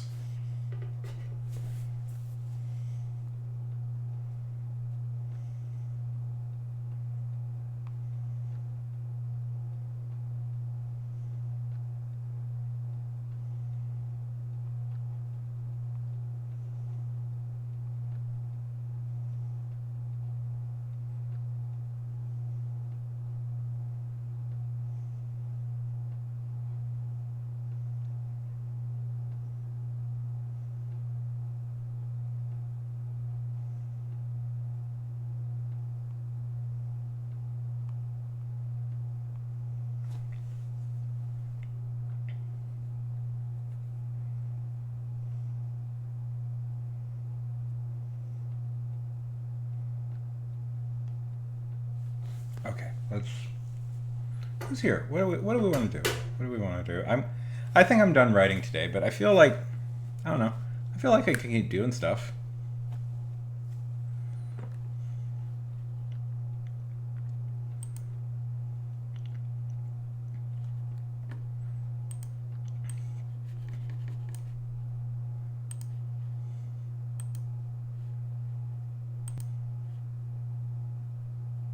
How dare you? No, it's fine. Oh, nothing. Nothing. Just keeping the conversation up. Who's here? I was just asking who's still here. Who's your favorite superhero, Law? I've actually been on for, I think,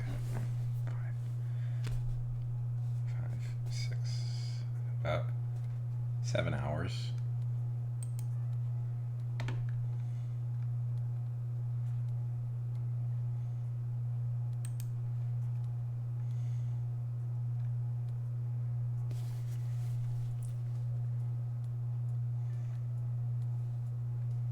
Theoretically, I could log off, but then what would I do? What would I do? What would I do?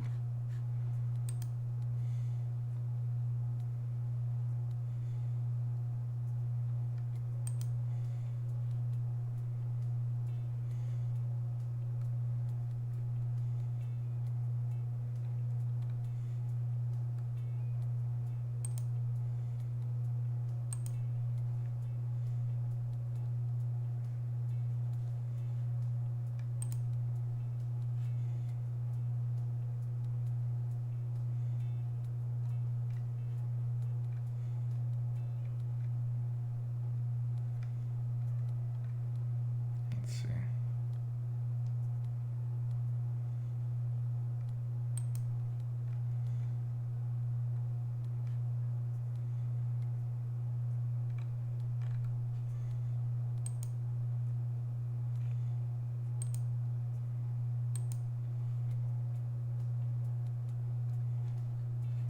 Okay, let's do something. Let's do something exciting. Let's do something thrilling. It's going. I have a few ideas burning in the fire. I want to make. Have I told you about this film that I'm working on? I'm sure everybody's bored of it, but listen, it's not a great experience, and my only. I'm working on kind of a. This isn't my project. I'm working on kind of a movie. It's not a particularly good movie. It's not even it's not even the guy I'm working for. This director, he's kind of a. Do you know The Room? Have you seen The Room? Have you heard of The Room? He's kind of like a Tommy Wiseau figure. In that. Yeah. So this guy I'm working for is kind of a Tommy Wiseau figure in that it's a not particularly good movie that he's self-financing. Yeah. Well, one thing, if I could blow your mind.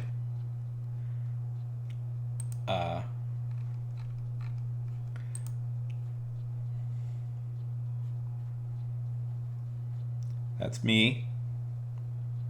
That's Tommy.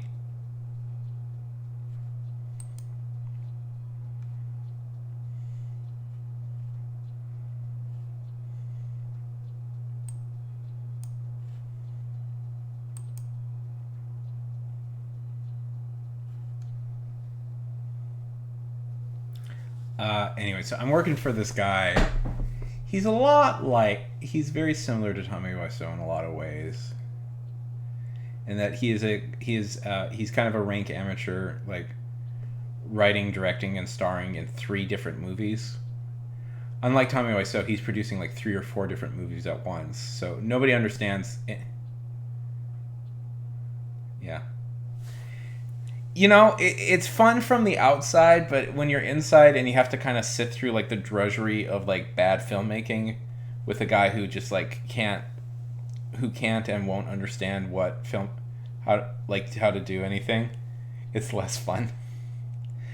I mean, I would let him go, but I'm in charge of the camera, unfortunately. So I'm like pretty much I have to do a ton of stuff for him. I mean, I'm being paid, so that's why I'm putting up with any of this. I would never do this for free.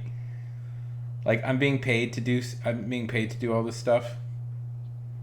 But, you know, it's so that kind of inspired me to, like, I really want to make a movie myself. Like, I really want to, like, I want to, like, make, like, a film project myself, because I haven't done that in a long time. Oh, great. Thank you for the commercial right this second.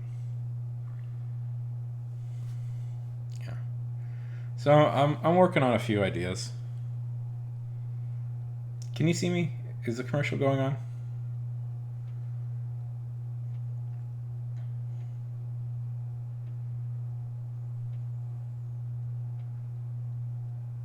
I'm watching this Pokemon commercial here, and it depicts families being very I'm watching this Pokemon commercial here, and it depicts grown adults being very happy to watch, like, the Pokemon cartoon, and that's not my experience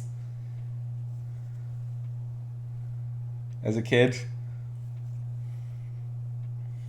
But yeah, so it's a fascinating.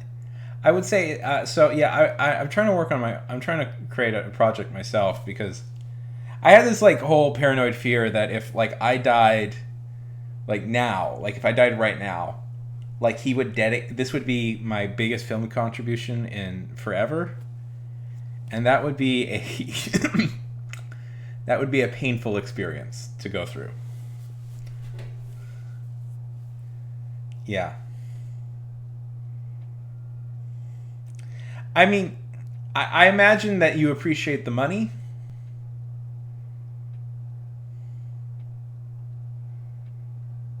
Like, the money is very appreciated.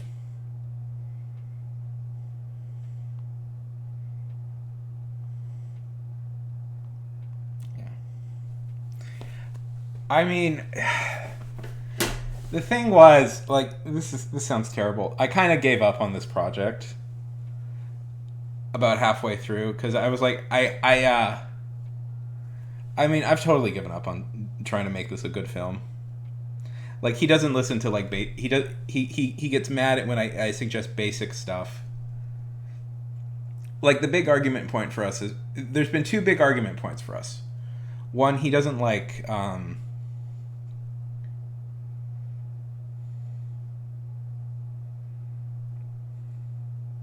yeah. Well, and you are. I mean, I've seen your stuff. You're talented enough that I think you're at a point now where you can say no to you can say no to projects. I am unfortunately not in the position to say no to projects at the moment.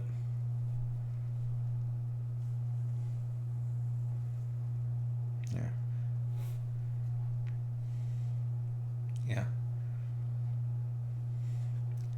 Although, ironically, like, I think, I'll say this, film students of the world, work on, like, a really bad movie, because it'll teach you literally everything you need to know about filmmaking. Like, in some ways, like, this whole experience I've gone through is, like, it's teaching me how to make a good movie, like, really. Yeah. No, I assume, of course, you love everything you've worked on. But it's quite, you know, like, this is, in some ways, this is better than film school, because it's teaching me exactly what not to do. Like, a big point of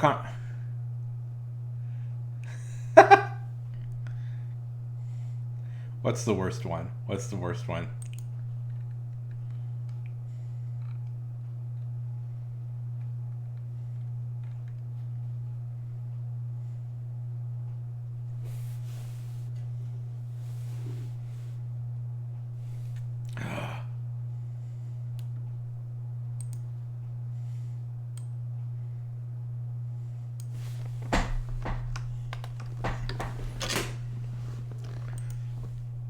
I won't, let's see.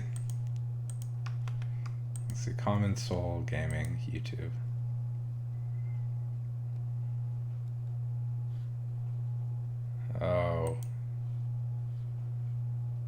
not.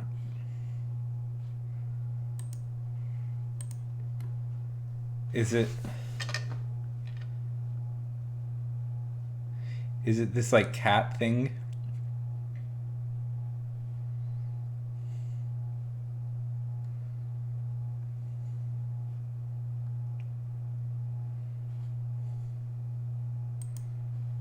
I mean, the modeling is strong. The model. Ugh, that's modeling is strong.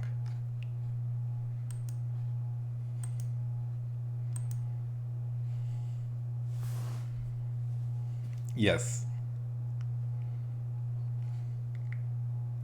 Doesn't look good though. It.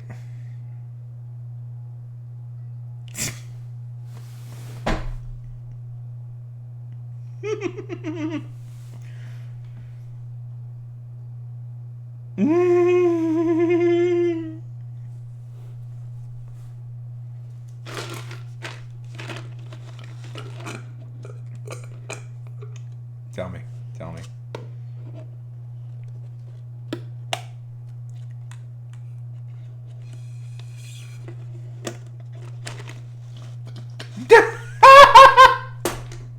This is mean. This is mean. This is mean.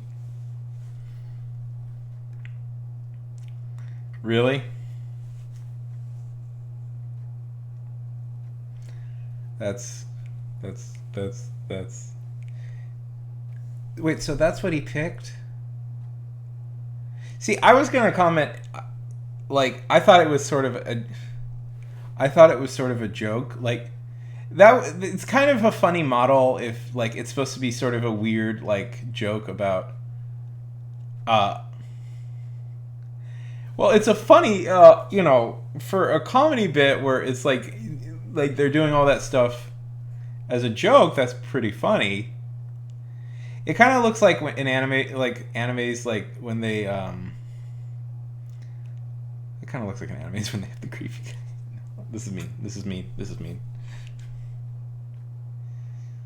Yeah, this is mean. I'm gonna leave a like on his video just to be nice.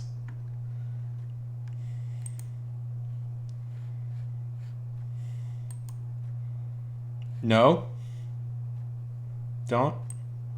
Then no. Okay.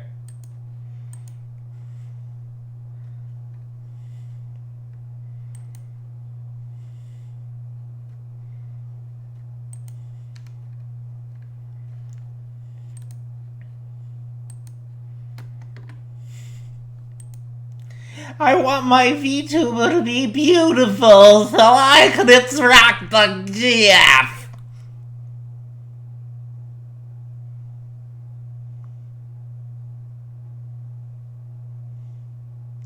No, I won't. I won't.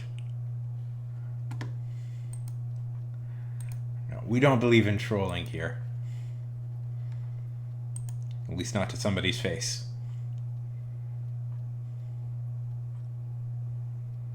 I wanted to be beautiful.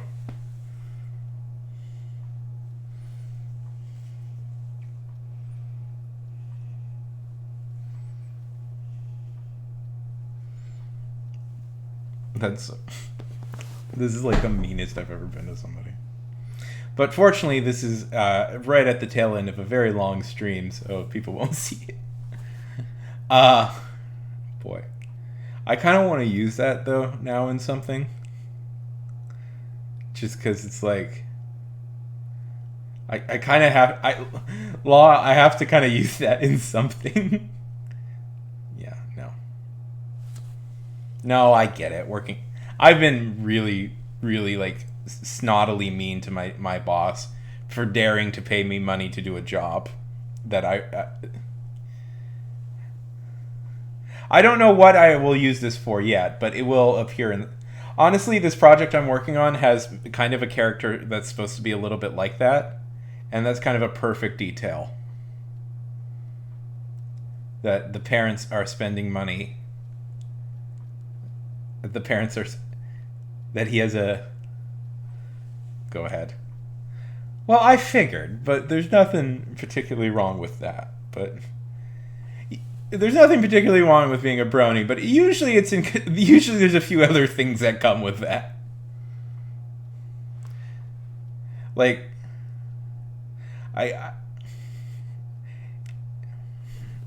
usually that's a tip of the iceberg issue.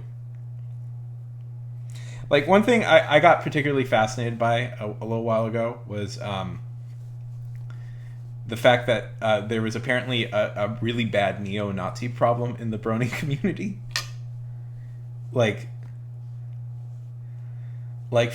Somehow they couldn't, somehow neo-Nazis had gotten super into bronies.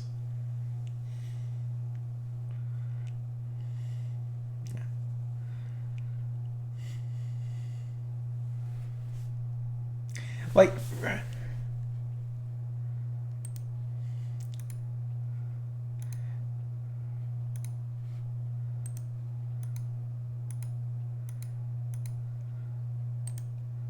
was looking at his thing.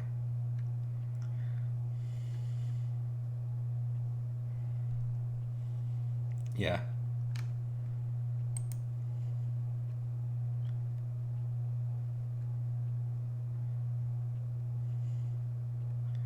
Kind of want to see his Twitch thing.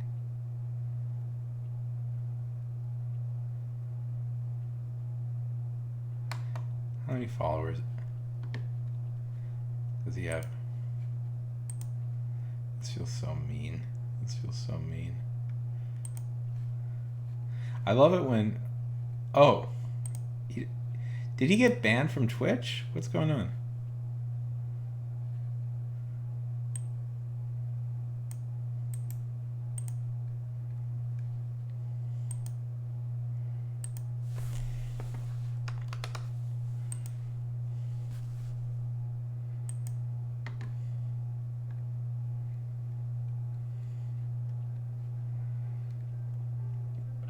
Okay. Listen, he can stay where he wants. I'm not going to be mean. I'm not going to be... Nope, not going to be mean. I just had to very egally conscious ensure that I had more followers than him on all platforms. Very, very, very, very, like, ego.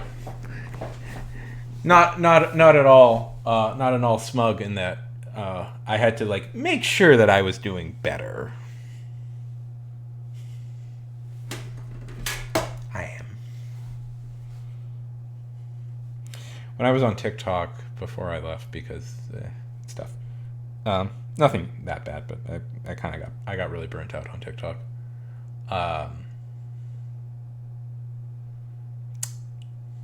saw this one girl who was like a real shithead. Yeah. I mean, it was fun. TikTok was fun until I decided I needed a little break from it, and then I realized I was so much happier without it. Like, because I was spending just hours a day on TikTok, just randomly scrolling through videos, and the second I stopped using it, I was like, I feel better. I feel healthier. I feel happier. I'm not like just spending hours. Yeah. Oh, Twitter. I got off immediate. Twitter. I quit Twitter like literally the day before Musk took it over. Like before they announced Musk was taking it over, and I'm like, I've never best decision I've made in my life. Yeah. Yeah. I used to think that I don't know. Well, you know you're. Yeah. But the feed is always going to be horrible. If I can speak honestly, speaking honestly, Twitter will never get better. You know, if there was a way for me to just like, I had a thought once, like if you had something I think would be really helpful for creators is like a device, is like an app or something where you could upload your work, like upload stuff and check your stuff only, like upload your stuff to like websites, but that's all you do is just upload. You don't engage with any other content.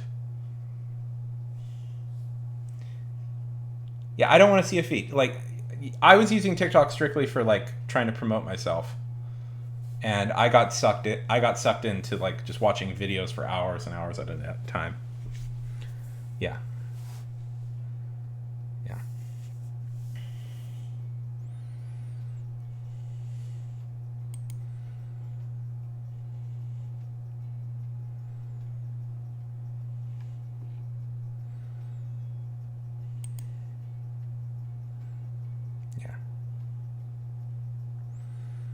No, I mean, I watch. I'm mostly like focusing on my like YouTube channel and stuff like that nowadays. And I prefer that. I way prefer doing YouTube to doing TikTok.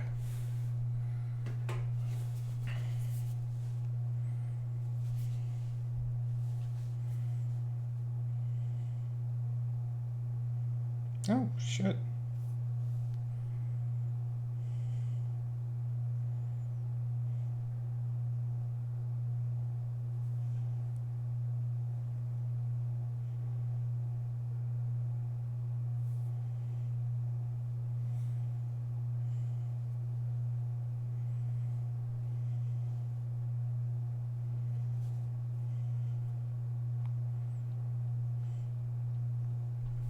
Finally.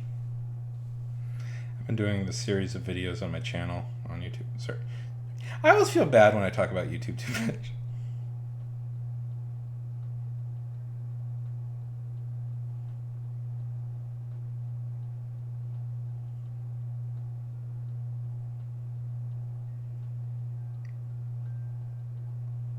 I literally just had a shot.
But like my opinion about Twitter is like Twitter will just never get better. Like there's no way to make it better, and like I quit Twitter because of that. Like I quit Twitter because like there's like I realized what Twitter responds to is engagement, and that's all it responds to. So anything you engage with, any anger, any opinion you share, they will just show you the thing that will cause you the most engagement. And the most engagement is things that people get mad at. And so any active use of Twitter is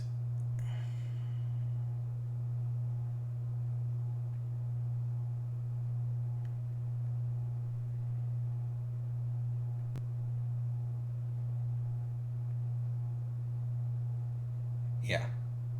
It's but no, but it'll always just be that.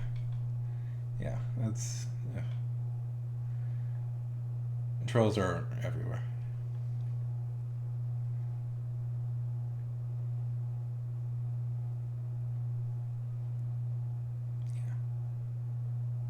Yeah, I feel like that's the best way to engage with it. I mean, ever since it became like yeah. But I mean, ever since it became like Elon Musk's like personal playpen, it's just going to be more of those guys. It's just the lesson I learned from Twitter is Twitter will not.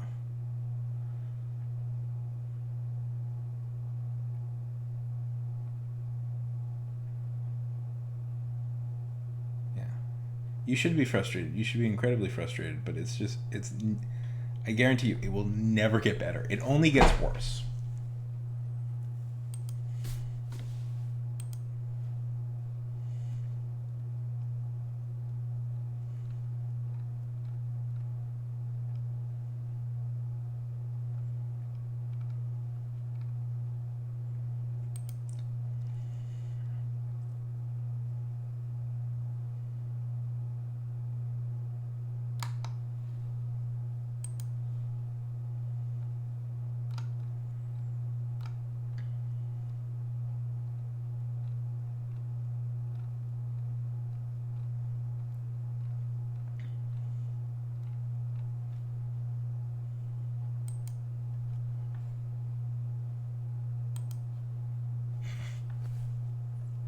I'm just thinking about it. Like, oh my god, like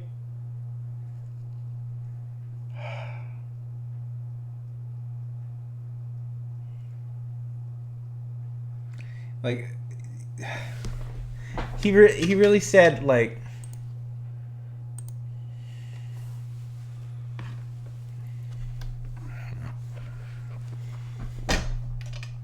he really said like he wants a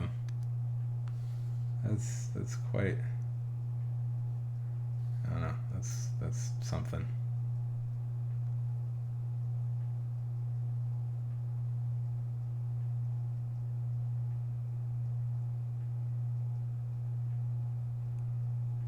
Wee.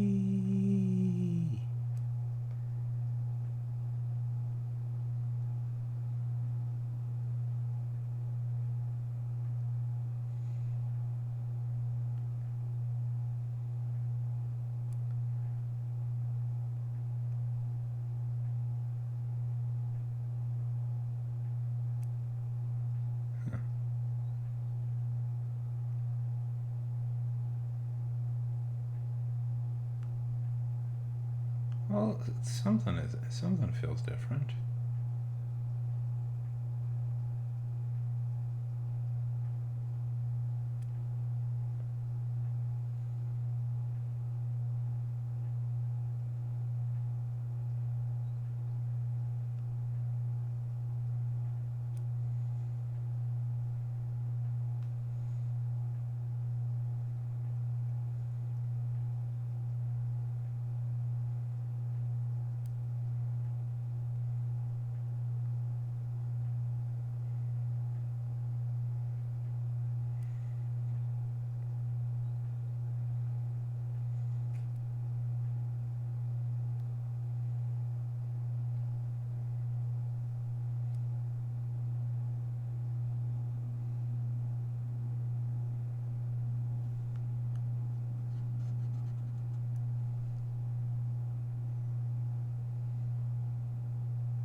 I think I'm supposed to have that.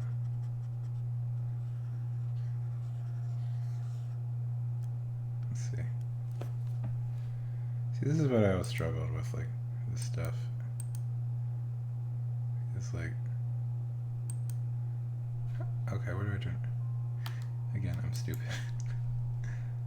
Where do I turn pen pressure? I thought I had pen pressure on. I guess I didn't.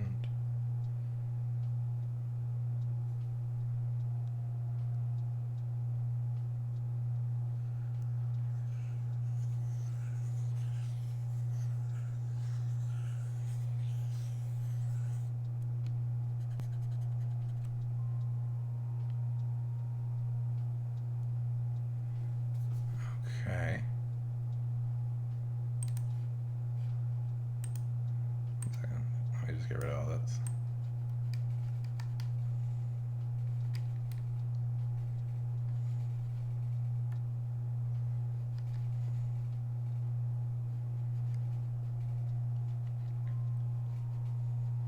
I'm glad you're here. You are helping me figure this stuff out.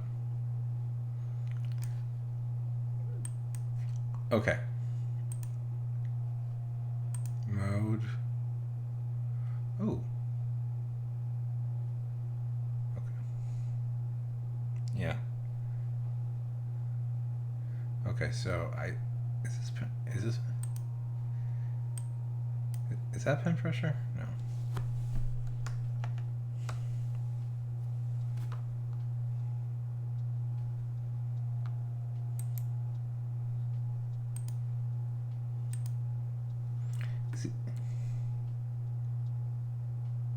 Oh, so that's the right button. I had it right. Okay.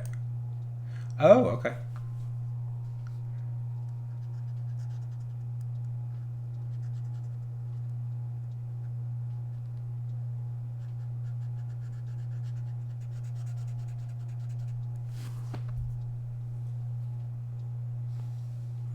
That's interesting to know.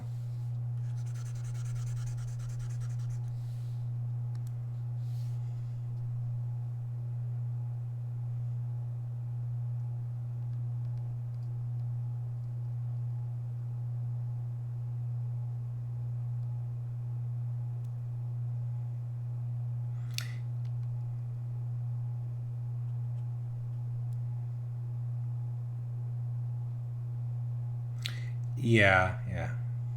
I did know that. I just wasn't doing it. Okay, okay.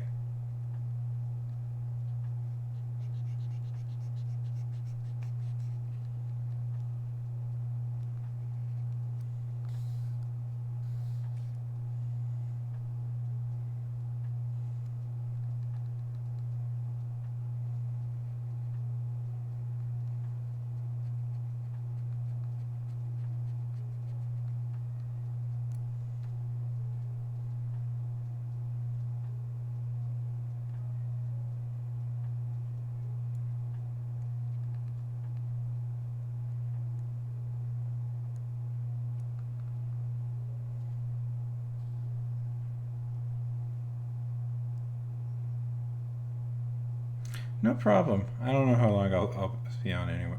You know what? I'll push this to a 6 hours and then call it here. You know, you know what? Let's call it here. I think I did enough today.